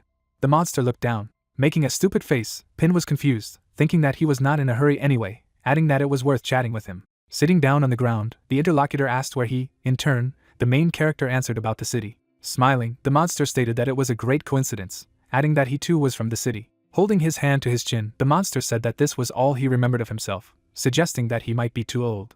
Looking up, the protagonist asked that he didn't remember anything else, questioning that if anything, he was fallen. Looking away, the tree asked what kind of fallen man he was. Pointing his finger, the monster asked that he knew his name. In turn, the guy stated that, to be honest, he understood something about the art of analysis, so he found out that his name was Changchun. Looking at the gold bracelet, the young man thought that the captain had finally woken up. In turn, the man asked if it was his uncle. Looking at his wrist, the man asked if he was awake, and the gentleman replied that he had woken up before they spoke. Without showing his face, the monster said that their friend lived in the bracelet, asking what it meant that the friend knew him, and asked if he could tell about his past. A golden glow appeared from the hand of the master. People fought together, and it became clear that in the past, they had joined forces, forming a resistance army to overthrow the tyranny of the family, and he was the most valuable ally, because he was not only incredibly strong, but also perfectly skilled in the art of disguise, so he was a spy to infiltrate the family, and during one mission, he was discovered, after which his demise was inevitable. After all, he did not think that they would ever meet. The monster lay dead. Knitting his eyebrows, the monster said that the resistance army was impressive, but he did not remember anything about it. Placing his hand on his subordinate's shoulder, the captain said that he needed Pin to do something. Looking ahead, the man said that this whole story of the fallen is actually about people who have lost their minds, such as the master, after living here in the form of a tree for so long, adding that gradually his mind took this form as his new reality, while his human memories disappeared into oblivion, continuing that this state of unconsciousness erases the former will, stating that moreover, the fallen are no longer ordinary people, as their mental existence is far superior to that of humans, as the usual methods of mind control have no effect on them, noting that there has not been a single recorded case of a fallen person being cured. A bird was sitting on the monster's nose. Knitting his eyebrows, the captain said that everything could be different with the main character. Looking up, the protagonist asked him what he wanted him to feed the master with the gem of the contract. Opening its mouth wide, the creature asked what he believed he could heal the fallen man. Holding the green crystal in his hand, the guy said that, in theory, the gem is one of the ways, adding that the fallen ones have powerful mental energy, so external control is needed to help them find themselves, continuing that this also means that the master will have to completely transfer control of his body to him. In turn, the monster stated that he thought he would have to do something serious. A vine appeared, reaching for the artifact. Putting the crystal in his mouth, the tree asked what was so special about it. A stone appeared in the monster's body, indicating that he had eaten it. The creature's body was covered in green energy. Putting on a surprised face, Pin said that he had indeed eaten it, adding that it seemed that the pact had worked, thinking that it was worth giving the command. Stretching out his hand forward, the main character ordered him not to be fallen immediately. The green crystal began to glow. The monster's eyes turned green. In turn, the protagonist thought that the artifact really worked, but he thought the opposite, asking that he had cured the fallen ones so easily. The monster turned into a man. Looking at his hands, the man said that now he remembers everything. Opening his eyes wide, the guy realized that the bonus effect of the 7th level contract gem had been activated, and so a new counterparty was summoned, thinking that forging contracts also implies additional effects. Making a foolish face, the young man asked if he could no longer use the 7th level pact gem to awaken new abilities, adding that in that case, he would think that he had done a good deed and would patiently wait for the gem to become 8th level. The happy face of the old man appeared. Looking ahead, the gentleman said that he had never heard the person's name. In turn, the interlocutor introduced himself as Pin. As he took something out of his clothes, the man said that to think that the man who had lifted the curse of the fallen man had such a simple name, adding that he had lived in the wild for so long that he had nothing to thank him for, but he could accept it. A dark flame appeared in the old man's hand, saying that he had kept this thing as it seemed quite unusual to him, as it would cross the line between the living and the dead. Looking at the artifact, the protagonist stated that it was the essence of the afterlife mist, using analysis, thinking that he must have seen it once before, as the analysis took very little time. Holding the essence of the afterlife in his hands, the guy asked about the bear's gallbladder. Closing his eyes, the man apologized for not having anything else. In turn, the young man replied that he should not worry about it, because this thing was incredibly useful, adding that he himself had offered to help. Making a wary face, the master thought that his girlfriend had warned him that the denizens of the underworld were like parasites, but he wouldn't let his mind be taken over, so that wouldn't happen to him, continuing that given his previous experience, he was confident that he could handle it. People were fighting a monster. Placing the artifact in his mouth, the man thought that he must swallow it. Suddenly, my body was filled with dark energy. Knitting his eyebrows, Pin said that he could. Suddenly, a ray of dark energy rang out in the thicket of the forest. Holding his hand on his heart, the main character realized that the essence of the afterlife fog had been successfully absorbed. Looking at the burning hand, the protagonist thought that it was just like back then, adding that he didn't think it would raise him 3 levels at once, let alone increase the level of the treaty gem. Crossing his arms, the old man said that the city was indeed a hotbed of talent, asking who knew that the object was edible. In turn, the interlocutor stated that he was most likely the only one who ate the entity and survived. Pointing to the ground, the man said that he had been watching for a long time, asking if he was going to talk. In turn, the monster said that he was too trusting, asking if he had noticed it. Jumping to the side, the man thought that another monster had appeared. In turn, the interlocutor stated that it was just an old stump, asking why he was so frightened, adding that he should return to the point, asking if he wanted to remain fallen. Knitting his eyebrows, the creature wondered what difference it made if you were fallen or not, wondering if life had ever been simpler and freer before. Looking down, the old man stated that he seemed to have forgotten very important things, asking that he didn't want to see his family again. Anger appeared on the monster's face. The stone began to move. Rising to his feet, the rock asked about his family. Without showing emotion, the monster continued to say the word. Pointing his finger, the old man ordered him to look at him, adding that he no longer looked like a non-human. In turn, Pin said that his name sounded familiar. In the end, the captain stated that this was not surprising, since he was one of the founders of the investigation team, but he also disappeared a few years ago, adding that he never thought who finds him here. The image of a man appeared. Knitting his eyebrows, the protagonist said that the two masters, both fallen, were wandering around the wasteland, asking if it could be a coincidence. Looking up, the old man said that his family had badly battered him and thrown him out of town, and in order to heal he had been forced to turn into a tree, adding that he had seen who he had become over time, going on to say that the girl was still a girl back then, doubting that the two things were related. Putting his hand on the monster, the man said that he could not even think that such a young man would eventually have his own family, adding that when he first encountered him, it was impossible to shut him up, because all he did was talk about his charming granddaughter. Showing stunness, the protagonist thought of his granddaughter. Holding his hand to his chin, the young man said that now it dawned on him, and in turn the old man asked what was wrong. Throwing something forward, the man said that he would definitely recognize her. The eye of the monster appeared. The creature stared at the corpse of its daughter. Smiling, the guy asked if it was his father, adding that they were already here. In turn, the man asked who was calling him. Holding the baby in her arms, the woman said that she had just woken up. Pointing her finger, the girl said that her grandfather had come to see his granddaughter. The monster suddenly clutched his head. Knitting his eyebrows, he was shocked. Falling to the ground, the giant asked who the girl was. Making an angry face, the monster asked who he was. Clenching his hands into a fist, Pin said that everything was going according to a bad scenario, because at this rate he would soon go crazy. In turn, the man replied that they should bring him to his senses, ordering him to come up with something. Knitting his eyebrows, the protagonist thought that the level of the gem of the contract has only leveled up, but by making a pact, he will not be able to awaken other abilities in himself. Holding a green crystal in his hand, the protagonist asked what he was waiting for. Throwing the artifact, the guy told the monster to eat this artifact, because it would help from torment. Striking with his hand, the monster said that he was a liar, adding that they all wanted to fool him. Making an angry face, the rock declared that the old man would not get away with it, ordering him to get out of the city. Holding his ally's hand, the man said that he should calm down, adding that if he opened his eyes he would see that the villain was no longer there, continuing that his granddaughter was standing in front of him, which was his family. In turn, the guy asked him to wake up. Looking at the girl, the monster asked about his granddaughter. Holding out the crystal, the old man said that if he ate the item, his memory would return. A stone hand reached out for the artifact. The rock began to crumble when he heard that the young man had ordered him to cease to be fallen. A man appeared. The gentleman held out his hand. Looking at his granddaughter, the grandfather asked how it happened, asking who did it to her. Starting to weep, the gentleman said that he was not there at that time, adding that he was very sorry.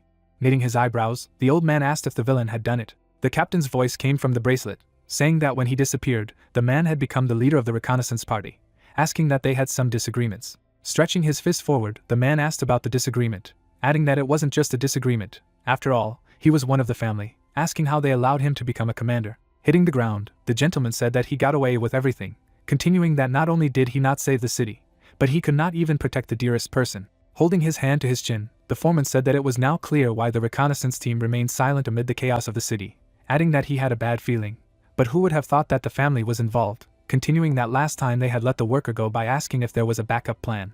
Stretching out his hand, the old man asked what he was talking about, adding that everything was out of his head. Putting on a serious expression, Pin stated that he understood that their memories had just returned, but that he had some bad news to give them because the city was on the brink of disaster at the moment. Gesticulating, the main character told how it was, adding that he was badly injured during a rescue operation, which is why he had to take refuge in the forest. Looking at the insect, the protagonist stated that if it were not for the ally, they would not have survived. Sitting on the ground, the old man said that a lot of things had happened. In turn, the interlocutor said that he had heard the girl's voice more than once, asking the question that he had seen her illusions.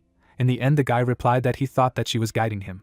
Looking ahead, the man said that he had definitely seen her, while the man assumed that it was not an illusion. Making a surprised face, the young man asked what his words meant. Crossing his arms, the gentleman stated that the granddaughter was an incredibly gifted girl, adding that her abilities were revealed at an early age, continuing that her ability was similar to astral projection, but more surprising is that she could penetrate people's dreams, suggesting that before death she was able to separate the soul from the body, and what they call illusions, her handiwork. The lady was in the hands of a monster. With a serious face, the old man said that she had been forced to remain in spirit form since her body had been destroyed, but that a soul that wandered without support for too long was likely to fallen. Knitting his eyebrows, the master asked that his friend had become fallen, thinking that she had said that she did not want to be a burden to him. The lady began to weep. Holding his head, Pin said what a fool he was, adding that she had been helping him all the time in the shadows, and finally wanted him to forget about her, thinking that he would never forget. The bracelet began to glow golden, indicating that the Awakened would find her as soon as things were fine. Smiling, the main character asked what their plan was.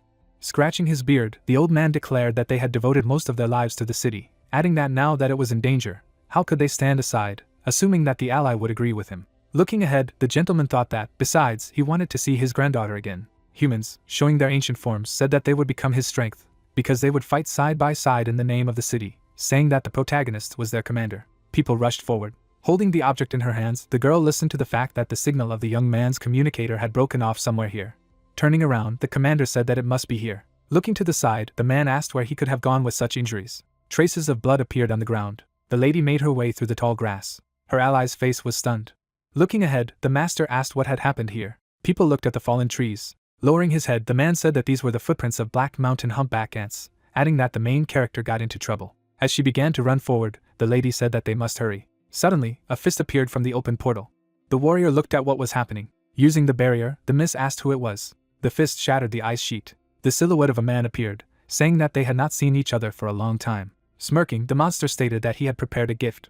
Without showing emotion, the man understood where the stench came from, adding that he was just a crazy, decomposing old man. Smiling, the opponent said that he was still impudent. Stretching out his hand, the villain declared that none of them would escape today. Pointing 2 fingers forward, the young man asked if when the holy ancestral village left the city, she left the spies to keep an eye on them. In turn, the girl replied that it didn't make sense. After all, they just needed to kill them and finish the job. Attacking, the master said that the old man needed him, continuing that the allies should try to escape.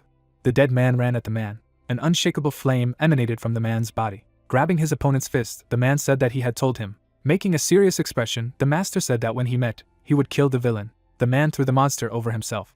The dead man fell into the portal. Suddenly, a cloud of dark energy appeared in the sky. The zombie burst out of the portal. The gentleman took a defensive stance. A hand emerged from the crevice. The man was hit. The girl, using the ice barrier, called for the master. Taking many blows, the man thought about how troublesome it all was. Knitting his eyebrows, the master said that the fist was as hard as dark iron. After all, they could even warp space, adding that it didn't look like it was the same person's ability. As he continued to take the blows, the master thought about the fact that the girls hadn't budged in all the time, assuming that the portals were their abilities. Suddenly, the dead man flew into the sky on a fiery whirlpool. The ladies did not show their faces. Smiling, the man said that they were rats. The girl began to use a teleporter. Turning around, the lady asked what he was doing, adding that the opponent almost jumped on them. In turn, the old man ordered her to calm down, and it was better to look ahead, adding that since their last fight, he had been watching the man with the help of zombies, continuing that without sunlight, his body temperature drops, and he can no longer burn with white flames. The master had made many attacks. Fists appeared on the monster's chest. Anger appeared on the man's face, making it clear that his body temperature and characteristics began to drop. Smiling, the enemy said that this was why he had waited until dark to make his move, ordering him to bow. The master looked at his opponent. Looking at the fiery whirlwind, Pin spoke of his friend. Brandishing the blade, the girl said that she was almost done. In turn, the employee replied that he had a similar situation. Green gas was coming from the dead man's mouth. Covering her nose with her hand, the lady said that the zombie toxin had appeared again, ordering her partner to hold his breath. The man fought with several opponents. The monster, swinging for a blow, ordered him to surrender and become a puppet of the old man. Striking with his fist, the man replied as he said. Clenching his hands into fists, the gentleman said that he would not fall for the same trick again. Standing surrounded by the dead, the villain said that he had surprised him. Grinning, the opponent said that his friends were not so lucky. Turning around, the master warned of an attack from behind. The zombie hit the lady on the back. Holding the blade in his hand, the young man asked if it was intact. Looking to the side, the lady replied positively, adding that he should be careful. Commanding 2 swords, the man used a sword technique called Position X. Striking the blades with his fist, the dead man said that they were doing everything for show. Knitting his eyebrows, the man thought that he should help them.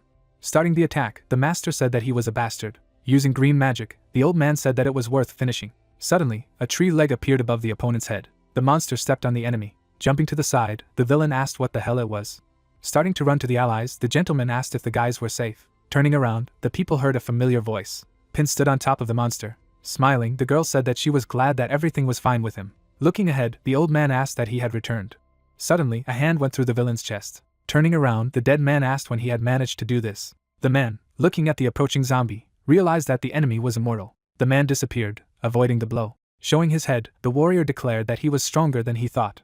Knitting his eyebrows, the master said that they should not let their guard down, because their enemy was the fallen one. Thinking that the sun had finally risen. Raising his head, the man said that now they would see what the spineless old man had, and it became clear that the temperature of the creature's body was equal to 800 degrees. Standing among the allies, the master ordered him to begin battle. The girl, knitting her eyebrows, thought that serious reinforcements had arrived, adding that they had lost the chance to grab the opponent. Putting the girl on her shoulders, the lady said that something was wrong here, so she had to retreat.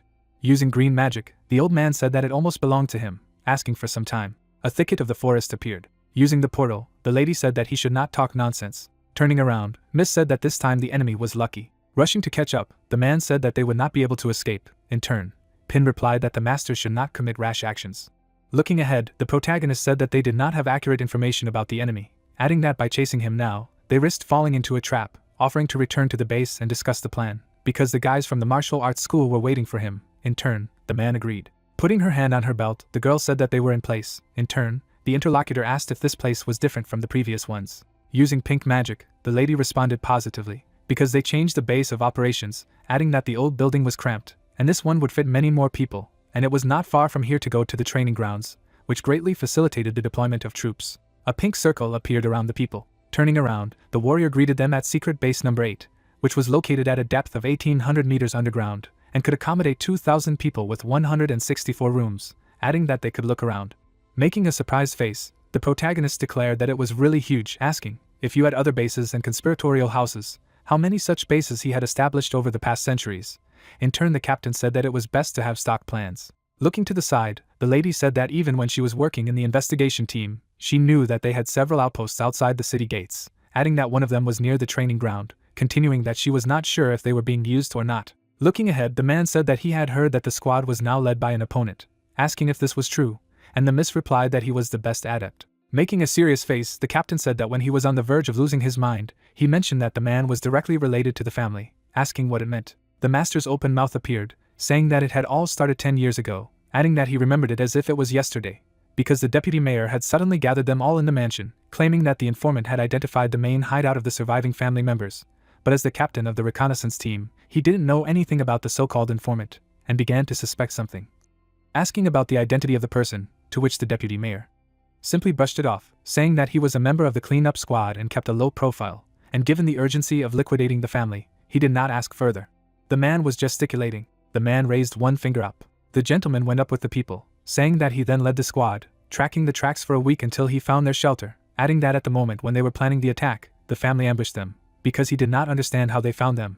But now I realize that it was originally a trap, because they were taken by surprise, exhausted by the road, claiming that they had suffered heavy losses. And as soon as he realized that something was wrong, he decided to retreat. However, out of nowhere, his companion stabbed him in the back with a very strange dagger, and his abilities seemed to evaporate as the blade pierced his body. People attacked opponents. The man held a blade in his hand. The knife was behind the master's back. The man lay on the ground, making it clear that they had forced him to go through a real hell, tormented him God knows how long, and he even heard them call the traitor his master. However, fortunately, the effect of the dagger ended, and then he pretended to be dead, and they bought it by throwing the body into the river. The man's legs were sticking out of the water, and it was clear that, thanks to his disguise of the water current, he had merged with the current and escaped. However, due to deep wounds, he soon lost consciousness, not sure exactly how long he drifted in the dark, but gradually the memory began to erase the painful memories. Looking ahead, the old man said that it was not surprising why he had been too wary when they first met, adding that he now understood the pain he had been hiding, since each time he could not bring himself to talk about it, suggesting that it was then that his heart began to sink into darkness. Holding his chin, the captain said that the man had taken control of the squad 10 years ago, adding that it seemed that the family had run their hand deeper than they thought. Looking ahead, the girl thought that if the captain hadn't promoted her back then, she probably wouldn't have gotten out of the reconnaissance squad. Waving her hand, the worker asked what they were doing there. Smiling, the lady assumed that they were the same gentleman that Pin had encountered, adding that it was a pleasure to meet her, asking about what kind of monster it was. In turn, the interlocutor replied that he had found him in the forest. However, he was still small, but he had the potential to become a king-level beast. Holding the ant in his arms, the main character said that he was very friendly, suggesting that someday he would even become a valuable ally. In turn, a friend asked if he was joking. Putting her hands on her belt, the lady said that this was all for now, adding that the guys should feel at home and recuperate. Without showing his face, the captain said that the investigation team was now an enemy anyway, adding that they could no longer rely on their outposts, so they had to keep their eyes open. Turning around, the man said that from now on, the guys could consider them enemies. Knitting her eyebrows, the lady asked since when the squad became an enemy, while the protagonist replied that it was a long story, promising to tell later. The village of holy ancestors appeared. People stood on the walls with monsters. Standing in front of many people, the young man shouted that given the special circumstances, the sect leader had decreed that outsiders were forbidden to approach him within a radius of 10 miles, ordering them not to yawn during the patrol. A black hole appeared. The dead man fell out of the portal. The villain was sitting on the ground. Getting to his feet, the old man asked why she had messed up his cards, adding that she should have been turned into a zombie. Suddenly, the enemy turned his head when he heard a familiar voice. Curling her hair, the girl said that he should behave more decently and not be angry. Falling to their knees, the people greeted the head of the sect. Raising his clawed hand, the man stated that they had not agreed on this, continuing that he was allowing her to mobilize his horde of zombies, and in return, she promised to provide materials for processing his corpse, telling her not to report that she was now retracting her words. Smirking, the lady stated that she always kept her words, adding that he would not lose a single drop because he was well aware of the situation, continuing that those two were no less powerful than Lei Xian, and she doubted that he could capture him alone without passing through them, saying that in addition, the sun had already risen, and the man could transform into white fire form at any minute, so his toxin would be useless. A monster appeared. The man was on fire. Holding her hands behind her back, the lady said that he should not worry, because the capture of the master was only a matter of time, adding that the saint had returned to the village, and now with her help, she was sure that she would reach the royal level. A girl appeared. A golden verb arose, stating that until then, they must improve skills on the high-level awakened. People are on their knees. As she left, the girl said that she would retire for a while. Looking to the side, the lady asked if he would behave decently. The old man fell to his knees. Lowering his head, the villain answered positively. A white door appeared, making it clear that a week had passed. People fought. The man blocked the attacks. Receiving the blows, the man declared that they were weaklings, asking what they had not yet understood. Suddenly Pin jumped far away. The main character's body was surrounded by dark energy. A dark vortex appeared. Stopping the attack with his hand, the master said that he barked, but did not bite. Grabbing the opponent's waist, the girl used a predatory lift. The vortex created a cloud of dust. The creature was in a whirlpool. There was an explosion. Sitting on a stone, the man said that they wanted revenge, adding that the old wounds had already healed, and new ones had already appeared. Keeping his hands in his pockets, the protagonist thought that he himself had said that they were weaklings. In turn, the lady asked the instructor for forgiveness. Making an angry face, the man asked what he had said. In turn, the enemy ordered him not to move, otherwise the wounds would reopen. In the end, the guy realized that it was time to eat. Smiling, the master thought that a few days had passed, and his fist technique had improved significantly, adding that he had no doubt about the strength of the young man. But the girl's techniques exceeded all his expectations, because he underestimated her potential. There was a dumbbell in the mentor's hand, asking if the person had finished training. In turn, Pin asked that the commander was also going to rehabilitation today. Lifting the dumbbells, the man answered positively, adding that it was too stuffy in this hospital room, and he needed to breathe fresh air. Lifting the dumbbell up, the master announced a break, after which they would proceed to the next set. Entering the room, the main character said that today he would bother him again. In turn, the young man asked about the fact that they had destroyed the training hall again. Smiling, the girl asked for forgiveness. In turn, the employee said what to do with them. Stepping forward, the lady asked where they were going, since it was lunchtime, and in the end, the protagonist said that she could go, adding that he needed to do something. A conference room appeared. Sitting in the chair, the captain said that the guy had arrived on time, continuing that he had moved on to the important points regarding the conduct of the trial. Keeping his hands in his pockets, the young man said that it was wonderful. Suddenly a fire appeared. Crossing his arms, the man said that the saint had been kidnapped, and he had the audacity to appear here. The first elder, holding his hands close to his face, stated that the man had accidentally provoked the saint's awakening, which led to a clash, adding that given this, they would spare him. Falling to his knees, the man thanked the grand elder. Without showing his face, the member of the congregation said that if that Pin was from an unlimited class with infinite possibilities, he would certainly go to the meeting and ask what his colleagues' thoughts were. Putting his feet on the table, the villain told him not to worry, because their group has eyes everywhere, adding that even if this is the case, the level of the main character is still low, continuing that it is too early for him to be in their league, noting that if he decides to enter the territory of the court, he will make sure that he does not leave there alive. Joining hands, the man stated that they were all young and naive, as underestimating the opponent was a fatal mistake, adding that the true horror of the unlimited class was the dominance of their abilities at all levels, saying that it was for this reason that they had suffered from their opponent for years, recommending not to be so frivolous to the enemy. Raising his hand, the man said that the pressing issue at the moment was the holy ancestral village that had kidnapped the saint, adding that they had lost a lot of people in the city trying to get the girl back, and if the ancestral village managed to get their hands on king-level power before they did, it would be bad for them. Stretching out his hand to the side, the council member asked if the elders had forgotten about the Zhu family's trump card, Yuanlong. Slamming the table, the man ordered him not to mention that ungrateful scoundrel, because their family had invested all their resources in his upbringing, asking what he had done, adding that he was clinging to a ridiculous sense of justice. Getting up from his seat, the villain said that if he had adhered to the family's plans, he would not have been stuck in this cave. Fire appeared. Placing her hand on the child's head, the woman asked the second elder not to be so angry, adding that they would make him serve the family and multiply their greatness, because the boy and the key to the Forbidden Zone would help with this. A smile appeared on the girl's face. Showing surprise, the man asked about the Forbidden Zone.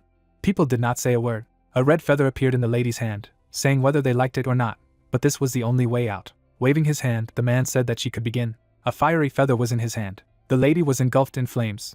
Holding a pen in her hand, Miss accepted the order. Yuanlong, walking down the corridor, told Hong Fong that she was too careless, since she could not even keep track of the child. Talking about the revival of the family, the girl, hearing him, replied that he should know the character of his nephew, because no one else tried to keep him in check. Yuanlong stopped and thought. The last time Zhou Yang snuck into the armory and activated the thunder trap, the pile of equipment turned into junk. If he hadn't stood up and stood in front of him back then the boy would have been kicked out of the family a long time ago. Soon, the couple found themselves near the gate to the Zhou family's forbidden area. Crossing his arms over his chest, the man said that this area didn't impress him, and with a chuckle, Hong Fong said that he had never really dealt with the affairs of the Zhou family before. When the feather caught fire, the man told him not to compare it with people like her. When the gate opened, he said that they treated other people's lives like dirt. Did she really think that everything would end well? Frowning, Yuanlong said that because of them, the Zhou family had fallen into disgrace, and besides, evil would never overcome righteousness. Suddenly he froze with his mouth open in shock. Inside the room, he saw the skeleton of the first elder's phoenix. Approaching the skeleton, Yuanlong asked why the remains of this bird were here. The girl replied that they would find out later. Now they needed to find Zhou Yang. Hong Fong raised her hand and began to call her nephew, saying that her uncle had come to play with him. The man drew attention to the icon on the floor. When he picked it up, the girl said that it was Zhou Yang's thing. Clenching his fist, Yuanlong stated that she didn't have to pretend. Upon entering, he immediately felt that the boy was not here. Straightening up, he asked what she was really up to. After clapping, Hong Fong said that this was to be expected from the awakened Zhou family. As she began to approach the skeleton, she said that she would stop pretending. Raising her hands sharply, she exclaimed that she wished him to become a phoenix. Frowning, the man said not to talk nonsense. It was just a skeleton. She was abandoning their traditions of taming animals and resorting to necromancy. Touching the skeleton, the girl said that the Zhou family may have different taming methods, but the principles remain the same. Turning around, she said that after years of painstaking research, she had finally found a way to transfer the phoenix's power to another living being. Unfortunately, no one in the family could resist the divine power except him. He, with his unique ability and immense strength, was the perfect vessel. Enveloping his hand in an aura, Yuanlong said that it sounded tempting. But what was the catch? Did he really have to sacrifice himself? Hong Fong flinched at his hunch. Strangers entered the hall. Inspecting the people who came, Yuanlong concluded that they were most likely murderers. Summoning the soul of the monster, he screamed. One of the Guandao assassins was in front of him. Yuanlong blocked the blade of the weapon. He grabbed the Guandao by the shaft. The man struck at the enemy, calling the killers a bunch of amateurs. A pair of assassins walked around him on both sides. A moment later they shot their chains at him. Yuanlong frowned, finding himself shackled by the crushing chains. The spirit of the monster above him was still intact. Two assassins attacked him from behind. Shifting his gaze behind his back, the man said that they were too weak. A moment later, he broke the chains and threw back his opponents. Shaking the dust off his shoulder, he asked Hong Fong if she had any more tricks. Suddenly, a grinning face appeared on his body. Yuanlong frowned as he sensed Zhou Yang's presence. He clutched his chest because of the pain, and he had put a coin there a couple of minutes ago. Raising her hand, Hong Fong ordered the ritual to begin. The man abruptly released a huge amount of mana. Crumpling up part of the floor, he asked his nephew why he had betrayed him. The energy spread throughout the dungeon, destroying everything. The whole dungeon shook. The protagonist, trembling, became nervous, assuming that this was another influx of beasts. The birds, frightened, began to fly away. Cracks spread along the walls of the dungeon. Manny raised her hand and told her to remain calm and take the wounded away first. Pointing to the portal, she mentally said that an ordinary earthquake would not shake the headquarters. Jinbo entered the hall and said that he had checked the base. Now there was definitely no one left. Waving his hand, he told the protagonist to go with him. Suddenly Situ spoke, asking where the Zhao brothers were. They knew too much about the holy ancestral village, and they couldn't lose them. Jinbo frowned as he said that the captain was right. Ping, putting his hand to his chest, said that he would go look for them. But in his mind, he noted that the brothers were their enemies and saving them could lead to problems. Jinbo did not have the ability to preserve life. He had a body of pure water, so he was the least in danger of himself. The young man, transforming his hand into water, told Shishan not to worry. He would be careful, and if something went wrong, he would definitely use the water body. Frowning, the girl said that the brothers were high-level awakens. The water wouldn't protect him if they suddenly decided to drag him to the bottom. Did he think about the consequences? Changchun suddenly approached and said not to worry. He and Old Man Su would also go and make sure that those two idiots didn't mess things up. Besides, they had made a contract with Ping. He would be able to summon them to the Gem Vault Pact if something went wrong. Closing her eyes, Shishan sighed. Jinbo turned around sharply and said that they had no time to lose. The protagonist ran ahead and told Shishan that he would catch up with them. Jinbo, looking after the trio, tried to understand why the captain wanted to save the brothers. The boy sitting in an armchair laughed. Looking at the situation on the battlefield through the book, he said that he was wondering why Uncle Yuanlong never came to play with him. It turned out that he was already having fun. When he saw the phoenix, he said that it was wrong to be away from home. Turning his head, he asked his father and mother if they agreed with him. As they sat down beside him, Zhu Yang said that their Zhu family was the best in the world. The puppet smiled broadly at his words. Yuanlong fell to his knees. Flames erupted from his back. Huang Fang crossed her arms over her chest and said to stop resisting. The ritual has already been completed. No matter how much power he possesses, he is only a mortal. But now he can become a part of the divine phoenix. The projection of the beast appeared in the hall. Raising his hand, one of the men asked why they needed to unite with the heavenly foxes if they could revive the divine bird, and besides, why bother with kidnapping a saint from the ancestral village? Looking at the phoenix in front of her, Huang Fang said that they had teamed up with the foxes since only King Yu could deal with Situ. Involuntarily introducing the old man, she said that according to the elders, the Zhu family had fought against Situ for centuries. He had shown tens of thousands of different abilities. Although he had not reached the royal level, his strength was in no way inferior to that of a real king. At first, Shu lacked the ability to control minds, and because of this, they had no idea that Situ's resistance to control was actually weak. They spared no expense in finding the heavenly foxes and came to their king.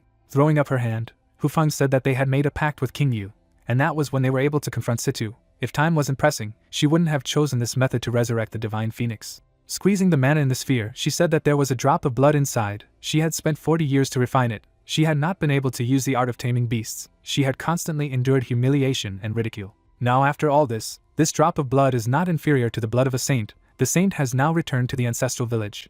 The ping from the cleansing squad can pass the test and obtain the royal level, and then the Zhu family will sink into oblivion. A drop of blood slammed into the phoenix. When the projection had a body, the girl said that she knew she couldn't control the divine bird completely, but she had to risk everything. The forest on the surface fell silent. Suddenly, a phoenix burst out of the ground. The divine beast spread its wings.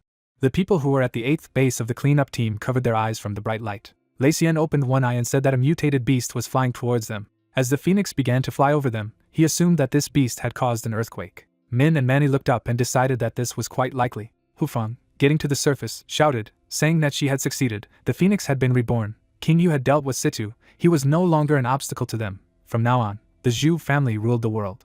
Suddenly, the divine bird flew towards them. The beast's claws rushed towards the group. Hu Feng's eyes widened in horror. The monster struck, shattering the edge of the cliff. After he left, only traces of blood remained on the ground. At the base of the cleanup squad in the dungeon, two brothers lying on the ground decided that they could not do anything here by brute force. It seemed that they would die here. Yanlong looked at his brother and said that they should have foreseen that they would be captured, but he should not be afraid. He was with him. Suddenly, a huge boulder rushed down. A shadow covered the two brothers. Both closed their eyes, accepting their fate. Dark energy manifested in the room. The protagonist, having arrived in time, caught a boulder. The old men immediately grabbed the brothers, saying that they could not wait. Soon, they ran out into the hallway and told Pin to leave. The young man grinned.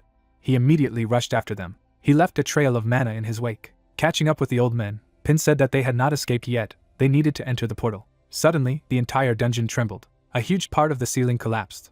Pin felt a familiar feeling as if he were buried under the rubble again. Everything before his eyes blurred. He abruptly opened his eyes at Changchun's shout. The old man transformed with Qinghua and said that they wouldn't last long. They needed a plan. Yanhu closed his eyes and said that it was a reward for interfering in everything. His brother scolded him lightly, saying to watch the words.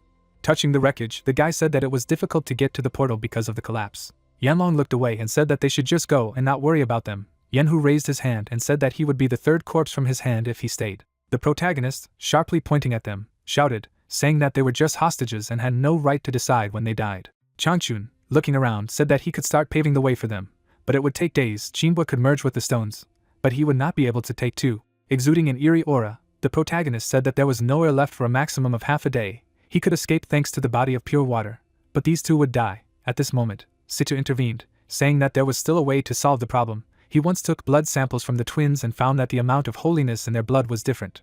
Ping, dispelling his aura, began to listen to Situ, who said that when combined, they generated a unique energy wave. They needed to awaken the ancient royal blood using the blood of their elder brother. Raising his hand, the boy asked the brothers if they wanted to die here or if they would make a deal with him. Yanhu cut through his arm and said that despite their differences, they, the Zhao brothers, weren't so ungrateful. Holding out his hand, he said that he could take as much blood as he needed. The young man, examining his hands, said that nothing was happening, which was quite strange. Suddenly, he coughed up blood. Qinghua, who was standing on the sidelines, became nervous, saying that it shouldn't be. He had not drunk enough blood. What was in it? Yanhu nervously stretched out his hand towards the protagonist. Suddenly, the young man's eyes flashed. His omnivorousness activated, granting a new ability, the royal gem. At this time, the phoenix on the surface covered the entire area with flames.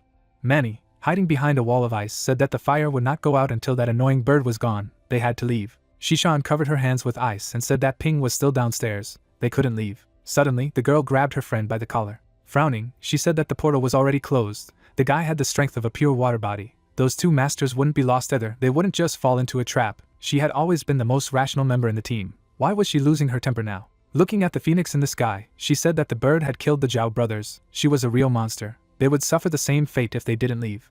Shishan frowned and agreed with her friend. Suddenly, a cleanup group came to the battlefield. Lei Xian, having already released his flames, said that they should leave. They would figure it out on their own. The divine bird rushed towards the group. All the awakened ones rushed to meet her at the same time. The beast flapped its wing. Everyone except Lei Xian was knocked back by the phoenix attack. The man, gritting his teeth, said that he would not last longer. Suddenly, a root burst out of the ground. A moment later, a huge tree sprouted. Changchun and Qinhua, along with the guys, appeared on the battlefield. Standing beside Lei Xian, the two titans said that they would help him. The protagonist, dragging the two brothers in a cage, said that they finally got out. Closing his eyes, the young man said that if they were to tell them their escape method briefly, he had drunk Yanhu's blood. After summoning a gem, he said that the old king's blood had turned into a royal gem, an ability that merges with the gem of the covenant. He used it to temporarily level up the elders by 5 positions, bringing them both to the 40th level so that he could advance to the royal level. Tree paths bound the phoenix. Ping, looking at the gem, said in his mind that he had a vision as soon as he drank the blood. He saw many capsules with identical bodies inside. Glancing at the brothers, he said that the holy ancestral village clearly harbored more secrets than they thought. When the flames engulfed the wood titan, the guy became worried. He frowned, shifting his gaze to the bird. The beast fired fiery projectiles, knocking the enemies back. Qinhua fell painfully to the ground. He gritted his teeth and angrily said that he had fallen right on his ass. Lei Xian landed and said that their affairs were bad. His strength depended on the flames, but the fire of this bird was composed of solar energy. It was much more powerful than his flames. Glancing at the two titans, he said that Changchun's form would not be of any use, and Qinhua alone would hardly be able to stand up to the creature. Manny, looking up at the sky, said that she had come up with something. Spreading her arms to her sides, she said that everyone who could still fight should distract the sunbird. They should gain half an hour, and the rest should go to Shouzhong for the radio beacon transmitters. Clenching her fist, the girl asked Shishan to help her. Siju grinned and said that this girl had grown up a lot. Now he was calm. The protagonist, wiping his mouth, decided that he would also have a royal gem. The young man summoned the scythe, raising his level by 5 points. The beast fired a lot of fiery projectiles. Members of the group dodged or blocked the shells. Many simply blocked the fire with their weapons.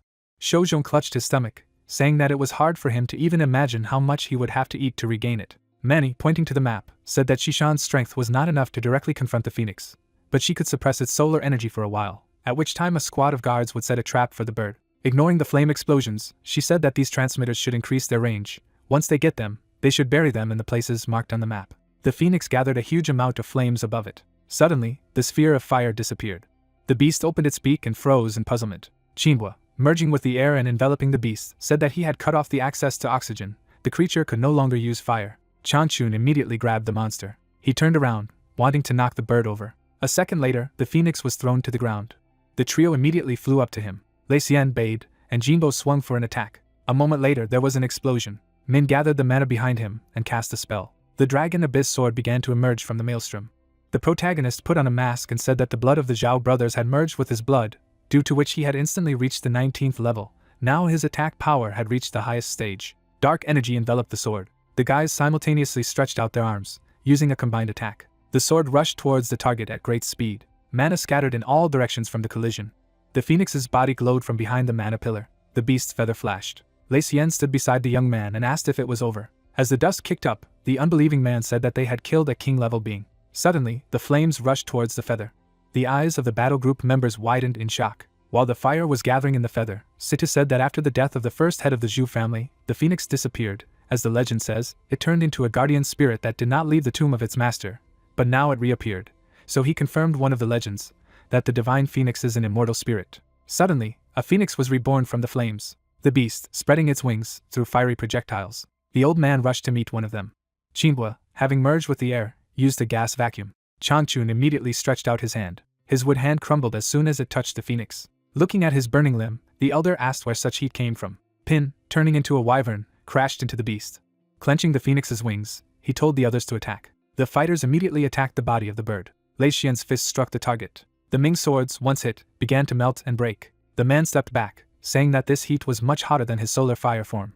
The protagonist, opening his mouth, said that it was likely that her ability was not only to explode, but also to control the temperature of the environment. The phoenix gathered the flames in its mouth. Lei Xian blocked the flow of fire, saving his comrade. The man frowned and cried out. Changchun caught his comrade.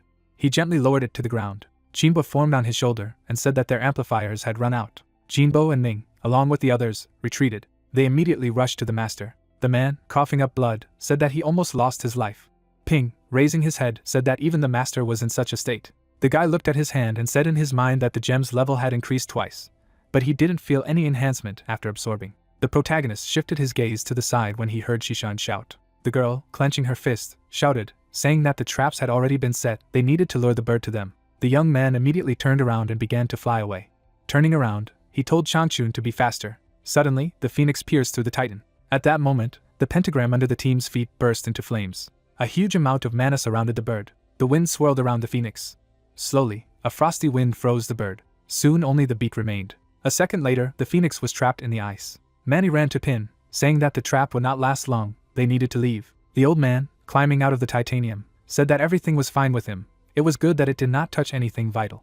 The young man ran up to the elders and said that they had to run now. There was still a long way to go, so why not rest in Pearl City for now? Having received consent, Pin drew the gem of the treaty. Xiujia approached and asked where they should go. If the base was destroyed, everything was scorched here, there was nowhere to hide. As soon as the phoenix was free, it would immediately detect them. The district was indeed scorched by the phoenix. The bracelet on the guy's arm lit up when Sita said that they had to head to the test site. There was a reserve base for civilians nearby. The group immediately ran away. Cracks began to appear on the ice that enveloped the phoenix. Manny, hearing the crack, involuntarily turned around. Stopping, she said that only half an hour had passed, and the glacier was already cracking. Smiling nervously, she said that they needed to find shelter immediately. Summoning a lantern, the protagonist said that this lantern would hide their presence in a small radius. They needed to get closer and not move. Soon the group entered the cave. Bade, angry, said that they had finally got rid of the annoying rooster. Min, looking around, said that they needed to take a break to save energy. Shishan looked at the bent guy and asked if he was okay. Wiping away the sweat, Pin said that he was just tired of resorting to the afterlife fog all the time. After a short respite, he would come to his senses. Throwing up his hand, Min said that they would go to the ruins of the test site. Would a bird follow them? The young man, parting his lips, said that the ancient ruins could be part of the history of mankind. They should never allow the bird to destroy them. Situ took on a spiritual form and told him not to worry. The area was under the protection of spiritual energy. This place could not be found outside. Frowning, he said that the problem was that this place was also a base for the reconnaissance squad, and according to Jinbo, the squad had long been infested with rats. They should be wary of an ambush from the party led by Aoxue, and they should also prepare for a possible attack by a mountain ancestor. Throwing up his hand, Lei Xian said that the mountain ancestor was a king-level mutated beast. He had only heard about it from an old friend. Raising his hand, Situ said that the mountain ancestor lives outside the test site. They have no other way but to cross it from the rear. For safety, it is better to take some morning glory with them. Its smell disgusts the mountain ancestor. The young man, remembering the sight of the flowers, thought about the difference between these flowers and those that were familiar to him. Raising his hand, the guy told the master that while he left a guard around the perimeter, he would look for some game, and just a couple of flowers. The man, frowning, said that he had expended a lot of energy. Why not rest? He and the instructor would take care of it. Spreading his arms to his sides, the young man said that there was no sun or moon right now, so there was no arguing between them. His abilities were best manifested at night. He was better suited for this job. Shishan grabbed the guy's hand and said that she would go with him. Pin smiled and agreed. Glancing at the chubby, the young man asked him to give him a bear trap or something like that. Losing weight again, Shuzhong said that he had been turning him from fat to thin too quickly lately. A huge number of animals gathered near the lake. Suddenly, one of the animals stepped on a trap. The protagonist in the form of a panther immediately rushed towards him. He laid the boar down. The beast's paw began to clench. Pin, assuming his form, said that it was more dexterous to hunt with mist, but a few more such boars and the energy would be completely replenished. Shishan walked up to the guy, telling him to come with her. Pointing to the tree, she said that there was morning glory there. The couple immediately disappeared from their seats. The protagonist crouched, wanting to pick a flower. Picking a flower, he mentally said that outwardly these flowers did not differ in any way from those that he remembered. Suddenly, a flower shot a strange goo into his face. The young man threw the flower away and shouted, saying that he now understood why the mountain ancestor hated these flowers. Shishan laughed, and said that they practiced torture in such a way when he was locked in a room full of morning glory for the whole day. Lumps like fluff slowly flew through the air. Pin, smiling, said that it looked very beautiful. The girl, standing in front of him, said that these were the seeds of firefly grass. In each season they were carried by the wind to take root and grow in new places. Grabbing one of them, she said that life could be so peaceful, without chaos and battles. It was a pity that happy endings were rare. Morning glory sacrificed their fragrance only for a moment of peace. The grass of fireflies was beautiful, but they always roamed, never finding a shelter. The protagonist, calling the girl, pulled the vessel to her. Closing his eyes and smiling, he said that endings aren't always set in stone, just like this sealed jar. When Shishan took the jar in her hands, the young man said that it held the smell of morning glory while simultaneously creating a quiet shelter for the firefly grass. The girl turned away abruptly, saying that it was time for them to return. They were definitely already waiting. The phoenix flew over the forest. He opened his beak and let out a scream. At the same moment, fiery shells scattered around the area. A faint light burned in the cave. Gathering around the fire, Bade said that he could not even think that he would enjoy a barbecue in such a place. Shojong, chewing on the meat, said that he needed more supplements, otherwise he would lose weight if he did not eat soon. The inspector, grabbing the fat man by the stomach, said that he was already so thin that he was bleeding fat. The protagonist, laughing, said that he needed to eat more. In the near future his abilities would still be useful to them. Shojong immediately dismissed the old man. When the fat man screamed in pain, Bade laughed and said that he was eating meat straight from the fire. He should have expected it to be hot. Yanhu looked at his brother and said that if there was such an atmosphere in their village, it would be great. Yanlong lowered his head and said not to be naive. They are just tools for them. No one cares about life. So why should they be treated like people? Suddenly, a piece of meat was handed to him. The protagonist, sitting down in front of the cage, told the brothers to eat. Yanlong grabbed the plate and thanked the young man. Suddenly, the ground shook, straining Ping. Shishan pointed to the area outside the cave and said that something was going on there. An explosion thundered in the distance. A multitude of animals fled from the fire. A phoenix raged in the air. Looking at the bird in the sky, Lei said that this creature wanted to get rid of them through someone else's efforts. Upon entering back into the hideout, the guy said that the fire was spreading in the direction of the wind, so the forest fire should not hit them. They would wait out the attack here before making any plans. Events take us to another part of the forest. Throwing up his hand, Amlong asked the captain why they were still here, who replied that the guy named Ping also seemed to be an unlimited level awakened. Taking a cigarette, he told the surprised subordinate that his ability, called the Gem of the Pact, was originally considered useless, but he had somehow smashed Wang and his entire squad using some kind of fog technique. Parting his lips, the man said that it was also strange that his body could turn into blood and water, which made him even more unpredictable. Besides, because of the walker's technique, it was almost impossible to track him. The guy in the tree asked in surprise if it was possible that he had 5 abilities. Opening his eyes, the squad leader said that no one knows what other tricks he has. He is still with an unlimited level. They should not dare to underestimate him. If he appears outside the training ground, they need to be vigilant. The protagonist frowned and told Shishan that the Zhu family had set up an ambush at the training ground. Stretching out his fingers, the young man said that the whisper of the wind didn't allow him to pinpoint the number of people, but they had at least 2 high-level awakened ones. Lei Xian, rubbing his chin, said that if the weather was clear, he would have handled the 2 alone. Pin, throwing up his hand, said that he could handle one of them. Bade crossed his arms over his chest and asked if he was confident that he could master the Supreme Awakened, and the young man replied that although he was of an average level, his intelligence abilities gave him such an advantage. Examining the people around the fire, he said that as soon as the animals calmed down, they would know how many enemies were awakened, but in the meantime they should take turns on duty and save their strength. Events take us to the next day. Ping and Shishan were sitting near the entrance. Shojong suddenly ran towards them. Soon the whole group ran outside. Looking around the area, Shojong said that the bird burned down most of the forest last night. They would have to walk through the scorched wasteland to reach the training ground. The young man rubbed his chin and said that these monsters were smarter than they had imagined. Situ showed his spirit body and said that there was only one way to the training ground ahead. There was no other detour. Looking at Pin, he said that the road would take half a day if they moved at full speed. The protagonist, raising his hand, said that the energy of the flashlight would not be enough for them. It was almost gone. Calling for a lantern, he said that with great power comes great responsibility.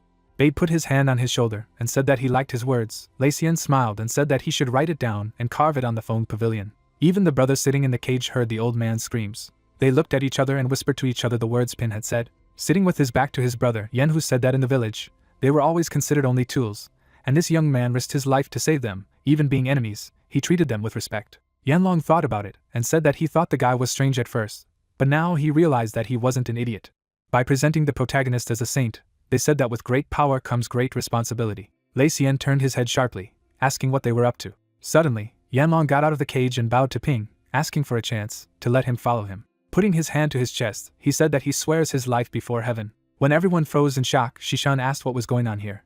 Bending down, the brothers said that they were ready to make a pact with him to prove their sincerity. The young man, looking at the twins in front of him, asked where they got such a sudden impulse. Raising his head, Yanhu said that he risked his life to save them, and if they didn't follow him, it would be regarded as a betrayal of his kindness. The protagonist frowned when the brothers said that instead of returning to the ancestral village, they would rather follow him, even if it cost them their lives. Holding out his hands to the twins, Pin said that they should not rush to swear allegiance. First of all, he should find out how many people they had killed, how many innocent among them there were. Yanlong stood up and said that everyone he killed was an enemy of the holy ancestral village and a threat to its safety. He didn't know if there were innocent victims, but he could say that they died out of their own choice. Yanhu closed his eyes and said that he had only killed 2 of the Zhu family. The young man smiled nervously, saying that it was difficult to say who was innocent of the conflicts between the villages. Grievances and enmities in such a situation were like a fog that made it impossible to clearly distinguish. Holding out 2 gems, the protagonist said that they needed to think carefully. Once they ate them, there would be no turning back. The twins immediately grabbed the gems. The guys immediately ate them. Mana flared up around the trio, and a pact was made. Smiling, the brothers said that from that day on, they would go through fire and water for his sake. The young man, raising his eyebrows, said that there was no need to go so far, they just needed to treat each other as his comrades. They were all part of the same group, no more, no less. Parting his lips, Pin asked how they were going to help them. Closing his eyes, Yanlong said to give them a minute, and then he and his brother would return. Bade, looking at the backs of the twins, asked if they should rely on such simpletons. Lei Xian, crossing his arms over his chest, said that some savages worship mutated beasts. Behaving much like these 2 brothers, perhaps they consider Ping to be some kind of god. Shouzhong approached the protagonist and asked if he had used any ability to control their minds. The young man frowned and said that if he had such abilities, he would use them on Shishan or Xuejia, not on 2 men. Xuejia, clutching his face, said that he was a little rascal since he had been staring at her all this time. The fat man closed his eyes and said not to say that, even though Yanlong and Yanhu are men, they are still twins. Seeing everyone pull away, Shouzhong shouted, saying that wasn't what he meant. Suddenly a small mound of earth appeared. The brothers, riding a lizard, climbed out of the ground. Situ, taking on a spiritual form, said that this underground lizard could dig a tunnel for them under the open area. The fat man smiled and said that in this way they would be able to avoid the Zhu family's ambush. The man refuted this, saying that the mountain ancestor mutated king-level beast. The underground lizard would never dare to set foot on his territory. Putting his hands in his pockets, the protagonist said that it was time for them to go. They would solve the rest of the problems after they got rid of the phoenix. Many were seasick while the lizard was digging a tunnel. Soon, the members of the group were able to see the sky. While everyone was recovering, barely holding back his nausea, Yanlong said that the lizard refused to go any further. Ping, hearing him, said that they had to move the others, let the lizard go back. Looking at the mountain crevasse, Situ said that once they crossed the canyon, they would reach the training ground. However, it looked like an ideal ambush spot. Glancing at Shishan, the old man said to distribute morning glory to everyone. The girl handed the flower to Lei Xian. When Bei took the flower, the protagonist asked for 2 flowers for the 2 elders. The girl turned around and asked if he was worried that someone stronger than the elite of the Zhu family might be waiting for them. Throwing up his hand, the guy said that this was not the only thing that worried him. He was just wary of the phoenix appearing. They would surely need their help if the bird appeared. Putting his hand on Shouzhong's shoulder, Ping said that while the Zhu family doesn't have full control over the phoenix, they can't rule out such an outcome. Who knows if they will try to lure her to them. Lei Xian closed his eyes and said that his words gave him a bad feeling. Bade raised his hand and said that he was right. However, the masters had already fought the bird and they hadn't fully recovered. The guy, pouring mana into his hand, said not to worry, because he had a plan, although they could not deal with the phoenix. But this does not mean that they will not be able to defeat him at the training ground. At that moment, a bird flew over the group. The bird's eyes sparkled. The girl, covering her eyes with her hand, said to take all the wounded and unfit for battle to a safe place. The man sneered, saying that this squad was not far from them. He would never have thought that they would be lucky enough to slip away from the phoenix. Standing at the head of the group, the man said to get ready, because the battle would begin soon. Events take us to the outer perimeter of the training ground. The protagonist, walking at the head of the group, said that most likely the enemies were hiding somewhere nearby. Suddenly, several monsters jumped directly onto Bade. The instructor turned. He jumped away, dodging the attack. A moment later, he struck back at the beast. When the monster exploded and, turning into a ferret, began to run away, Pin asked in shock what kind of creature it was, a rat or a bear. Stretching his brush, the instructor said that it was some kind of mutated hamster bear. Its strength surpassed that of an ordinary awakened enhanced level. It was better not to face it if their physical strength was not at its best. Shouzhong raised his hand and said that there was something there. The group froze when they saw the mountain ancestor in front of them. The fat man thought about it and said that he was expecting to see a strange beast and a toad in front of him. The young man shifted his gaze back and whispered to Master Feng. Lei Xian, who was standing beside him, said that he saw this impudent man, they could give him a gift. The man spun around, sending out wind blades. The protagonist suddenly found himself above the enemy, saying that today was not his day. The young man struck with a scythe. He frowned as he realized that using the Reaper was charging him with the afterlife mist. The protagonist, shrouding himself in mist, said that now, after obtaining 1,000 points of the afterlife, which increased his strength by 10,000 times each, his abilities had improved to the point of insanity. A girl standing next to the captain said that Anlong was injured. Mabin, being calm, said that their ambush had been figured out and were trying to provoke them. Sanchi should not make concessions, let them try their medicine. The guy standing behind clenched his fist. He rushed downstairs, laughing madly, saying that he would gladly do a favor. A blade formed in his hand. Sanchi threw a blade of lightning at the enemy group. The protagonist raised his hand, saying that another cannon fodder had come to them. Creating a barrier in front of him, the guy said that this was the perfect chance to experience the fog revolver. The blade of lightning was right in front of the shield. As the darkness engulfed the attack, the protagonist asked the opponent if he was capable of just that. Sanchi gritted his teeth in anger, and said that the awakened of the unlimited level were simply a mistake of nature. Lei Xian frowned at the impudent man's words. Mabin went down to his subordinate, and said that this was why they should kill the guy before he became even stronger. Seeing the grinning man, Qinbo asked if he should intervene. Ping, hearing the question, asked the master not to intervene for the time being. Smirking, he said that there were 3 top-level awakened among the enemies, he would deal with one, and Lei Xian would take care of the other 2. Shishan summoned her ice and said that if the 7 of them couldn't handle their 6, then their squad would be in serious trouble. They would have to go back and retrain. Frowning, Mabin said that Situ alone had caused them enough trouble. The situation would get out of control if they allowed another awakened unlimited level to appear. Lowering his eyelids, he told the girl not to hold back and summon the divine bird. Rushing to attack, Mabin said that they had only one goal, and that was to eliminate the Ping at any cost. The 2 squads rushed towards each other. The protagonist deflected the enemy's sword. At this time, the girl, raising her hand, began to cast a spell. The fire swirled around her. The lady's hair began to wriggle. She did a somersault while controlling the fire. Suddenly, a divine phoenix appeared in the air. Mabin sneered as he crossed the weapon with Ping. The young man waved his scythe as the enemy group retreated. The guy, looking into the distance, tried to understand how the enemy managed to summon the bird. Phoenix gathered the flames directly above him. Members of the squad had to dodge fireballs. Pin jumped to the side and said in his mind that the Phoenix was on a rampage right now, but those psychos summoned him anyway. Glancing to the side, he noticed that the bird was not attacking Mabin and his group. He suddenly rushed towards them. The man ran out to meet him, saying that he asked for it. When Mabin swung his sword, the young man's body turned into water. Only then did he notice a fireball flying at him. An explosion thundered, throwing the man away. Sliding on the ground, he asked the guy if he really thought that he was the only one who was so smart. Dodging the flaming projectiles, the protagonist said that he was learning from him. Didn't he think that the reckless summoning of the phoenix could turn into death for them as well? As the bird flew over him, the man said that this phoenix was the divine beast of the Zhu family. If she killed anyone, it would be them. Ping, ducking, said that it was time for them to proceed with Plan B.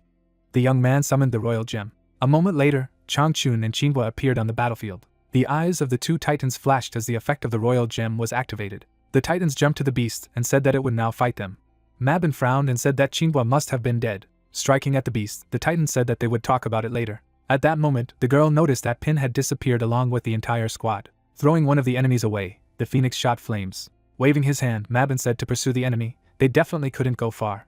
The protagonist, holding a lantern in his hand, said that they still had 6 miles left. Shishan, who was following him, asked how long the 2 of them would be able to restrain the beast, which even they would not be able to scratch when united. The young man, smiling, said that he had already foreseen this. Looking at the divine bird in the sky, he said that the mountain ancestor was a beast that dwelt in its territory. It would certainly react to the powerful energy of the phoenix as soon as it sensed it, and the elders had morning glory flowers that would help them escape. All the 2 titans were doing right now was to delay the phoenix until the mountain ancestor appeared, and then everyone would escape safely as soon as the 2 royal beasts were pushed off.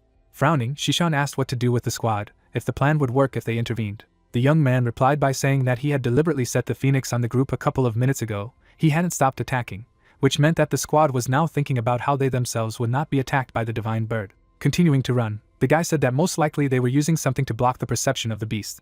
That's why the bird didn't attack them first. They stay away because they know that direct intervention will only make things worse. Being at the head of the squad, Pin said that they would soon follow them. They should hurry. Long raised his hand and said that they did not sense the presence of the targets. Frowning, the man said that there was only one thing that could completely hide a person from the upper-level awakens, and that was the Zhu family's afterlife fog lantern. The Huang group was missing one lantern, so Ping had stolen it. Turning around, he said that it didn't matter, he knew how to defeat them. The girl narrowed her eyes and said that this thing would put a huge strain on his body. Long agreed, saying that Ping only had one top-level awakened now, there was no point in going that far. Taking his eye, he asked if they could deal with the consequences if this boy made it to the training ground. The man put his eye in his mouth. He dropped to one knee and clutched his chest. A freshly swallowed eye appeared on his chest. Mabin, gritting his teeth, told the chained souls that they were now free. At the same moment, many souls burst out of his body. Waving his hand, the captain said that although these people were hiding their presence, souls could not help but leave traces. They had to follow the restless souls. When restless souls caught up with Pin, he became nervous, saying that it was very similar to his afterlife mist. Seeing the eyes and the way they moved, the guy decided that these clots were restless souls. Suddenly, the soul took on the silhouette of a man and swung. The young man ducked, barely managing to dodge the attack. Lei Xian struck a blow to the soul and said that the Zhu family was completely crazy. First they used zombies, and now they used souls. At that moment, the group was overtaken by pursuers. Long threw a thunder projectile. The man repulsed the enemy's attack. Looking at his hand, he realized that the strength of this enemy should not be underestimated. The girl released a fireball. Fire enveloped 2 figures. When the smoke rose, the man said that her fire was not bad, it warmed it up well. Lacien, who activated the flame mode, said that he just needed fire. The girl, clenching her fist, became alert. Suddenly, Mabin approached them and ordered them to distract the other members of the squad. He smiled broadly, saying that Ping would fall by his hand. The restless soul turned. A tornado suddenly appeared and began to consume her. The girl looked at her partner and said that somehow this enemy would neutralize her strength, so he would fight on his own. Anlong fired a couple of projectiles at the enemy. The fragments were hit by a fiery tornado. Lacien had to retreat because of the shells that had broken through. He jumped back, thinking that these shards could pierce his skin. Anlong, having dispelled the flames, found himself in front of the enemy. Lacien grabbed his opponent's wrists. Clenching his jaw, he said that there was real power hidden in him. Perhaps he would play with him a little longer. The members of the squad looked frightened at the restless souls around them. Ming and Shishan used swords to kill ghosts. The girl grinned. She shot a fireball at the couple. The explosion alarmed Pin. Mabin waved his sword and asked if he thought he had time to worry about others now. The young man jumped away, realizing that he could die. The enemy jumped, wanting to attack from above. The young man transformed his body into water. He increased the distance, not understanding why the man was so furious. Taking a closer look at the armor, he decided that there was some kind of power hidden in it. Suddenly, the eye-like sphere twitched. Pin, dodging his restless soul, thought about the armor. He stretched out his hand, realizing that it was impossible to escape now. Dark energy surrounded the enemy. The red gems burst out of the mist, rushing towards Mabin. The protagonist's eye flashed. He activated the military pact, deciding to use his girlfriend's power. Pig was behind the enemy's back in an instant, having already struck. The young man, clutching the scythe in his hands, saw that his supply of mist had increased. Suddenly, tentacles appeared on Mabin's face. A moment later, the number of tentacles increased dramatically, and the body increased. A frightening and strong aura burst out of the man's body. Creating a shield in front of him, the protagonist caught Jing Yao's voice telling him to run. He immediately assumed that she was trapped inside that eye. However, why did he constantly exude such terror? Mabin's body was completely transformed and mutated. Once upon a time, the Zhu family gathered people. The daughter, hugging her mother, said that she was very scared. The mother tried to calm her down, saying that she would protect her. A young man standing nearby shouted, saying that the 3 great squads of the Pearl City would definitely not spare them. A member of the Zhu family kicked the impudent man, telling him to stop talking. Taking off his hood, Mabin said that they could begin. All the people were pushed into the pit. The pentagram lit up as the ritual began. Darkness enveloped the entire territory of the pentagram. When his hands broke free from the ground, the guy, angry, asked what was happening here. He looked down in horror. People screamed, called for help while they were dragged underground. Mother and daughter could not resist and were buried almost immediately. Restless souls rushed to people. A multitude of souls grasped a living man. Soon the hatch was closed.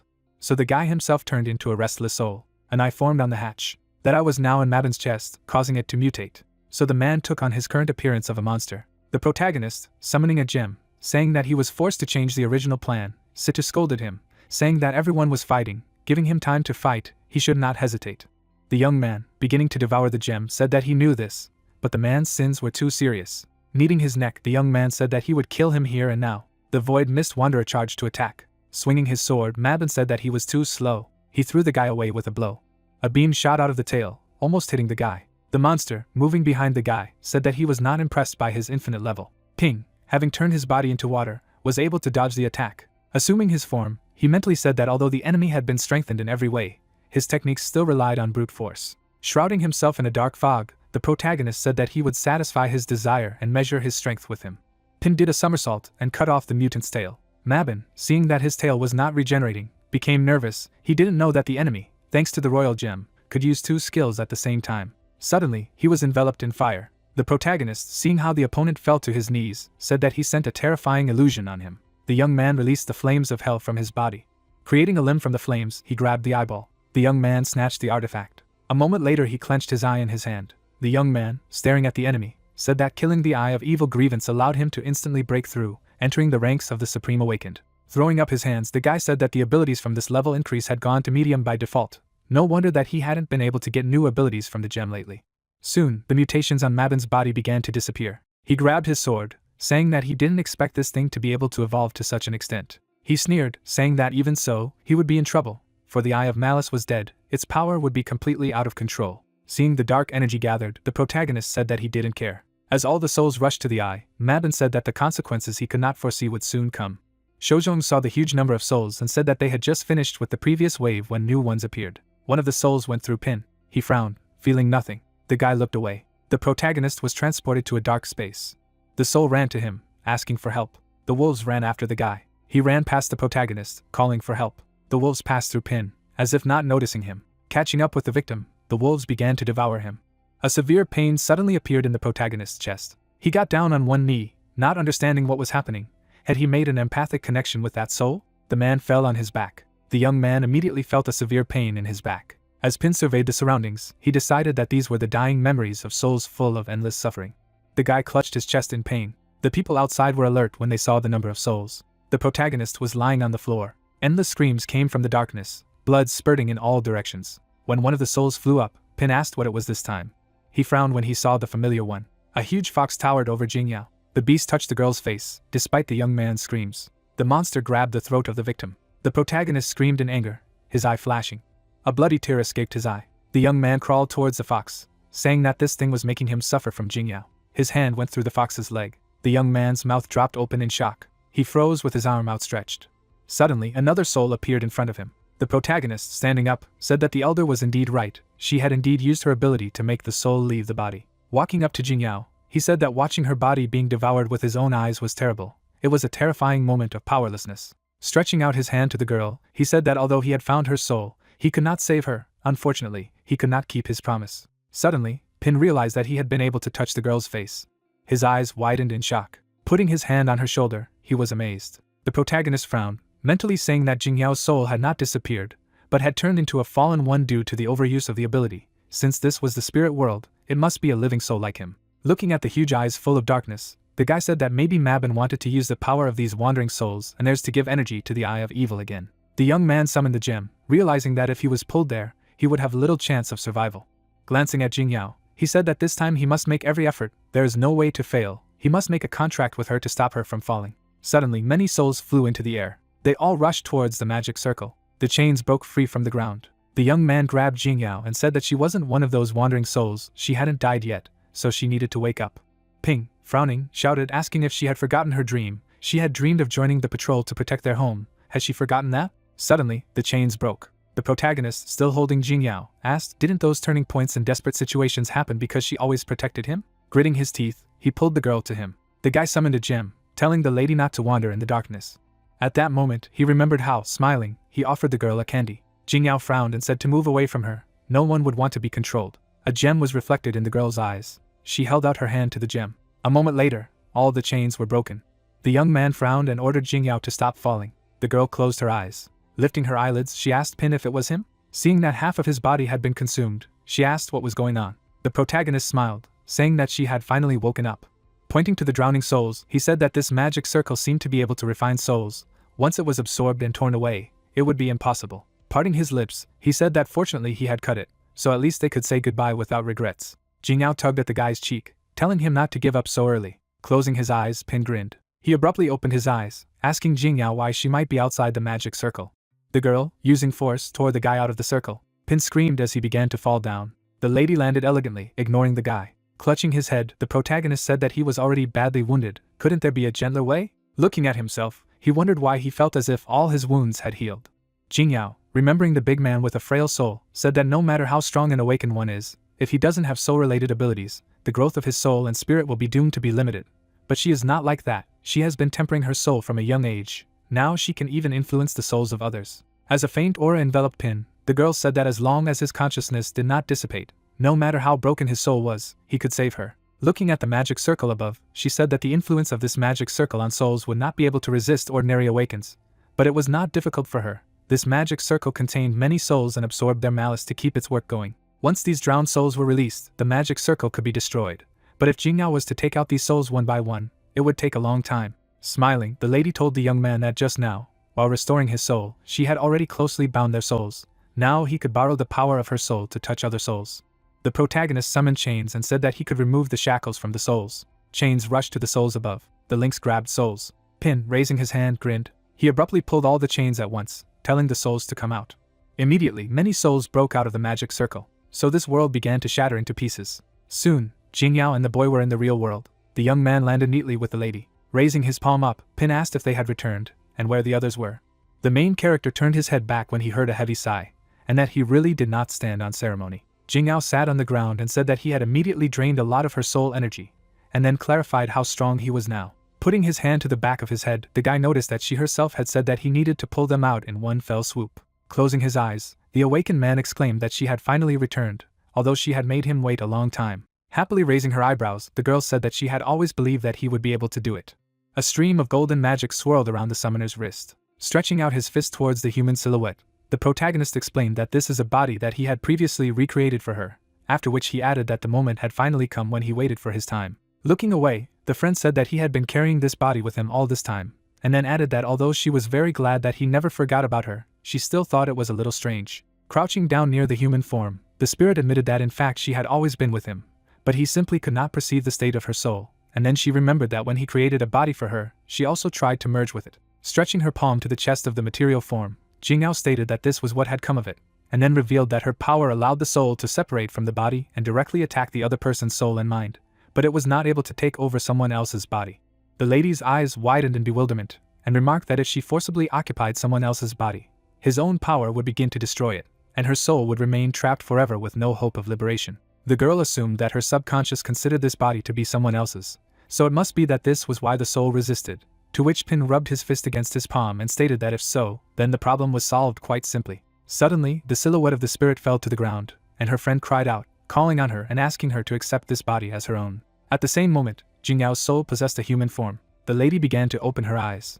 Smiling, the classmate asked if it was so easy, even though she had changed her mind about so many things. Wrapping both hands around her own body, the friend asked if he would then order her to do all sorts of strange things, to which he did not understand why it would be, and who she took him for. Members of the cleanup squad descended to the ground through streams of magic. Tightly clenching his fists, Lei Xian shouted that this was a curse. After all, he had just been trapped there completely helpless, which was a shame. Folding his hands, the main character noticed that thanks to the fact that she used the power of the soul and destroyed the magic circle, everyone was able to get out safe and sound, to which she replied that it was a matter of course, and such a trifle was not a problem for her.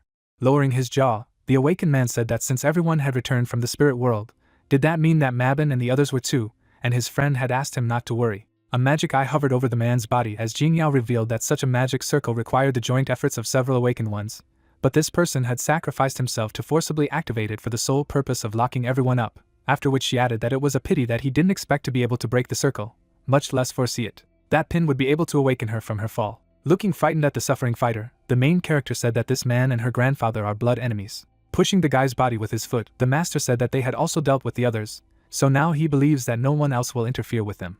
Shishan looked to the side and asked how the girl had suddenly managed to wake up, and Ping began to explain to her. Suddenly, dust began to swirl near the feet of the main character. Green grass sprouted on the ground. The hero's clothes fluttered in the wind, and they did not understand if an earthquake was happening, and they also shouted that they felt such a tremor that it seemed that something was wrong, and there must be something underground. Shifting his gaze to the side, the main character did not believe in it. A mountain progenitor burst out of the ground. The monster closed its jaws in an attempt to eat the phoenix. The firebird began to fire projectiles directly at the enemy. The monster surged forward through the trees in the forest. Suddenly, the mountain progenitor raised his head up. At the same second, the undead spat out the eaten objects from his mouth. The magical creature spread its wings wide. The flame spheres quickly rushed forward. The man bent his knees and noticed that this morning glory was really useful. The awakened began to run away when they saw the powerful tongue of the evil spirits, and one of them shouted that the pin and the others must be waiting for them, so there was no time to delay, but to go quickly.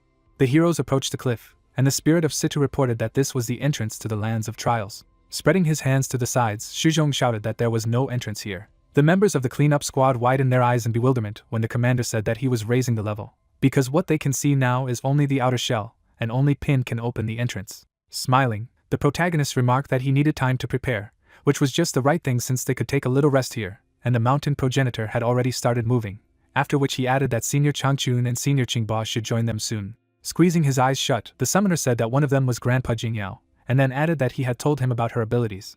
Standing on the cliff, the guy explained that this was why he then managed to quickly orient himself and help her get out of the state of falling. The black-robed man held the lamp in his hand and ordered his subordinates to be careful, for their captain's death should not be in vain. The protagonist brought a large stone to the fire. On an imitation of a cobblestone stove, the young man began to roast meat. Behind his back, the physical strength of the fighters was being trained, and at the same time, Lei Xian exclaimed that even if there were no fights, then the training could not be relaxed, and the other did not understand why his comrade, who agreed with the master, was always dragging him with him in his arms. A barrage of smoke from the fire could be seen in front of Pin's face. The exhausted man stretched out his palm forward and quietly said that he was hungry and wanted something to eat, to which the protagonist asked where the living dead came from, and if the holy progenitor's village was attacking them. Folding his hands, the fighter noticed that the aura of this dead man was barely glimmering, so he was pitifully weak, so they did not need him for nothing, to which his comrade clarified who even thought of raising such dead people, because it is very bad taste. The soul burst out of the body of the man lying on the ground, who muttered that the living dead could at least move, and he himself had already become just a corpse. Stretching the meat on the bone forward, the young man said that he had done a good job, and then added that he should eat more, because after all, even a body of pure blood would not be able to restore his fat. A light could be seen from a crack in the curtains of the white tent. Manny sat on the floor and reported that she had heard that Jing Yao and Ping were old classmates, and then she and Shishan must also know each other. Looking at the girl, the spirit in a human body said that back in school, she had heard the main character mention her all the time, and they had finally met today, to which she said that she had left the orphanage before he even came to this school, and after that, they had lost touch. Raising her eyebrows contentedly, the lady stated that this meant that Shishan had left even earlier. Jing Yao clenched her fists and exclaimed that no matter what it was, from now on, they would have to fight shoulder to shoulder, and then asked the sisters to take care of her. With her pupils bulging in alarm, Manny screamed loudly and thought that others always saw her as a little girl, and today the unexpected had happened. Hugging her interlocutor, the lady invited her to go to their cleansing squad, and then added that the elder sister would take care of her. The classmate of the main character shifted her gaze to the side and thought that it was her grandfather's voice when she heard that someone said that he had finally found them. Stretching out his palm to the side, the summoner thanked the elders for their work, and asked if they were injured, to which he was told that everything was fine, and that divine bird was mad as it began to blindly attack and rush in all directions, after which he added that now it was most likely still fiercely fighting the mountain progenitor, and so far it had no time for people. Raising her hand up, Jing Yao called out loudly to her grandfather. The old man turned his head sharply to the side. The granddaughter threw herself into his arms, and he was surprised that she woke up. Ping's eyes widened as he watched what was happening, and Qingbo didn't know if it was really her. Spreading his palms to the sides, the main character said that Mabin created a magic circle for refining souls, which attracted all the surrounding wandering spirits, and it so happened that the soul of his girlfriend was also drawn inside. Purple ghosts surrounded the magic eye. Smiling broadly, the awakened man noticed that the elder had said that she hadn't actually died, but had only fallen into a fall, but remained in a state of mind, so he decided to take the opportunity to bring her out of this state, and then exclaimed that moreover, thanks to the body that had been created for her, the one who was now standing in front of the old man was Jing Yao herself. Tears flowed from Qingbo's eyes, and at the same time, he muttered that it was very good, and just wonderful. Raising her eyebrows sadly, the young lady admitted that they thought that her grandfather had died like mom and dad. Lowering his chin to his granddaughter's head, the man apologized for the fact that it was his fault, because he failed to protect them, but if it were not for this villain and his intrigues, he would not have left them, and they would not have suffered such troubles. Turning sharply back, the fighter called out to Mabin and asked where the bastard was. Rubbing her eye with her finger, the spirit in the person's body asked her relative not to worry, because everything had already been explained to her. Putting her hands on her sides, the protagonist's classmate shouted that he was dead, because she avenged her grandfather. Smiling broadly, Qingbo praised her. The old man began to fall down and talked about how his granddaughter had grown up. Members of the cleanup squad rushed to the aid of the senior. The protagonist's limb transformed into a red liquid, and at the same time he reported that he had a lot of internal injuries, but nothing fatal, after which he added that most likely this was due to excessive fatigue, but there was no need to worry too much. Wrapping his arms around the old man's neck, the young man explained that he could only do some basic treatment with such wounds, but he would need some time to recover, and then added that he would inspect Changchun a little later, and then they would go to the contract vault together to recover, to which he agreed and said that they would cause trouble to his young friend. The heroes were sitting near a tent under the night sky. Smiling broadly, the summoner said that they could rest, and he would be on duty. Hiding behind the bushes, the black-robed man noticed that they had all fallen asleep, and asked if now was the right time. The old man lowered his jaw and explained that his methods should not be underestimated, and that they should not forget how their captain had died, and then added that they did not have a single awakened top rank here, and if the others were disturbed, they would all be finished. A man with a tail approached the guys, and at the same time one of them said that several more assistants had been sent to them from the headquarters. People with magic seals on their foreheads took one step ahead, and the fighter noticed that they looked a little strange, and since they arrived, they had been silent all the time. Looking at the black eyes of his assistants, the old man said that since they had been sent by the family themselves, they must have had a lot of strength, but the most sensible move now would be to use the 8 tests to weaken them and then hit their weak points, and then exclaimed that they had to remember that no one dared to act arbitrarily without his orders. Ping held out his fist, and at the same time, the spirit of Situ behind him revealed that there were only 8 trials in these lands, and each had its own difficulties, namely the snake and insect rainforest, the poison beast swamp, the fire scorpion desert, the wolf pack snow plain, the monster island, the lost plain, the dead plateau, and the peak that reached the heavens. A bright scarlet liquid appeared around the protagonist's hand, and the leader of the cleanup squad noticed that only if you passed the first 7 trials in this order, it would be possible to unlock the 8th. And this is a pattern that he managed to identify at one time, and then added that since the awakened person has the 20th level, the difficulty of the tests will not be too high. The slime fell on the magic sphere at the depth of the cliff, and the man reported that the passage of time in the lands of trials was 30 times slower than in the outside world, so they could go through them without hurrying. And then he remembered that there was another point to pay attention to, because when there were many people, they could all see different landscapes. Inside the ball, there were tropical plants, and the spirit of Situ said that if they wanted to get to a particular place, they just had to take the hand of the one who saw them, and they had to enter first, and then the others could follow them. Clenching her fists tightly, Shishan reported that she saw a rainforest, and Shojong said that he also saw a forest, but was not sure if it was a rainforest. The heroes took each other's hands, and the guy called out to them and asked if they were in such a hurry to grab hands, completely ignoring what he was saying. Turning his head back, Min assumed that someone did not want to go, and suggested that he watch out here in this case, because the captain said it would not be long anyway, to which he shouted that he should wait for him, because he had not jumped yet. Grabbing the swordsman, Shojong asked if they thought he was afraid of death, and then added that they would see him fight valiantly and surprise everyone. Shishan's face plunged into the magic portal. The heroes entered the magic sphere at the same time, and the opponents said that they needed to follow them, and not let Pin leave. The unusual entrance to the lands of trials rushed forward abruptly. Thick foliage could be seen on the trees.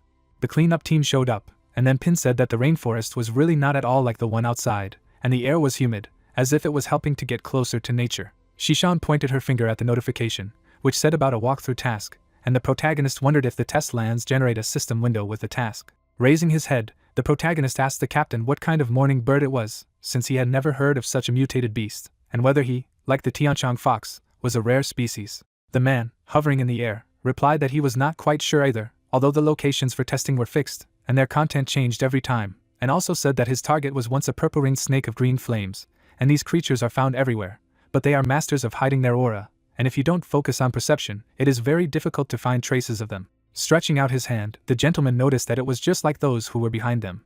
Suddenly, the guys were surrounded by evil reptiles. The awakened ones shouted loudly with their mouths wide open. Raising his index finger, the guy asked everyone to calm down, and explained that it was he who attracted them here. Parting his lips, the young man said that his blood had a high affinity for snake-like mutated beasts, and they sensed his aura and reacted naturally, and then added that he could just get some information from them. Touching the snake, the warrior asked if he was the leader, and whether he would tell him what a morning bird was, to which he received an answer, and then said that it was bad. The teenager, touching his chin, said that they also did not know, and therefore they would have to look for it themselves, and at the same time his brother said that these snakes had heads smaller than almonds, and clarified that they could be tortured at all. A red aura surrounded the mammal's body, and he asked who he had called small, and then Yenhu asked to let him go. Closing her eyes, Jingyao said that she was feeling a little dizzy. Bringing his hand to his mouth, the protagonist exclaimed that it was a poisonous gas, and Shishan asked Shojong for gas masks. Suddenly the knight touched his stomach. Throwing down the equipment, the warrior said that he was already carrying. A moment later, the girl put on a mask. The summoner, placing his palms on the shoulders of his classmate, noticed that his ability did not remove poisoning. The guy, holding a flask of liquid in his hand, said that he could take it and explained that his golden blood could neutralize the poison, after which Pin thanked him and said that let these snakes lead because they need to find a safe place first. A spider was sitting on the web. The guys followed the snake. Ming, looking sideways, said that the fog outside had indeed become rarer, and Lei Xian noticed that he didn't feel any change, and then it was explained to him that it was because he himself had a strong physique. Clenching his fists, the man exclaimed that he had already said that a lot of training would definitely give results. Suddenly, the main character picked up a feather from the ground. The protagonist raised his eyebrows in surprise. Standing in front of a huge tree trunk, the summoner is empty inside. The advanced awakened woman, bending her knees, said that the insects must have eaten it, and it was not surprising that such a large tree broke, because the rest of the tree had long since rotted and disappeared, and it must have been a long time because it had completely decomposed. The main character, raising his hand, asked which bird this feather belonged to which he received the answer that he was called Sei. Pin frowned thoughtfully, and the girl wondered if he suspected that this feather had something to do with the morning bird. Stretching out his palm, the protagonist said that it was still difficult for him to say, and added that this area is so huge that there must be more than one species of birds here. A red eye appeared inside the trunk of the tree, and it was heard that for the time being it was worth just looking around, and might stumble upon some clues. A view of the evening sky opened up. Suddenly, the summoner grabbed a small bird. A magical aura swirled around Shishan's hand. Unexpectedly, the girl used the ice storm skill, after which the reservoir froze. The bird flew through the air. Suddenly, the guys took off. The awakened caught animals. Members of the cleanup team were roasting meat. One of the warriors, sitting by the fire, asked where the promised easy and simple task was, and noticed that they had not yet seen a trace of the morning bird. The knight, chewing on his food, said that many innocent birds had died for nothing, and he felt very sorry for them, and the advanced awakened said that he didn't seem to have done anything, and wondered if it turned out that roasted meat and sympathy were in the stomach at the same time. The girl looked out from behind a tree, and at the same time the guy clarified who said this, and also noticed that if it were not for the gas masks of their humble servant, they would all have been poisoned long ago. Frowning seriously, Pin said that whoever was hiding there should come out, because they had noticed her long ago. The young man asked if it was an enemy, to which the lady replied that it didn't look like it, and Shojong turned around and wondered if he was the only one who didn't feel anything. Man approached the stranger and told her that they had no ill intentions, and then wondered where he was from, and why he wasn't home yet since it was too late. The child raised his eyebrows in surprise. The awakened woman raised her hand to her mouth when she heard if they were the heroes who had come to kill the morning bird. The main character, sitting on the reptile, thanked for guiding them. His classmate, with her mouth wide open, clarified that those who remained for protection would really be able to hold back the counterattack of the crying birds. Smiling, the protagonist explained that he had cut off the wings of half of the male crying birds, and they wouldn't dare to return to Shuyuan village yet, and besides, the only threat in this area was snakes now, but this was Yanlong, so they didn't need to worry too much. Raising his eyebrows, the summoner exclaimed that this one must not forget with the snakes. Suddenly, Situ hovered in the air near the guys and said that something was wrong, because the layout of this lair was exactly the same as it was 100 years ago when he was here. But they were passing it too fast, and then Pin asked if he meant that this place was deliberately succumbing. Turning his gaze to the side, the man said that it was waiting for them to let their guard down. Suddenly, the snake raised its head and hissed. Looking up, the main character wondered if it was a blood tree. A moment later, a huge tree trunk appeared. Unusual creatures were sitting on the branch. Holding a lantern in his hand, the protagonist decided to evaluate them. The eyes of the female crying birds glowed red, and at the same time the system reported their characteristics, and the guy noticed that the others were not visible, and the question was heard whether these two were scouts. The young man replied that it was a 33rd level female, and the talent was the same, and the males had a weak point in the throat bone, and at the same time, Shishan frowned seriously and said that it was a matter of 2 blows. One of the creatures flapped its wings. The snake looked up sharply. The reptile then lifted its body. Suddenly, the awakened ones appeared behind the weeping birds. The guys attacked the opponents at the same time. The mutated beast opened its mouth wide in pain. The summoner pulled them with chains. A moment later, the cleanup team members landed on the ground, and Jingyao said that she had inspected everything and added that only these two were nearby. Stretching out his palm, Pin said what the entrance here meant, and also explained that the serpent was too huge, and therefore let him wait for them outside. The girl said that there was a lot of space under this tree, and her classmate, clenching his fists, said that time was of the essence, and they needed to separate, after which he asked her partners to stick together and keep an eye on each other, and if they face danger, then let them not be heroic, and should contact him. It seemed as if the hand of the main character was burning with a bright flame. Looking ahead, the protagonist wondered if it was a whispering wind. Frowning seriously, the guy exclaimed that it didn't look like the wind, and realized that it was breathing. A moment later, the young man lay down on the ground. The summoner closed his eyes from the bright light. Pin's expression was surprised. The main character noticed the chicks of crying birds. A cracked egg could be seen, and at the same time the protagonist thought that this breath was coming from here. Looking at the sleeping cub, the young man muttered that this face was almost indistinguishable from a human's. The young man lowered his gaze, and his partner told him that he had found the villagers, and it looked like they were just unconscious. Raising his palm, the summoner asked to lead them out gradually, to which he received a positive answer. Standing in front of the baby weeping birds, Pin feared that these inhabitants were victims prepared for these chicks. Taking out a sharp scythe, the main character thought that it doesn't matter how similar they are to humans, because in the end this is just a relationship between a hunter and a prey. Waving his weapon, the protagonist muttered that every extra second of life was another innocent soul who died here. Holding a blue ball in his hand, the guy said that he would come to their aid now. The young man parted his lips in bewilderment when he heard a loud scream. Lowering her eyebrows, Shishan said that it was no wonder that they had found the inhabitants so easily. A huge number of unusual creatures appeared, and then the girl said that it turned out that they wanted to cover them all at once, and Jingyao exclaimed that she should hold on, because they could not let them get their way.